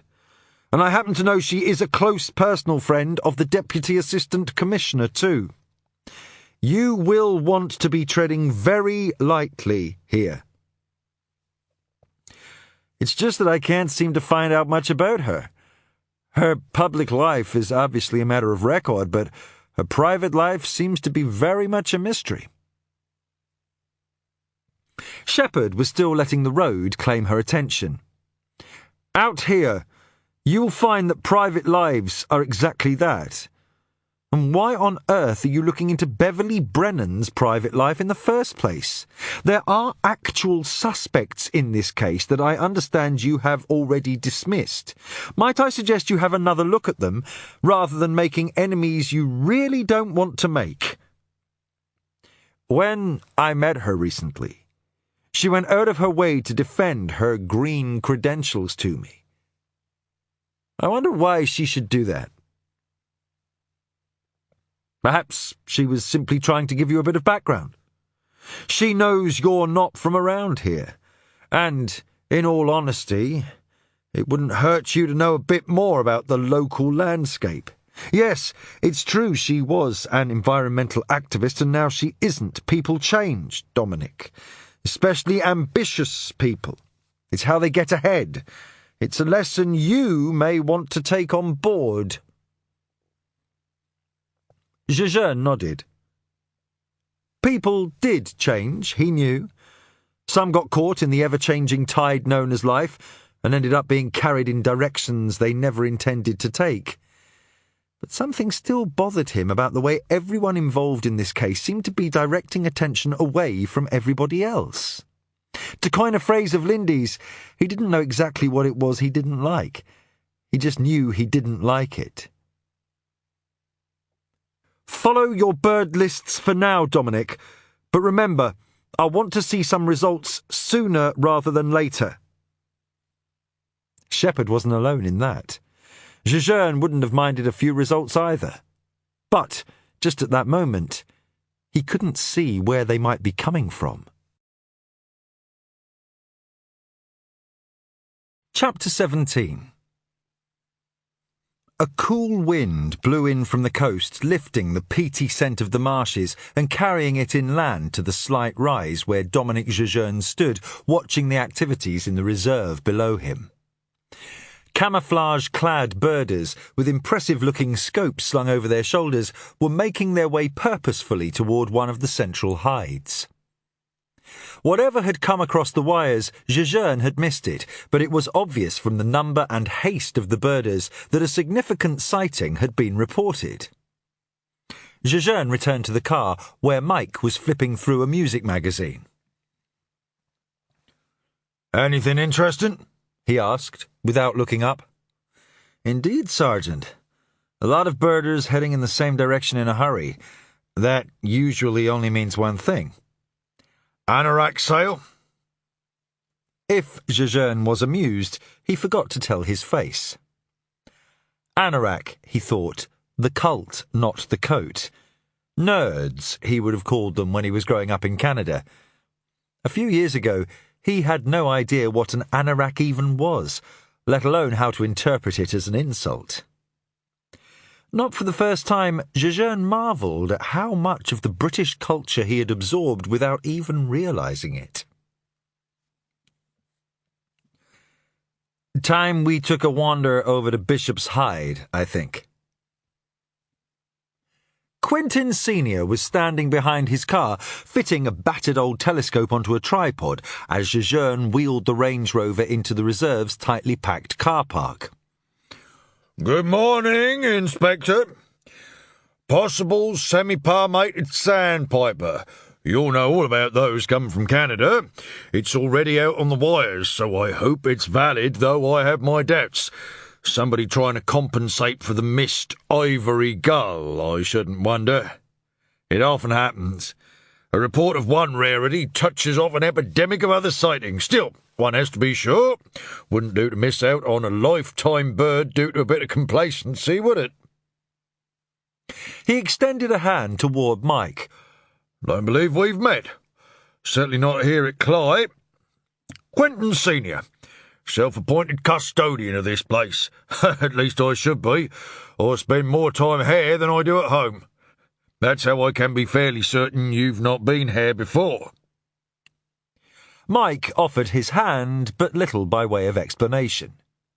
If it wasn't already clear that he wasn't a birder, it would soon be. Senior hefted the scope onto his shoulder and began walking along the wooden path into the reserve. Local man, Sergeant? Asked Senior over his shoulder as they walked through the waist-high grass. We can take a lot of pride in Cly, you know. It is the oldest bird reserve in the UK. In 1926, a doctor named Sidney Long had the foresight to purchase this area to preserve it from hunting. It's often said this is where birding properly began in Britain. It's an impressive bit of our local heritage, whether you're an actual birder or not.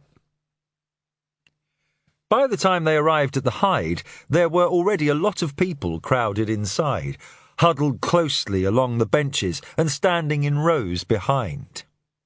An array of scopes and zoom lenses on tripods filled the remaining space. Even in the darkened interior of the hide, Jejeune could feel eyes upon him. Senior's appearance had occasioned a wave of murmured welcomes, but Jejeune's own nodded efforts at a greeting went unreturned, as people returned to their binoculars with studious intensity. Senior had settled into a spot made for him on the bench by two other birders, while Jejeune and Mike were left to stand behind the row of tripods. The inspector here should be able to give us the nod or otherwise, Senior announced to the hide. Must have seen plenty of semi-palms back where he hails from. So, where is it exactly? Multiple contributions guided Senior to a mudflat toward the back of the cell, where a gathering of perhaps 200 small grey birds sat hunched against the onshore wind. Mike wondered just how anyone could have identified one bird among so many similar shapes in such a sheltered location. But with so many expert eyes scouring these marshes on a daily basis, not many birds were going to escape scrutiny. Semi-palm? Asked Mike, more because it looked like being a long stay than out of any real interest. Semi-palmated? As in webbed, explained Jejeune. The semi-palmated sandpiper has partial webbing between its toes, but its feet are not fully webbed like, say, a duck. There's never been a confirmed sighting in Norfolk in recent history, or so I believe. Jejeune was suddenly aware that Mike was not the only one paying attention to his explanation. He was confident of his facts up to this point, but he felt it wouldn't hurt to quit while he was ahead. Along the length of the hide, the birders discussed in muted tones issues of size, coloration, and bill length.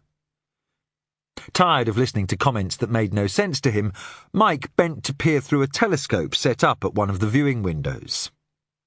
As Senior had said, Jejeune had seen many semi-palmated sandpipers in Canada, hundreds, if not thousands, so he was happy to hold back and let the sergeant take a turn first.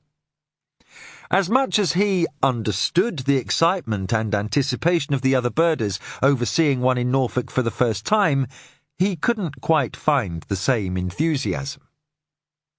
He remembered in particular viewing 100-strong flock once at Hillman Marsh, north of Point Pelee, and watching as his brother painstakingly trained his scope on every one in turn until he found a western sandpiper among them. He still remembered thinking he would never be the birder his brother was.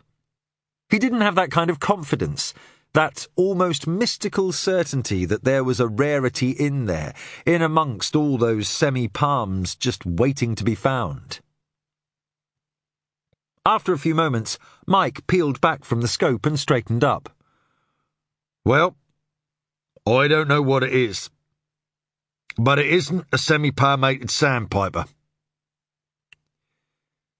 Senior shot Jejeune a surprised look, and then turned a quizzical gaze on the sergeant. I was watching it just now as it lifted its foot up, said Mike. There's no webbing between the toes on that bird. Yes, there is a bit more to bird identification than that, thank you, said one of the birders stiffly, looking at Senior for support. Is there, Daniel? We tend to get caught up with the possibilities sometimes, but I think in the end what our eyes tell us should be the final say on the matter. If there is no palmation, then that would be enough to eliminate it for me. Anyway, as it turned, I think I might just have gotten the faintest hint of braces, badly abraded, of course, but see what you think.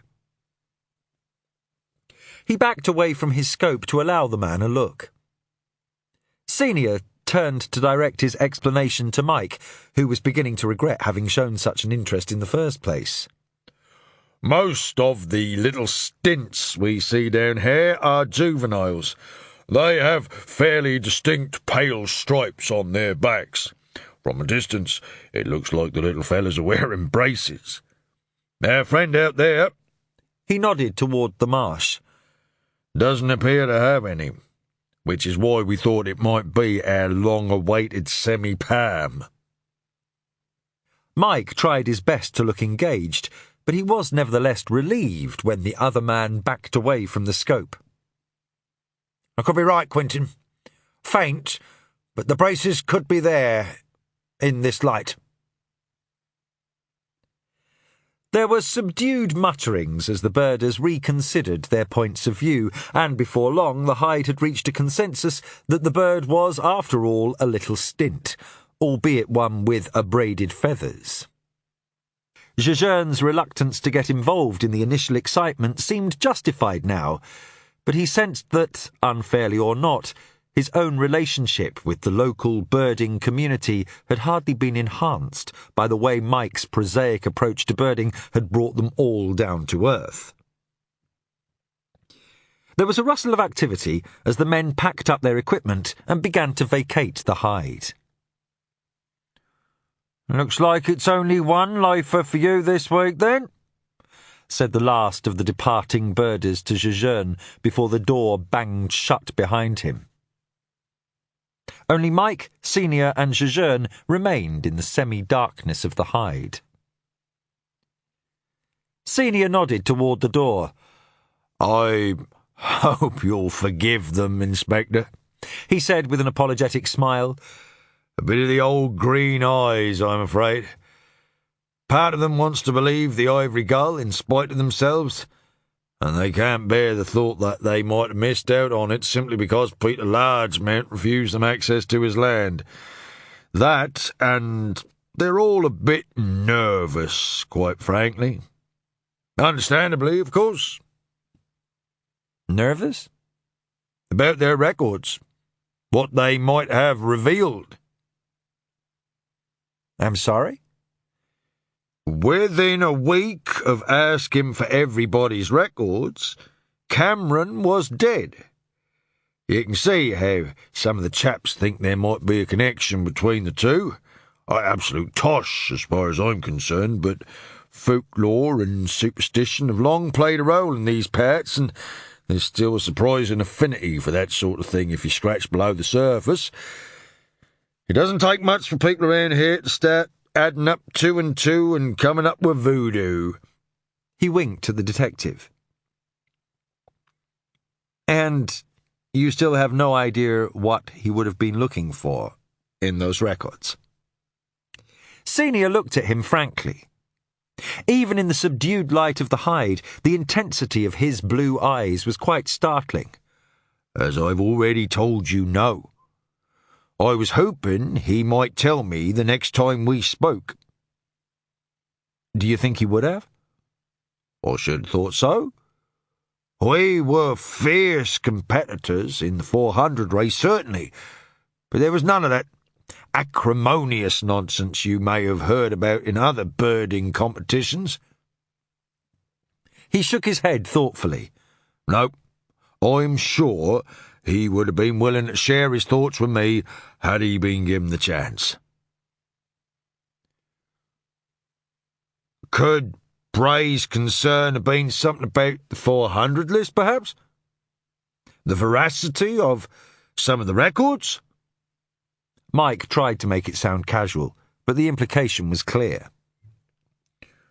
"If it was to do with false entries, I would have been especially interested in his findings for obvious reasons. But I suppose we shall never know. And yet, you know, there was something troubling him. I called him to ask when we might be able to get the records back. He sounded a bit odd, frankly. Didn't say a lot, but it was definitely there, if you knew him well enough. Uneasy. Yes, that'd be the word." Jejeune was silent. Mike waited to see where the inspector wanted to go with this. It seemed like the first thing they had come across in a long time that was worth pursuing. But whatever Jejeune made of this news, it apparently wasn't enough to warrant a comment. Mike stepped into the breach instead. "It seems strange, Mr. Senior, that somebody with your obvious love of the subject would resign from the County Rare Birds Committee. Can I ask why that was?" "Optics, Sergeant. I believe they call it these days. Wouldn't do, me up near the top of the list and still deciding whose sightings would count and whose wouldn't. Wouldn't do at all. I offered, they accepted, end of story. There were plenty of good birders to take my place, and in Carrie Fairchild I really do believe they got one of the best. I was speaking to Miss Fairchild just the other day, as a matter of fact, said Mike. She tells me the committee would almost certainly have accepted a record from Cameron Bray solely on his say-so. That means he may have been able to count that American bittern after all. Really? Senior considered the possibility. Normally it would have been out of the question, of course, but given Cameron's reputation and his status in the birding community, I suppose if he had actively insisted on it, there would be enough votes on the committee to push it through. Celebrity is as seductive there as anywhere, Sergeant. And if you still had a vote? Me? Well, I'm from the old school, Sergeant. A man's word is good enough for me. Depending on the man, of course. In that case, said Jejeune thoughtfully, there could be another reason he didn't report it right away.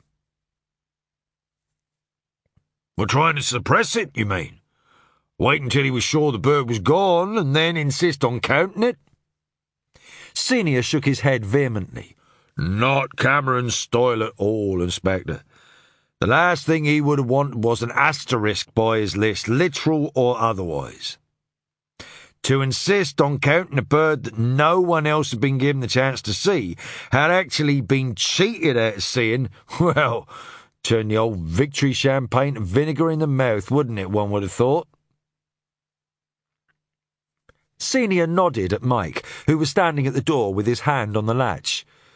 Your sergeant looks as if he has had about all the bird and excitement he can stand for one day. I wonder, do you think you will be able to release the records soon? I know the members will be keen to have them back. They represent years of work, and even if most of the lists have already been backed up on computers by now, I'm sure the blood, sweat and tear-stained originals would still hold great sentimental value for 'em. A thought seemed to strike him. You know, if you sent those lists over, I could have a quick look through 'em myself before I handed them back. I know the people and the places and the birds, of course. If anything out the ordinary jumped out, I might be able to spot it. That would be very helpful, said Jejeune, with not very much thought at all. I'll have them sent over. Mike was quiet on their way back to the car. His silence suited Jejeune, who was casually scanning the mudflats and scrapes for odd shapes or flickers of movement. Had he inquired what was on Mike's mind, the sergeant wasn't sure how he would have answered. If, just if, Jejeune was onto something with this 400-list theory, how much sense did it make to hand over the most important piece of evidence to one of the people who stood to gain the most from the crime?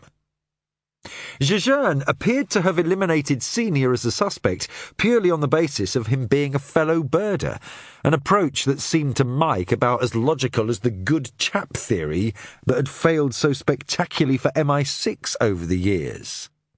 Why didn't this DCI just let the evidence take its course, instead of simply writing off suspects on gut instinct? First the family, then Christian, and now, apparently, Senior.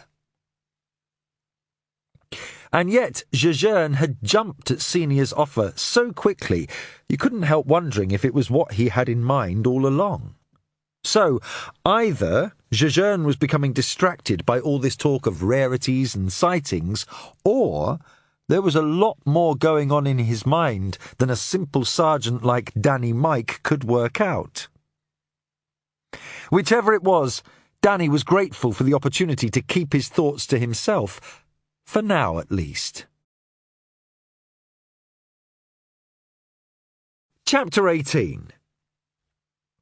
If it had been a novelty at first, this constant flitting around, it was starting to wear a bit thin now. It could always be the caffeine, Mike supposed. Those Canadians certainly loved their coffee. But he doubted the DCI's perpetual motion could be put down solely to a few alkaloid jitters. Yet here he was again now, perched first on a desk on one side of the incident room, and now the other. Not much knocked Danny Mike off his stride, but he could see how Jejeune's constant fidgeting could irk some of the others, if only because they couldn't be sure where he was or who he was watching at any given time. The result, Mike had to admit, was a good deal more attention being paid in these briefings than he had seen for a long time. They had gathered, expecting to hear the contents of a new report from the ME, which promised an update on the time of death. But that had been shouldered off stage by the news that Mike had just delivered to them like a bolt from the heavens. The watch had been returned. "I don't get it," said Holland. "I mean, that's a flash piece of hardware to be sending back without being asked." No one else got it either. Murderers sometimes took trophies, but they did not, in the department's collective experience, return them a couple of days later carefully wrapped in tissue via the victim's mailbox. Jejeune felt sets of eyes turning his way by increments, but he had no more idea than anyone else of the significance of this development. It was too important a piece of the puzzle to be ignored, and yet it seemed so out of keeping with the rest of the attack, Jejeune had no idea where it could fit in. He had noticed that neither Bray nor Mandy wore a wedding band, so was the watch the next best thing to taunt the widow with? Was Mike onto something with his theory of a deranged stalker targeting Mandy Bray? Jejeune had little doubt that she was safe for now. Mike had already set up a security detail for her, but Mandy Bray couldn't live like that forever. Sooner or later she would tire of the protection and venture out on her own, and when that happened, she could be in a lot of danger. The only way of preventing that was to catch this killer quickly, and perhaps, with the appearance in the doorway of the young constable with another file, they were about to get just a little closer. The constable handed the file over to Mike without a second glance at Jejeune. "Right," Mike announced to the room at large. "Based on the ME's closer examination, we now have a more precise time of death. Still more or less instantaneous, but now fixed within an hour either side of 8 p.m. Help anybody? Or otherwise?" "Archie Christian is still in the frame," said Holland, "and his run-ins with Bray were a bit more than just a candid exchange of ideas too. Even before the incident outside the pub, there was a report of a confrontation at Bray's house. Christian went over there after the GM contract was cancelled. Apparently he lost a shed load of money and he made no secret of who he thought was responsible." "So, that's motive and opportunity," mused Mike, doing his best to ignore Jejeune, who was now handing him back the report, having come forward to take a quick glance at it. "Archie Christian is starting to slip into the picture very nicely." Mike could see that Holland liked the way this was going. If Jejeune continued to ignore standard police procedures and dismiss suspects in order to push his bird list agenda, there would almost certainly be a day of reckoning coming. As far as Holland was concerned, Archie Christian's guilt or innocence probably didn't matter much one way or the other. But the good, solid police work took you in a more or less direct line to Christian. And the constable would be happy to be on record as the one who had pointed that out when the DCS was casting around, asking where it had all gone wrong. Salter flipped back through the notes on her yellow foolscap pad. She shifted uncomfortably. Peter Largemount didn't get to his speaking engagement until just after 7:30. According to those who have caught his act before, he usually likes to arrive early for these things and have a couple of steadiers at the bar. When he wasn't there at his usual time, the MC phoned Largemount's house and cell, but got no answer. Largemount eventually came flying in just before he was due to speak, well flustered by all accounts, although he put on a good show once he got started. Mike nodded to himself. Murder in Saltmarsh and cocktails in Norwich half an hour later. Possible, if you knew what you were doing. Mike had seen the way Largemount threw his big Bentley around, and it was apparent he had no great affection for speed limits. If you were lucky enough, or good enough, Saltmarsh to Norwich in 30 minutes could be done. Of course, if you were going to go to all the trouble of manufacturing yourself an alibi, it seemed beyond careless to leave a hole in it this big. And, you had asked me if there had been any recent changes in Peter Largemount's financials? Mike was looking down at the ME's report as she spoke, but he knew who Salter was addressing. Mike hadn't asked her anything about Largemount, and it obviously wouldn't have been Holland. No, it was the DCI who liked Largemount. He had had his eye on him from the beginning. This was ridiculous. You couldn't have a murder squad all pulling in different directions like this. Him looking at Senior, Holland going for Christian, and the DCI after Largemount. What about Salter? Did she have a favourite? Or was she just content to sift through the reports and offer up the details? I don't know if it's relevant, continued Salter, but Largemount is trying to raise some cash, so he is looking at a new share issue. Since the wind farm productivity is not up to full capacity yet, according to finance, the only way he could really justify the new issue is if he was to increase his operations. He is proposing a 30% expansion. How's he going to manage that? Asked Holland. The only land he's got left is Lesser Marsh. Enter Bray's request for that earlier biodiversity survey, thought Mike.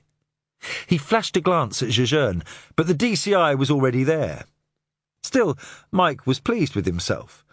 Sometimes it took the old fella a moment or two to catch up, but he usually got there in the end. The thing is, continued Salter, even though Lesser Marsh is on private land, any proposal to drain it would need significant political backing. Thanks to people like Cameron Bray, there's a lot more awareness out there now about the ecological value of wetlands. Only it looks like Largemount's already got some high-level support in place.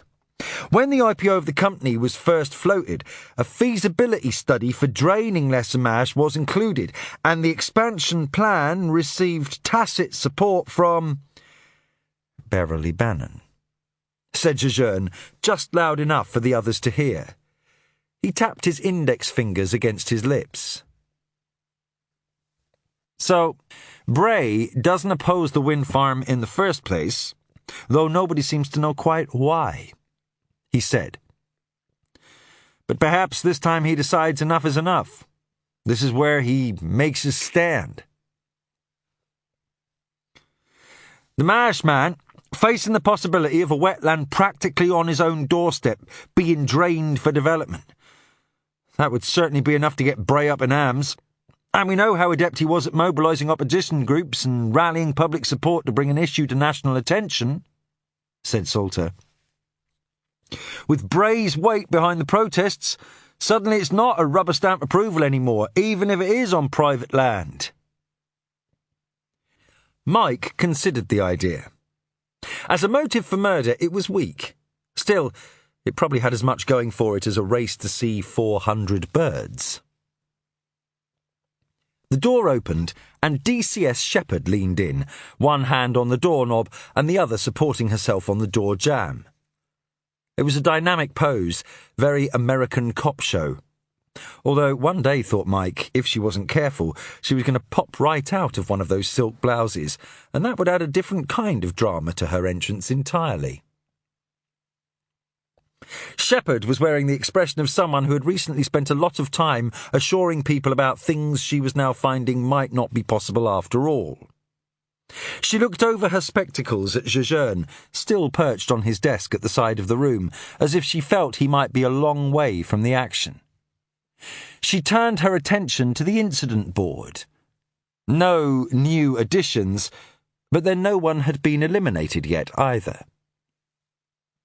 I thought Peter Largemount was in the clear. That dinner thing in Norwich?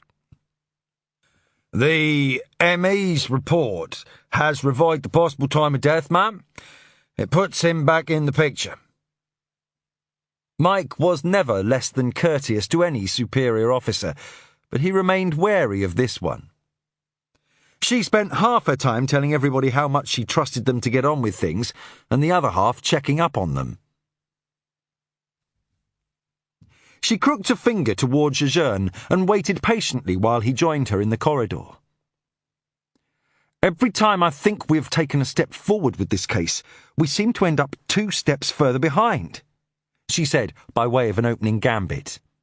Now, I don't know why Peter Largemount has suddenly sprung back into the picture, and I don't much care. I understood you were pursuing this business about bird lists. Do you have any more on that? Jejeune looked at the DCS for a long moment, and when he spoke, it was as if he was choosing his words with extra caution. The exaggerated care slowed the delivery to a trickle.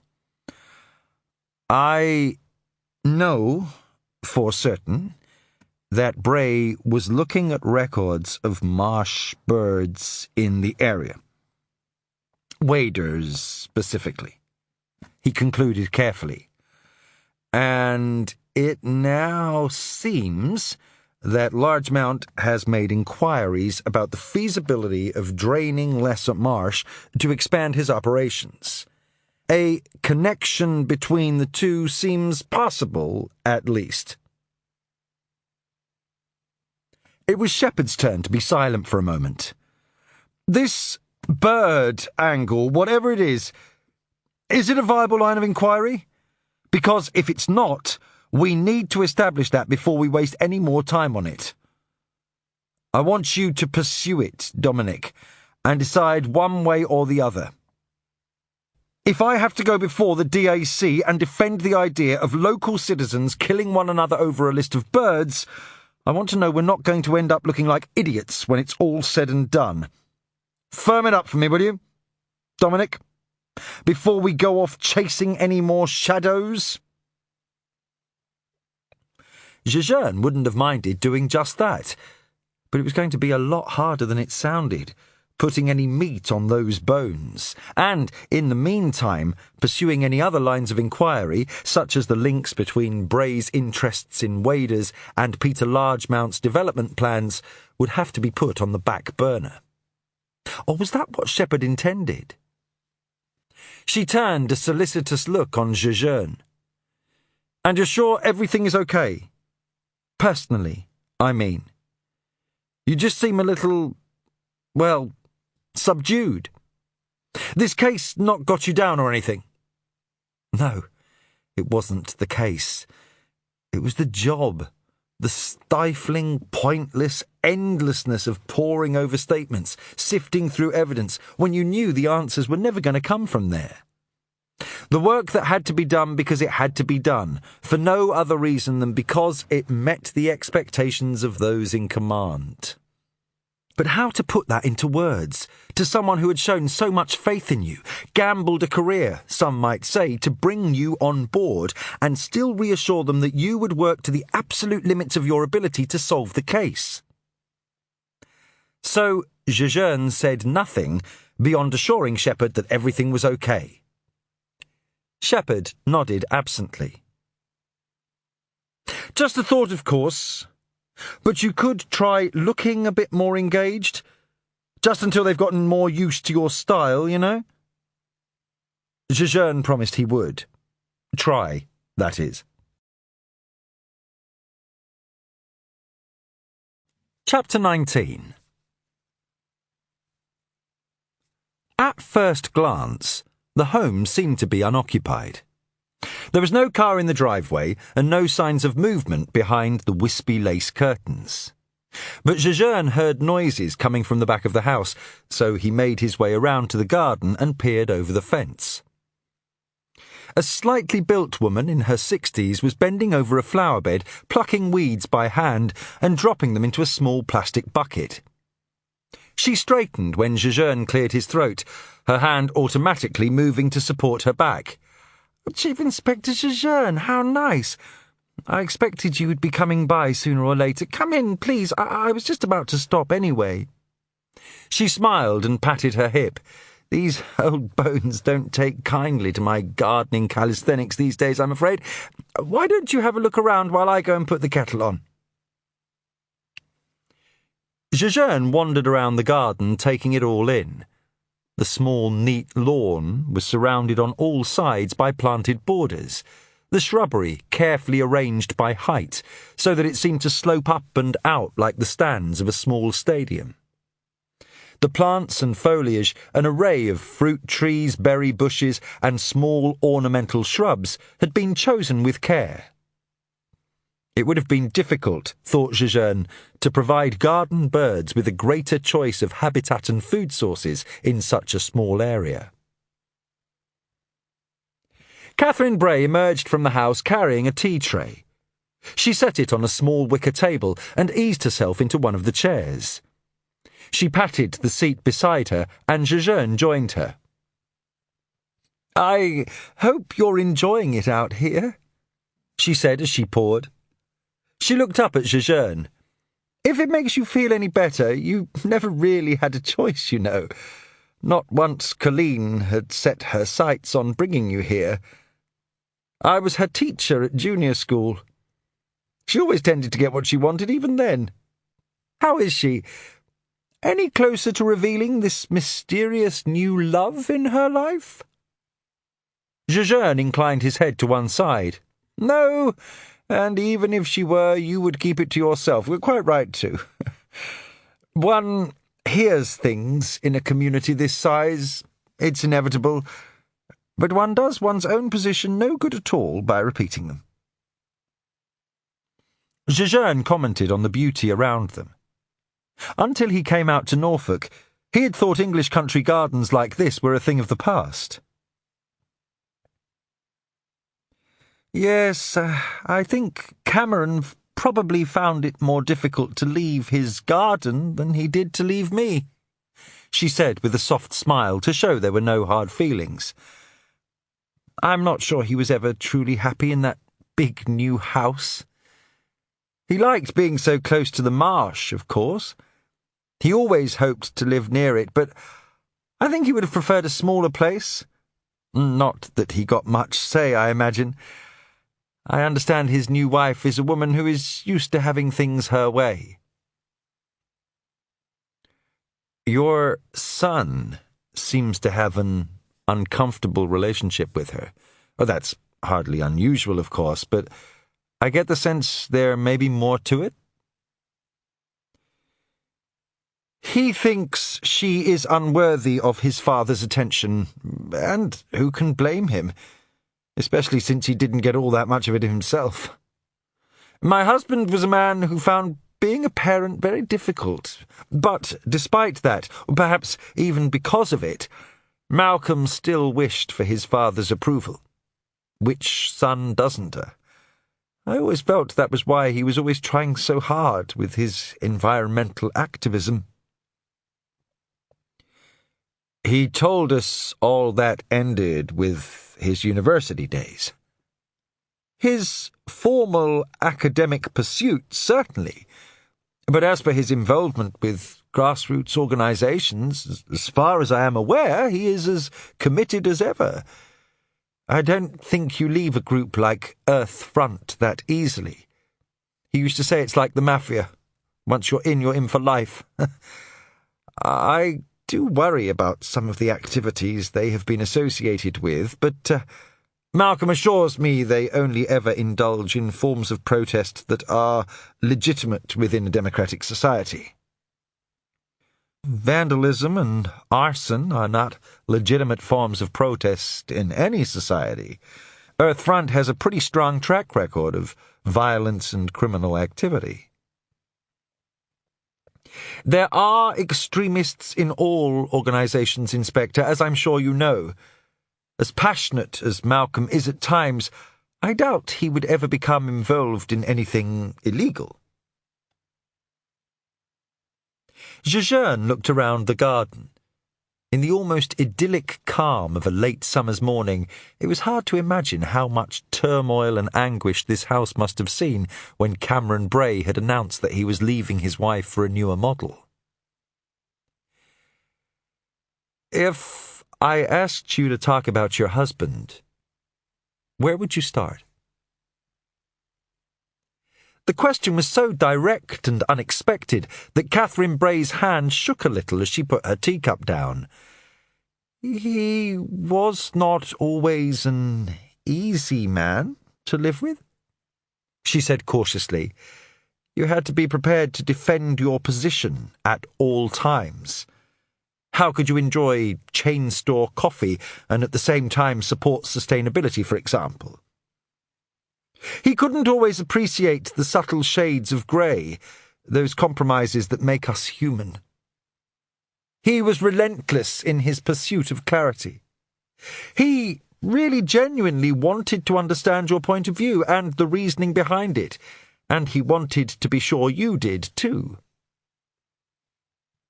She sighed, as if unwilling to go on, but she had not yet finished purging herself of the well of emotions she had kept to herself until now. It was wearying at times. If someone made an inconsistent statement on TV, for example, I'm afraid there was no one else around to hear Cameron's rebuttal except me. Still, there must have been some satisfaction in seeing the finished article, the crystal-clear intellect we all saw on TV, and thinking you had helped to hone it? Catherine Bray smiled softly. An anvil contributes greatly to the making of a horseshoe, Chief Inspector, but I doubt it gets a great deal of satisfaction from the final product. It's funny, though, I always felt there was an element of vengeance to his television interviews, as if he was trying to make somebody pay for something. What? I have no idea. She paused. I just don't think it really brought him any real happiness. I'm not sure anything did, apart from that marsh. He really did love it, you know? Worshipped it, in an almost spiritual way.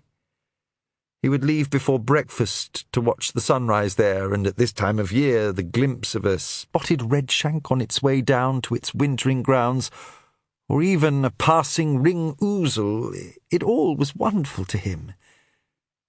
He would come home for breakfast and sit there, where you are, with the kind of look that a wife could only dream of being able to bring to her husband's face. Well, this wife, anyway. Jejeune seemed to find something interesting about his teacup. He turned it carefully in his hands, as if trying to memorize the delicate floral pattern around the rim. Did he ever try his questioning techniques on Professor Alwyn? I would doubt it. Professor Alwyn is one of those men who think professional achievement absents one from the need for any social skills. I'm sure he would have been quite forthright in rebutting any challenge to his beliefs. Besides, providing you were able to defend your position to Cameron's satisfaction, he was perfectly willing to let you hold it. Of course, that is still very hard criteria to meet. Not many people could hold opposing points of view to Cameron and yet maintain his respect. I suspect Professor Alwyn was one, though. Certainly at one time. Do you know why they stopped working together? Cameron never really spoke about it. All I can tell you is that he was never quite the same man after they parted ways. He was still as committed to his work, of course, but there was more urgency, as if he needed to achieve something tangible in a hurry. Haste had never been an issue before. Cameron had always been so methodical, so patient. Of course, it was just after they parted company that he got his TV show. And then, a short time later, she offered a small apologetic smile, though for whom the apology was intended, Jejeune didn't know. There's not much more to say about it. In truth, I suppose our marriage had ended a long time before she appeared. It was just that neither of us had noticed. They just found each other working on the show, and then at a few charity events. Once she bought that house by the marsh, I suppose their liaison was inevitable. Cameron was astute enough to realise the value of her celebrity status in promoting his causes, and, for his part, I really do believe he saw her as his personal reclamation project, a little lost wilderness all of her own. Cameron could be remarkably naive in some ways. A charm of goldfinches swooped in and settled on a stand of thistles pecking at the down. It was a scene Jejeune had seen 1,000 times on calendar pages, one of the most picturesque in nature. It still gave him a frisson of delight, and he paused for a moment before speaking. "Beautiful, aren't they?" she said, with the quiet indulgence of a person who has seen someone's attention stolen away on many such occasions. "Of all the birds that visit this garden, I believe the goldfinches are my favourite. They seem so innocent somehow, so—" She searched the air for a word. "Harmless, I suppose." "Did your husband ever have an affair while you were married?" There was, in Jejeune's experience, no easy way to ask the question, and he suspected that Catherine Bray would be insulted by any attempt to wrap it up in euphemisms. The wife, the last to know but the first to suspect? No, Inspector. Cameron was never deceptive, even about her. He was perfectly candid about his intentions right from the beginning. It wasn't in his nature to be dishonest. It would have gone against so many of his principles. I used to tell him he was the only truly honest person I had ever known. Wouldn't hear a word of it, of course. "No, Catherine, I don't deserve that sort of respect." That was Cameron, you see, always harder on himself than anyone else. She paused to give Jejeune's question one final consideration, and then shook her head. "No, I'm sure of it. He was never unfaithful during our marriage." She looked around at the garden. The goldfinches had gone, leaving the thistles bouncing gently on their stems. "We worked on this garden together, tending it, changing it, even bullying it into shape when necessary. Even if we were pottering around in separate corners, I always felt we were linked in some way, working toward a common goal. But you know, I don't think either of us really wanted to finish it.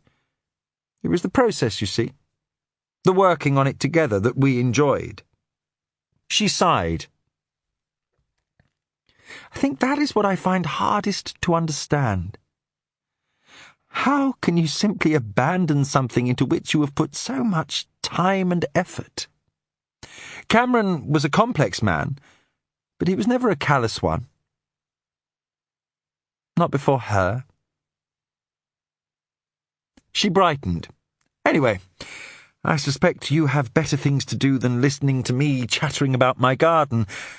And since you're not going to tell me who Colleen is seeing these days, I'm sure you will need to be on your way."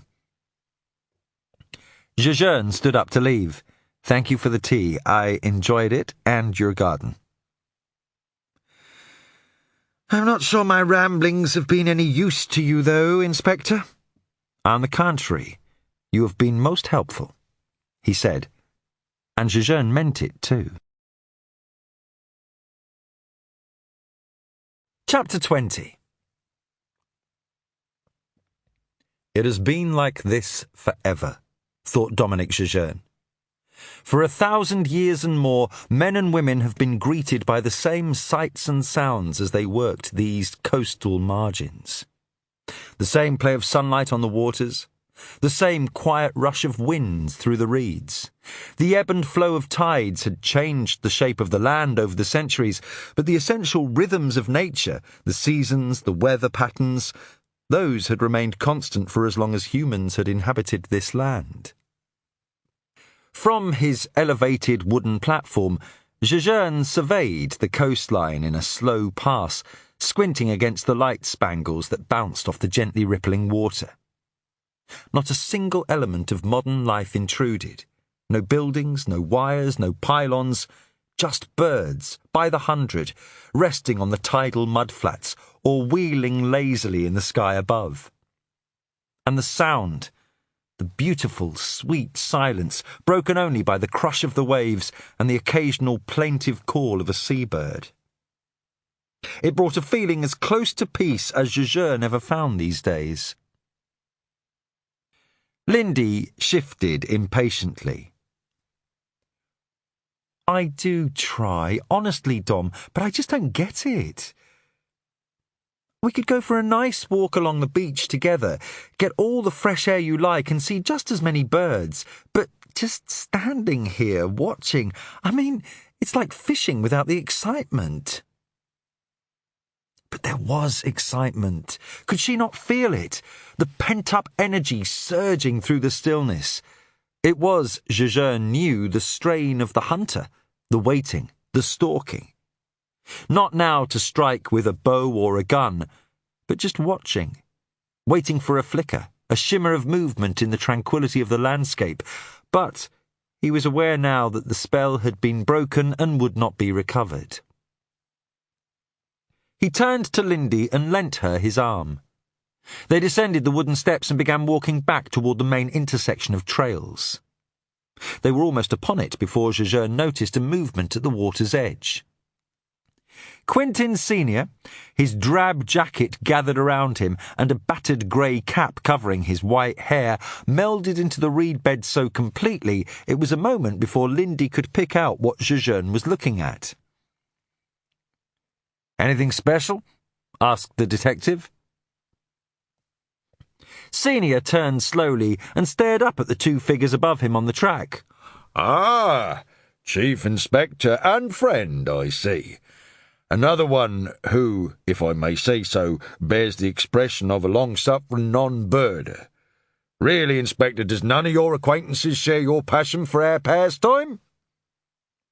He smiled warmly to rob his words of offence and made his way up the steep slope. He extended one of his meaty paws to Lindy. "Forgive me, my dear, but I see that look a lot around here. Quentin Senior at your service. Welcome to Holcombe. A couple of months early for the pink-footed geese, but there's plenty else to see. What do they call you, anyway?"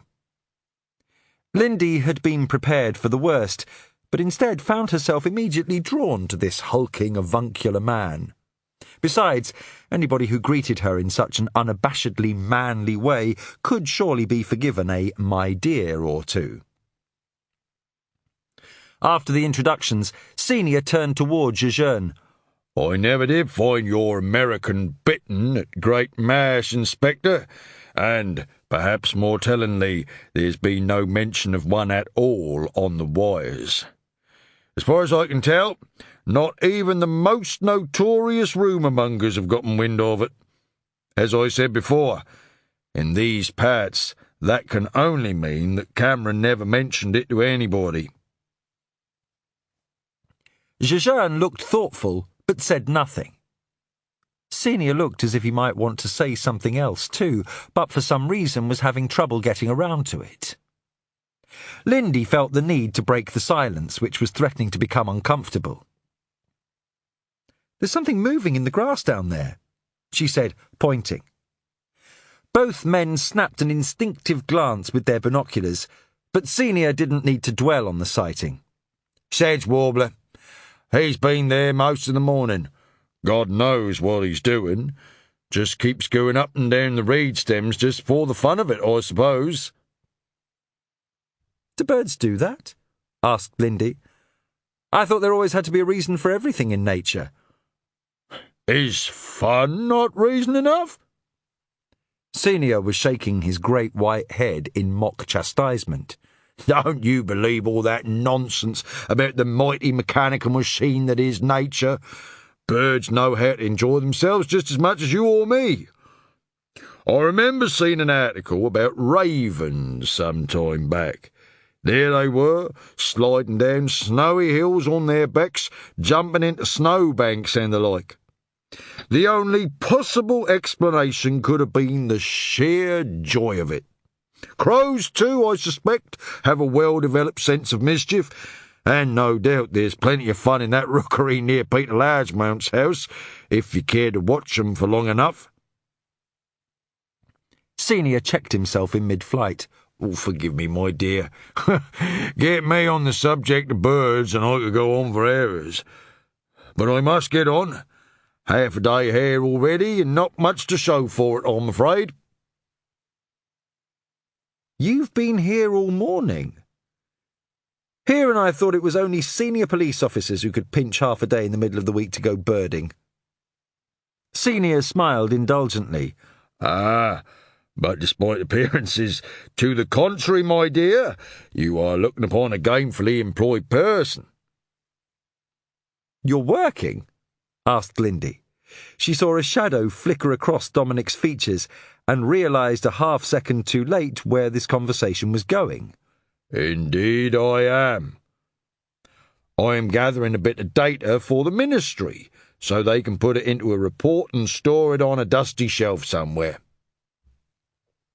Senior leaned forward conspiratorially and nodded toward Jejeune.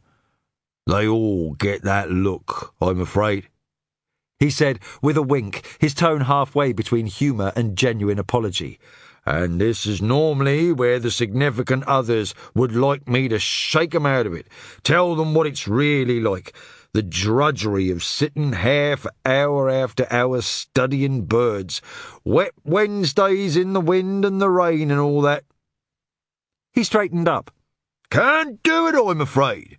Birding for a living is every bit as wonderful as it sounds.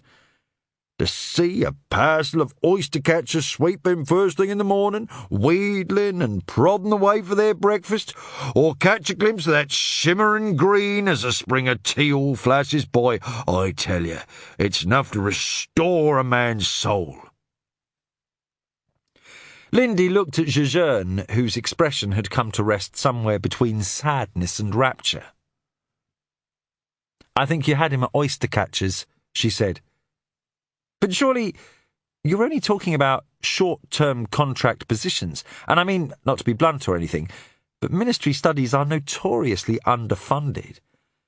I can't imagine someone being able to do this as a full-time job. At least somebody should be fighting Dominic's inclination to chuck his police career away so he could become a paid birder. Besides, there was no point in having a reputation as a feisty journalist if you weren't going to trot it out occasionally. Senior smiled delightedly. Well, it doesn't pay as well as a chief inspector, certainly. But with the burden tours, the odd lecture, a pittance from the University Grants Committee, thankfully my humble abode was paid off about 4 generations ago. A crust and a curd is enough to keep body and soul together. As long as Woodfords don't keep raising the price of the wherry, I should have enough to see me into my dotage. That's the beautiful thing about birding, my dear. It's so remarkably inexpensive. The greatest show on earth, sun up to sundown, all for the cost of a pair of binoculars. He tapped his own battered Zeiss genoptums and gave Lindy another of his wonderful yellow smiles. From the far side of the marsh, a couple waved, and Senior waved back. Canadians! Over here on a birding holiday. They were telling me about a spot called Thickson's Woods, a little east of Toronto. Ever hear of it? Jejeune thought he had, though he had never been there. The chap claimed Ian Fleming would most likely have birded there. It's right next to Camp X, apparently, on the shores of Lake Ontario, where he did all that hush-hush training in the war. Well, we all know Fleming was a birder. Took the name James Bond from the author of a bird guide, of course. But I would say that claim was a bit circumstantial, Inspector? Still, one never knows. I love to hear stories like that.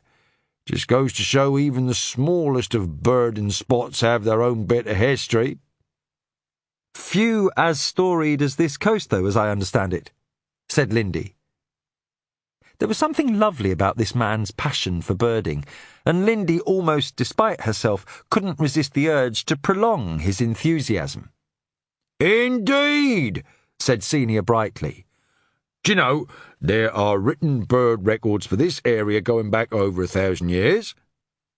He held up a hand, as if anticipating a protest. All right, I'll grant you, most of those early accounts were more to do with what was going to end up on the dinner table.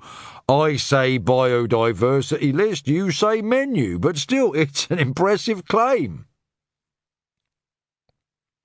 As much as he would have liked to allow Senior to continue with Lindy's birding seminar, Jejeune had a number of pressing matters to cover. About those records? Nothing yet, I'm afraid, Inspector. Other than the deliberate mistake, that is. Spot it? For the moment, I thought perhaps you'd done it yourself. Wondered if they did things a little differently in Canada. It was likely that Senior was joking, but Lindy knew that for some reason his opinion of Dominic's birding skills was very important to Dom. She could see he was fighting the urge to protest his innocence. Senior turned to Lindy. One of the families was in the wrong order, he said. He fished out his battered bird guide and riffled through the pages to make his point. Each order of birds has certain families within it. Among the Syconiiformes, for example, we have the Ardeidae, our friends the bitterns, and also Syconiidae, the storks. But sandpipers, the Scolopacidae, are part of Charadriiformes. So, what on earth were they doing in amongst the Gruiformes order, the rails, moorhens, and such like? Is it significant, do you think? Asked Lindy. Well, it's not for me to tell the inspector his business, of course. All I will say is that Cameron would never have made a mistake like that. Of course, I'm sure your young man is far too clever to have missed any of this himself. Lindy knew Jejeune wasn't all that comfortable discussing just how clever he was, and she wasn't surprised that he let Senior's comment pass. The joy melted from Senior's eyes. Whatever it was he had wanted to say earlier, he was going to get around to it now. Bad news on the Ivory Gull sighting, I'm afraid, Inspector. I'm hearing the committee won't be able to validate it.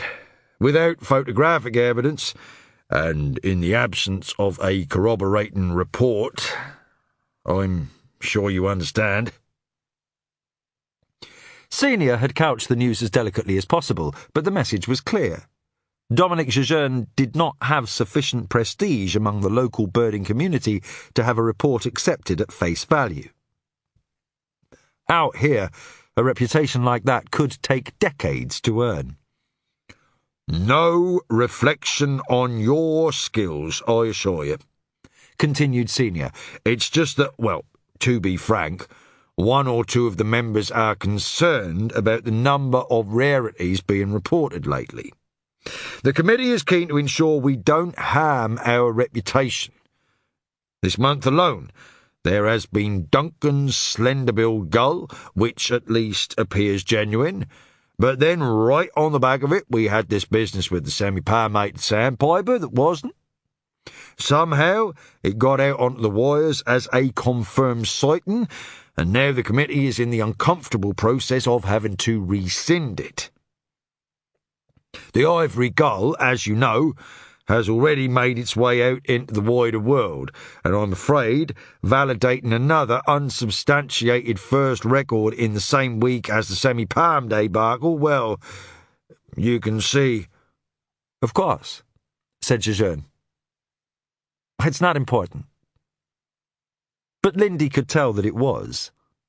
And while the two men stood in silence, she reflected on fascinating complexities of the man who shared her life.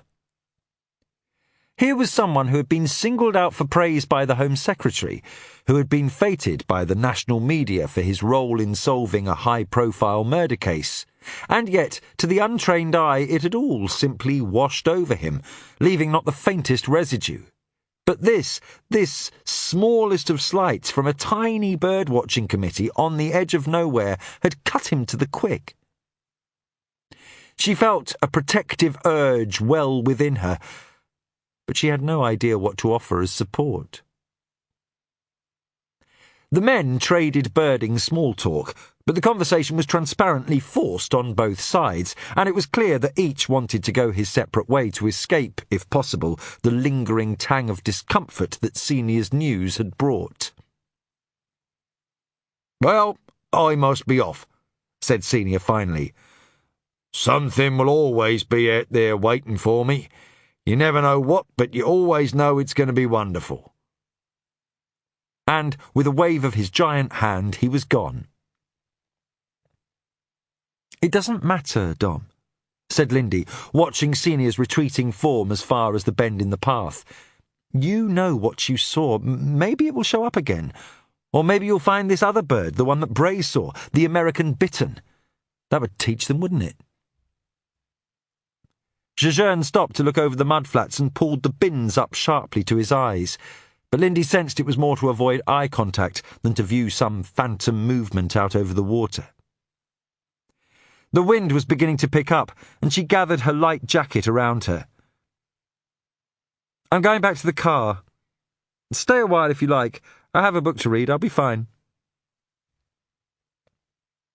Jejeune watched her leave and then turned again to look out over the flat landscape. He watched as two incoming mallards rode hard against the gathering breezes, and his thoughts drifted once again to the earliest peoples to have called this area home. For all their contact with nature, they would still have been prey to human emotions, sadness, melancholy, disappointment. But what of the other darker human forces? Treachery, jealousy, anger. Did those throb in the hearts of these people? Did they shape their actions and reactions? He knew that there was anthropological evidence to suggest that there were murders back then, but over what? Partners? Territory possessions? Motives as old as human existence. But where were they in Cameron Bray's story? Like everything else, missing. His thoughts turned to Quentin Senior. Jejeune had purposely avoided mentioning the mistake when he gave him the lists. Like Bray, Senior was far too good a birder to make an error like that under normal circumstances, but panic, especially murder-induced panic, could play havoc with a man's composure. But would Senior now so brashly draw it to Jejeune's attention if he had been the one who incorrectly replaced the Wader family list? It wasn't absolute proof that Senior was innocent, but was a brave gambit if not. Here we go again, thought Jejeune, the willingness to interpret grey areas in a suspect's favour. That was the problem with the truth. You only got to believe one version. The last time he had abandoned his objectivity and invested himself in a suspect's innocence, the results had made him vow to remain detached forevermore. Would he ever learn? With a sigh, Jejeune turned away from the coastline and began a slow walk toward the car.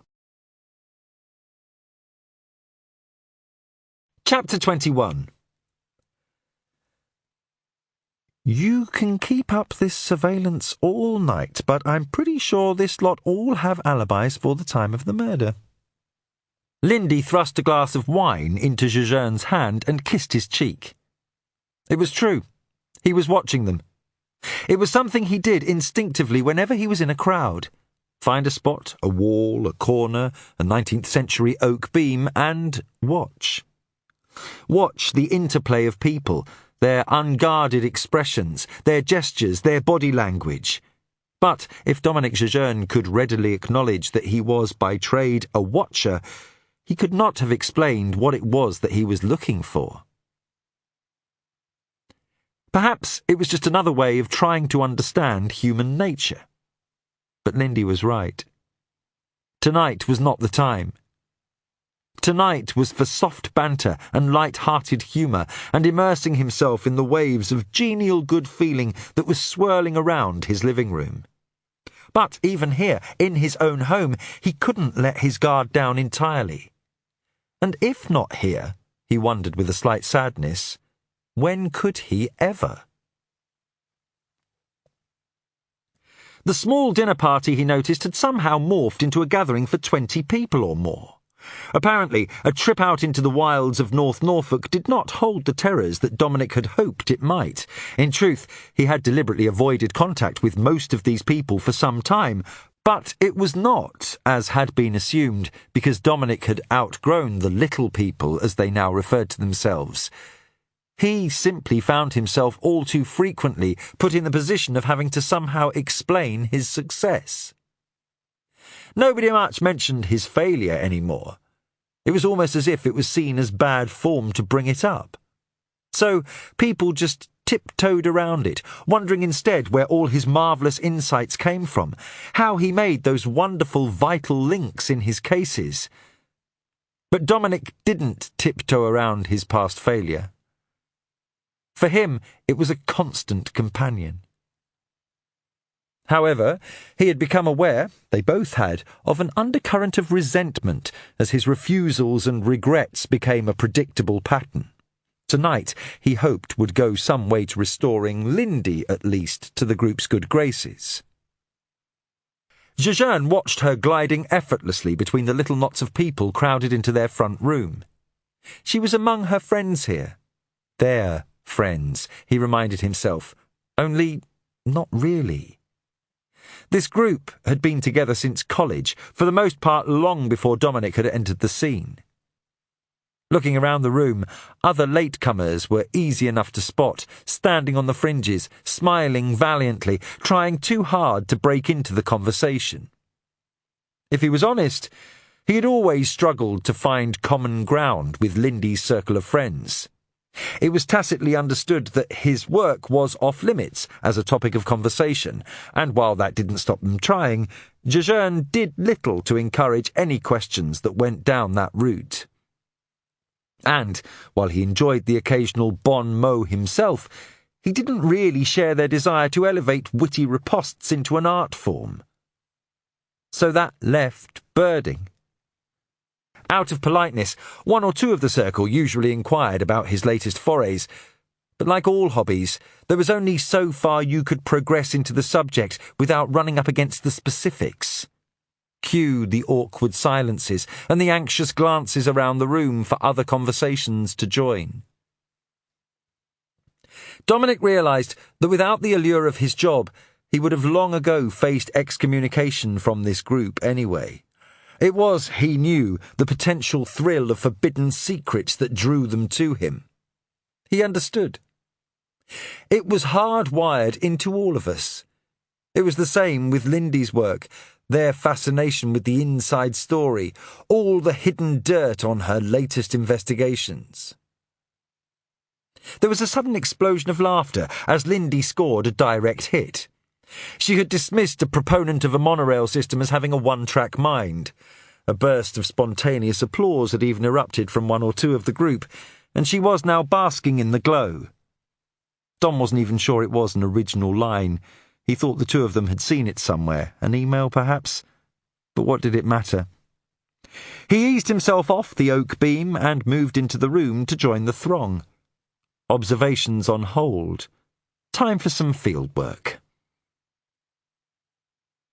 Even if Jejeune was now adept at gently shifting conversations away from his work, there were other topics outside his comfort zone, and one was on the horizon now. The wine.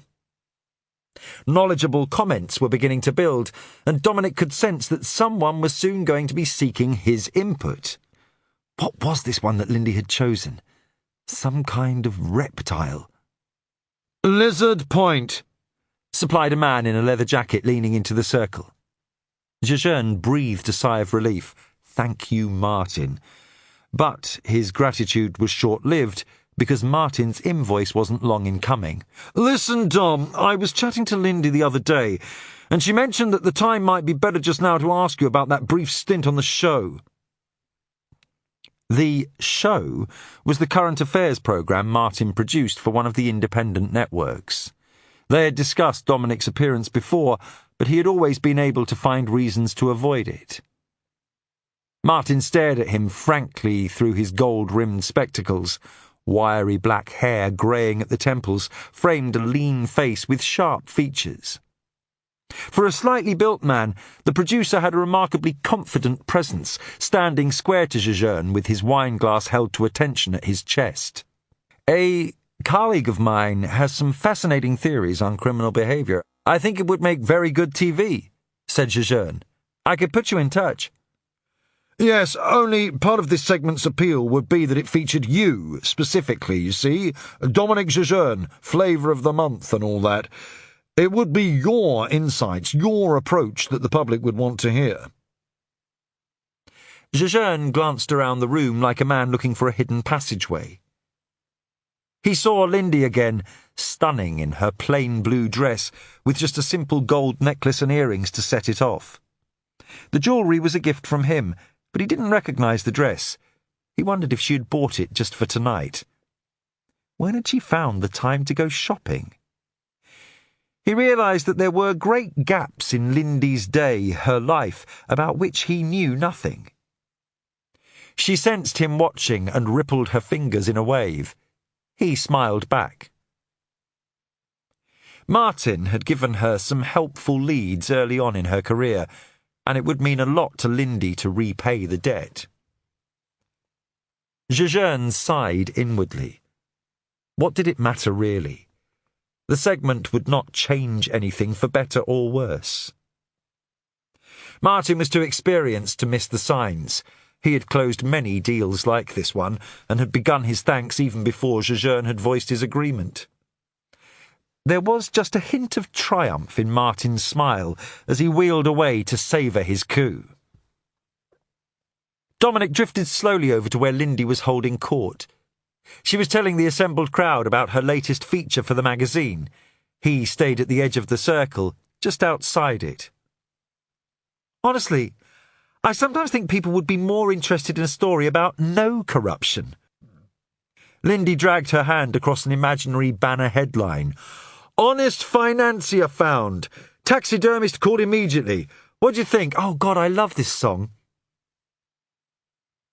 He watched her, so full of life and so connected to her emotions, swaying gently with her wine glass cradled to her chest. Eyes half closed, dreamily immersing herself in the lyrics of a Leonard Cohen song. What could a young, vibrant, angst-free creature find in music whose sole purpose, it seemed to Jejeune, was to take away your will to live? Human tastes, he thought, a mystery far beyond the abilities of a simple policeman. She opened her eyes and saw him watching her. She came over, popping a samphire spring roll in his mouth as she arrived. Lindy had taken on the food preparations for the party with zeal, and some of the dishes, such as the tempura oyster, had been a big hit. The mussel crumble had gone down well too, even if one of the group had already christened it mustn't grumble. But others, like the cockle fritters and this samphire concoction, had been less successful. Still, he doubted that the success or otherwise of her culinary efforts would matter to Lindy tonight. She was enjoying herself, and she was determined to see that everyone else was too, and that included him. So, Anyone mention your job yet? One or two. It's a compliment, Dom. Your work is interesting, and people know you are good at it. I know it's uncomfortable for you, but they mean well. By the way, Simon and Nancy are staying over. I thought we could take them up to Heacham in the morning. We can have breakfast on the way. Jejeune didn't disagree, though, in his opinion, the undeniable beauty of the Norfolk lavender farm paled in comparison to the sight of the sea lavender that turned the marshes into a spectacular carpet of purple at this time of year. But he supposed he understood why Lindy would want to steer their overnight guests more toward tourist sites than birding ones. She looked sad and paused for a moment, as if unsure if she should continue. You've been thinking about that man, haven't you? Senior, I saw the look on your face. You think you just want to pack it all in and do the same thing. But that's not you, Dom. You solve crimes. It's what you're good at. It's what you were meant to do. It doesn't matter, really. But that's just it. It does. I can tell. It matters more than your bloody job, and all you can do is pretend that it doesn't because everyone has built this little box around you called Detective Genius, and now you're trapped inside. But I see how you come alive when you're birding, how much more enthusiastic you are, how much more excited.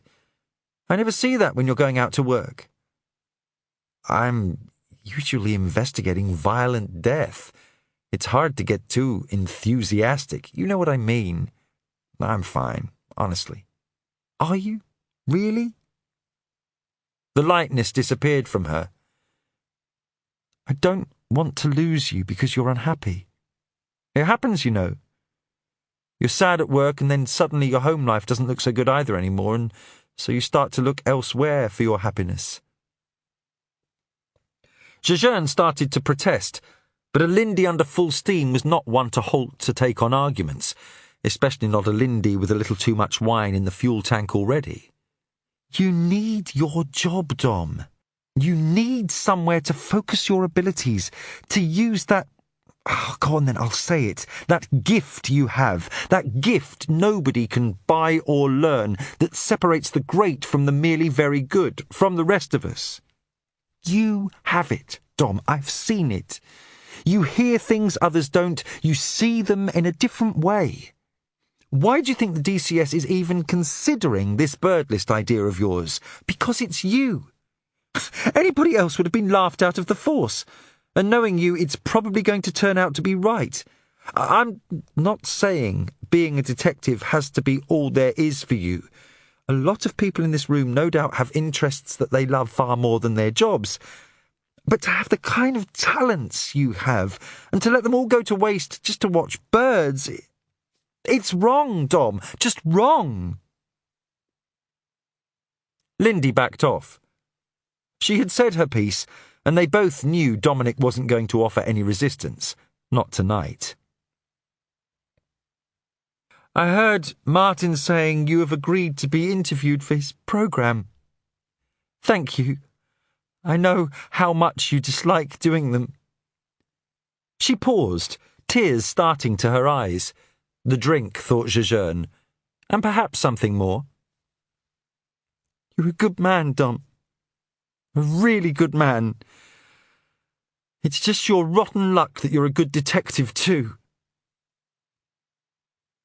Someone across the room called her and she was gone. It had been an odd way to put it, but good journalists sometimes had a way of capturing complex truths in a single phrase. And Lindy was a very good journalist indeed. Chapter 22.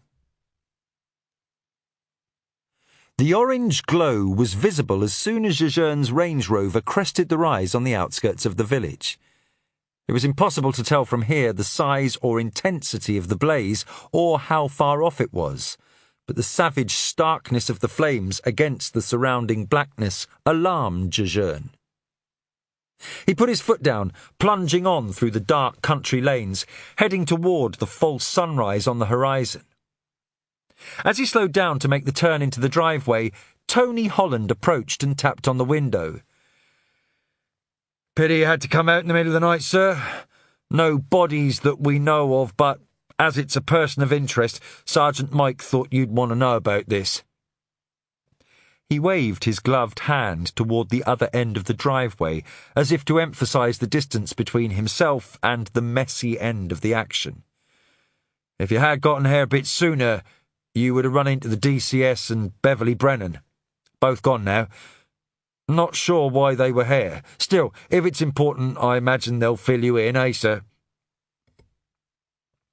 He withdrew without waiting to see how Jejeune received his report and watched the tail lights bounce along the unpaved driveway toward the house. From the forecourt, Archie Christian's house showed no signs of damage, but all the noise and the light was coming from around back. Jejeune parked and walked around to the side. The Judas gate swung crookedly, the lock having been crudely crowbarred. Jejeune stepped through into the rear courtyard, where he was greeted by scenes of controlled chaos. Shattered glass lay everywhere, and water-soaked furniture and possessions were piled in untidy heaps around the yard. Water dripped from the scorched metal skeleton of the greenhouse, and Jejeune could see pools where the runoff from the fire hoses had started to gather in the depressions in the ground. The far gate stood open, and a single fire engine was parked halfway inside. A number of cars were parked at odd angles around the courtyard, well away from the scene of destruction in front of the greenhouse. The fire itself had been brought under control, but patches of grass and debris still smouldered and flared into occasional flames. In the flickering light, Jejeune thought he could make out words on the side of one of the buildings, but before he could read them properly, the guttering flames had died down again. He saw Mike and Christian standing together near one of the halogen floodlights the fire department had set up. The conversation looked amiable enough from this distance, but Jejeune knew that both men were capable of making their point without waving their arms about. Christian was standing with his hands in his pockets, feet spread apart like a used car salesman. He was wearing a button-down shirt with a tie loosely knotted just below the neck. He had on a pair of immaculate Italian silk trousers and highly polished patent leather shoes. Whatever he had been doing when the fire broke out, Archie Christian had been fully dressed at the time. "I am telling you, I can deal with this," Christian was saying evenly as Jejeune approached the two men. "It's just a couple of nutters at Earth Front got it into their heads that I had something to do with Bray's death, that's all." "You saw them?" asked Mike. "These Earth Front members?" Christian shook his head. "Didn't see anything. First I heard was the glass breaking. By the time I got out here, they were gone, and then the fire kicked off and I had to get that dealt with. But it was Earth Front, all right. I told you, they've been sending me nasty notes. Besides, this is right up their alley, innit? Bit of damage, a few naughty words on the wall, then run away and hide." "More than a bit of damage, though, Archie," said Mike. "There's nothing left of your sunroom. If you had been inside, we might have had more to investigate than just criminal damage and arson." "Investigate? You're having a laugh. You lot couldn't find a dog's tail if I showed you where the arse end was. Besides, whoever did this will be alibied all the way up to their you-know-wheres." He shook his head slowly. "Help from the plod? Nah, I don't think so." He wandered off to examine some charred debris the firefighters had just brought out into the courtyard. "The senior fire officer says definitely arson," Mike said, turning to Jejeune. "They found a can in the driveway, an accelerant, probably petrol." They heard a shout and spun around to see a man sprinting away from the front of the greenhouse. There was a screeching of tortured metal as a large part of the structure's frame broke away and crashed to the ground with a shattering of glass. A fire officer came around and moved everyone back toward the centre of the courtyard. It was some moments before order was restored. A young constable came over to Mike and passed him something. He had a big grin on his face. "Found it on the table in there, sir," he said, nodding toward the charred structure. Blimey, I only just got out before the front fell in. The next time you're in a burned-out building and you hear it creaking, young Hennessy, you get out right away. Never mind the heroics. He watched the young man slip away, no doubt with less praise ringing in his ears than he had anticipated. Mike turned the blackberry over in his hands, examining it as if it were a seashell. He rolled his thumb over the trackball and punched a couple of buttons. Here, leave that alone. Personal property, that is. Christian strode over hurriedly and snatched the device from Mike's hand and stuffed it into his trousers pocket. You ought to be careful. The last bloke who messed with my stuff has still got his hand in a cast. Oh, I doubt that would happen to me, said Mike, pleasantly. Christian was sobered by Mike's tone. Yeah, right. Sorry, I've spent ages customising the settings on it, that's all. I don't want a clumsy git like you restoring all the defaults again. He sighed. Look, it's been a long night, right? The fire's just about sorted. I'll have a look at the damage in the morning. Nothing else we can do tonight, is there? Besides, I could use some kip. Christian walked off to survey what was left of his furniture. Jejeune, who had watched the conversation between the two men in silence, came up beside Mike again. His hands were tucked in his pockets, but his eyes were still on active duty. "Who is that man, and what has he done with Archie Christian?" asked Jejeune. My thoughts exactly. You saw the place he had put together for himself in that greenhouse. He had put his heart and soul into it. The Archie Christian I know should have been talking about performing surgical procedures on somebody over this. Instead, he sounds like an advert for the Samaritans. He might be planning to go after these people himself, I suppose, but I've never known Archie to soft-pedal anything before. Something don't feel right here. Your restraint, admirable as it was, by the way, suggests that the blackberry was helpful? Call log's been wiped out, obviously, but not his address book. Now, just having somebody's number in your blackberry might not be enough to get a warrant, but where Archie Christian is concerned, it's all the proof I need. Jejeune looked thoughtful. We still haven't been able to confirm the source of the vet's stolen drugs, I take it. We've asked at all the racecourse infirmaries and veterinary centres as far out as Great Yarmouth and Newmarket. Folksham was among the first we checked. They said there was no record of anything missing, but if Christian is involved, that wouldn't be a surprise. When it comes to helping himself to other people's property, Archie is no mug. This will be more than just a case of somebody pinching some packages off the shelf. The shipping manifests will have been altered long before the drugs got to the infirmary in the first place. I'll get on to the vets in the Folksham area to find out which labs supply their drugs. There'll be a paper trail somewhere. It will lead right back to Archie sooner or later.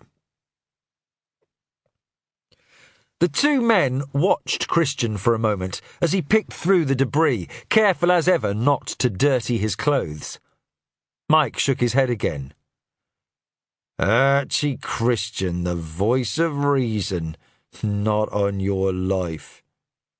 You know, he didn't even call this in himself.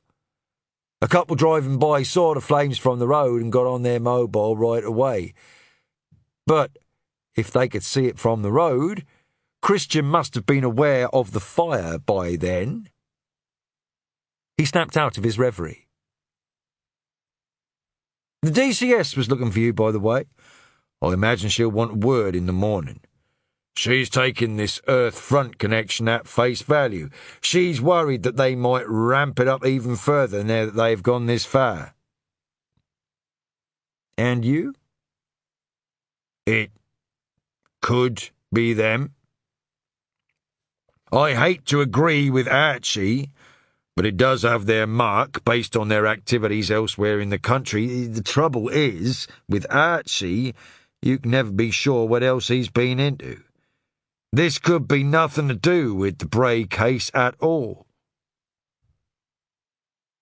Jejeune nodded thoughtfully. Earthfront had started off as just a bunch of overly zealous environmentalists, committed to aggressive antisocial acts to raise awareness for their cause. But there was enough of an over-the-top radical element to make the organisation an attractive target for the professional anarchists, and, in the past couple of years, things had become a lot more serious. If they were starting to get a foothold in this area, Jejeune could see why the DCS might be concerned. The connection between Christian and Bray is clear, though, just the same, said Jejeune. And if Earthfront really believes Christian was involved in the murder, targeting him makes sense. Until something comes along to suggest otherwise, I suppose we need to look into where the evidence is leading us. Have Constable Salter take a poke around Earthfront's background in the morning.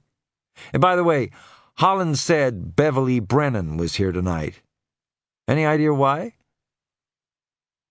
Eco-terrorism is bad for business. Whether we like it or not, Christian has got some clout with the local business community. As far as they're concerned, he's a legitimate businessman, and Brennan won't be too happy with something like this going down on her patch when she's out there lobbying for investment. Mike watched the firefighters rolling in one of the main hoses as a prelude to winding down their activities. Looks like things are just about under control here, if you wanted to get off home. I'll have the report on your desk first thing. In fact, I may as well head on into the station now. I'm halfway there already. Jejeune checked his watch. An hour or so later, and he might have considered staying up too. He could have picked up the dawn chorus on the way into work, that magical hour when the birds were just becoming active and starting to feed. But he was tired, and the prospect of a couple more hours of sleep, followed by breakfast with Lindy, sounded like an altogether better prospect just now. He nodded at Mike. "I'll leave you to finish up here, but before you go, please make sure you tell Mr. Christian we are going to be actively investigating Earthfront. That means a police presence around their headquarters for the next few days and nights. The last thing we need is for him to show up with a van full of his friends with balaclavas and baseball bats meting out their own particular brand of justice." "I'll make sure he gets the message," said Mike, his tone leaving Jejeune in no doubt that he would. Mike moved off to direct a couple of constables sifting through the charred rubble. Jejeune took a final look around the courtyard before walking back to his car. In a case where nobody seemed to have any answers, at least somebody had made up their mind who was to blame for Cameron Bray's death. He just wondered whether Earthfront's conclusions were based on emotion or on some evidence he had yet to uncover for himself. Chapter 23. By the time Jejeune reached the front desk, he could already sense the tension. The desk sergeant, a wizened old dinosaur with wiry grey hair and deeply lined face, had still not fully warmed to Jejeune, likely as much a reaction against the new order that the inspector represented as anything else. Nevertheless, despite his misgivings, the sergeant raised an eyebrow at Jejeune as he passed and nodded his head in the direction of DCS Shepherd's office. "Brennan," he mouthed. After all, when it came right down to it, Jejeune was still one of them, wasn't he? Jejeune was just emerging from his office with a manila folder under his arm when DCS Shepherd appeared in the doorway of her own office at the far end of the corridor. Domenic, a minute, please?" She held the door open until he arrived. "Inspector Jejeune, I believe you have already met the Right Honourable Beverly Brennan, MP." Ushering Domenic into the room before her, she closed the door and retired to a chair in the rear corner. Brennan was already settled behind the DCS's desk when Jejeune walked in, sitting erectly in the high-backed chair. She had her gloves off, nestled neatly beside her handbag on the side table. Her hands were loosely clasped before her, resting on the desk, as if ready to grasp any information Jejeune might choose to toss her way. Her blonde hair was gathered up behind her neck, neat and manageable. Brennan took off her glasses, setting them on the desk beside her. This was to be her meeting, regardless of the setting. Jejeune knew Beverly Brennan had made a career out of confronting her adversaries on their own turf. Was he an adversary? She greeted him with a smile that did not quite reach her blue-grey eyes. Jejeune took the seat opposite Brennan, putting his back toward the DCS. If the arrangement struck him as vaguely odd, a glance back toward Shepherd showed that she held no such misgivings. She was apparently quite comfortable to take on an observer's role. But to observe what exactly? "Such a terrible business at Mr. Christian's last night," said Brennan without preamble. "As you may know, I paid a visit there myself to see firsthand what these people are capable of. I am not here in any official capacity, you understand, but I am obviously concerned for the well-being of the local business community. Incidents like last night, well, clearly... Can I ask where your inquiries stand at the moment, Inspector?" "We have a constable out at Earthfront's offices today taking statements. We don't hold out much hope of finding the actual culprits there, but if there are some discrepancies in the statements..." Jejeune waved an airy hand. If it was a gesture designed to annoy the politician with its seeming indifference, it was a well-chosen one. The glance at Shepherd was brief but significant. "I know the DCS would like, indeed, we would all like, swift action on this matter. As you may know, this is not the first threat toward a member of our community. Now, Peter Largemount's situation may or may not be connected. That is for you to determine. But coupled with this dreadful affair with Cameron Bray, people are beginning to wonder if they are even safe to walk the streets of Saltmarsh anymore." Jejeune cast another quick look back toward the DCS, but she was looking at her hands and did not make eye contact with her inspector. For her to be willing to sit back and let someone else run this meeting in her office, seated behind her desk, suggested one of only two possibilities. Either Beverly Brennan had considerably more juice in this community than Jejeune had given her credit for, or the DCS was complicit in this setup.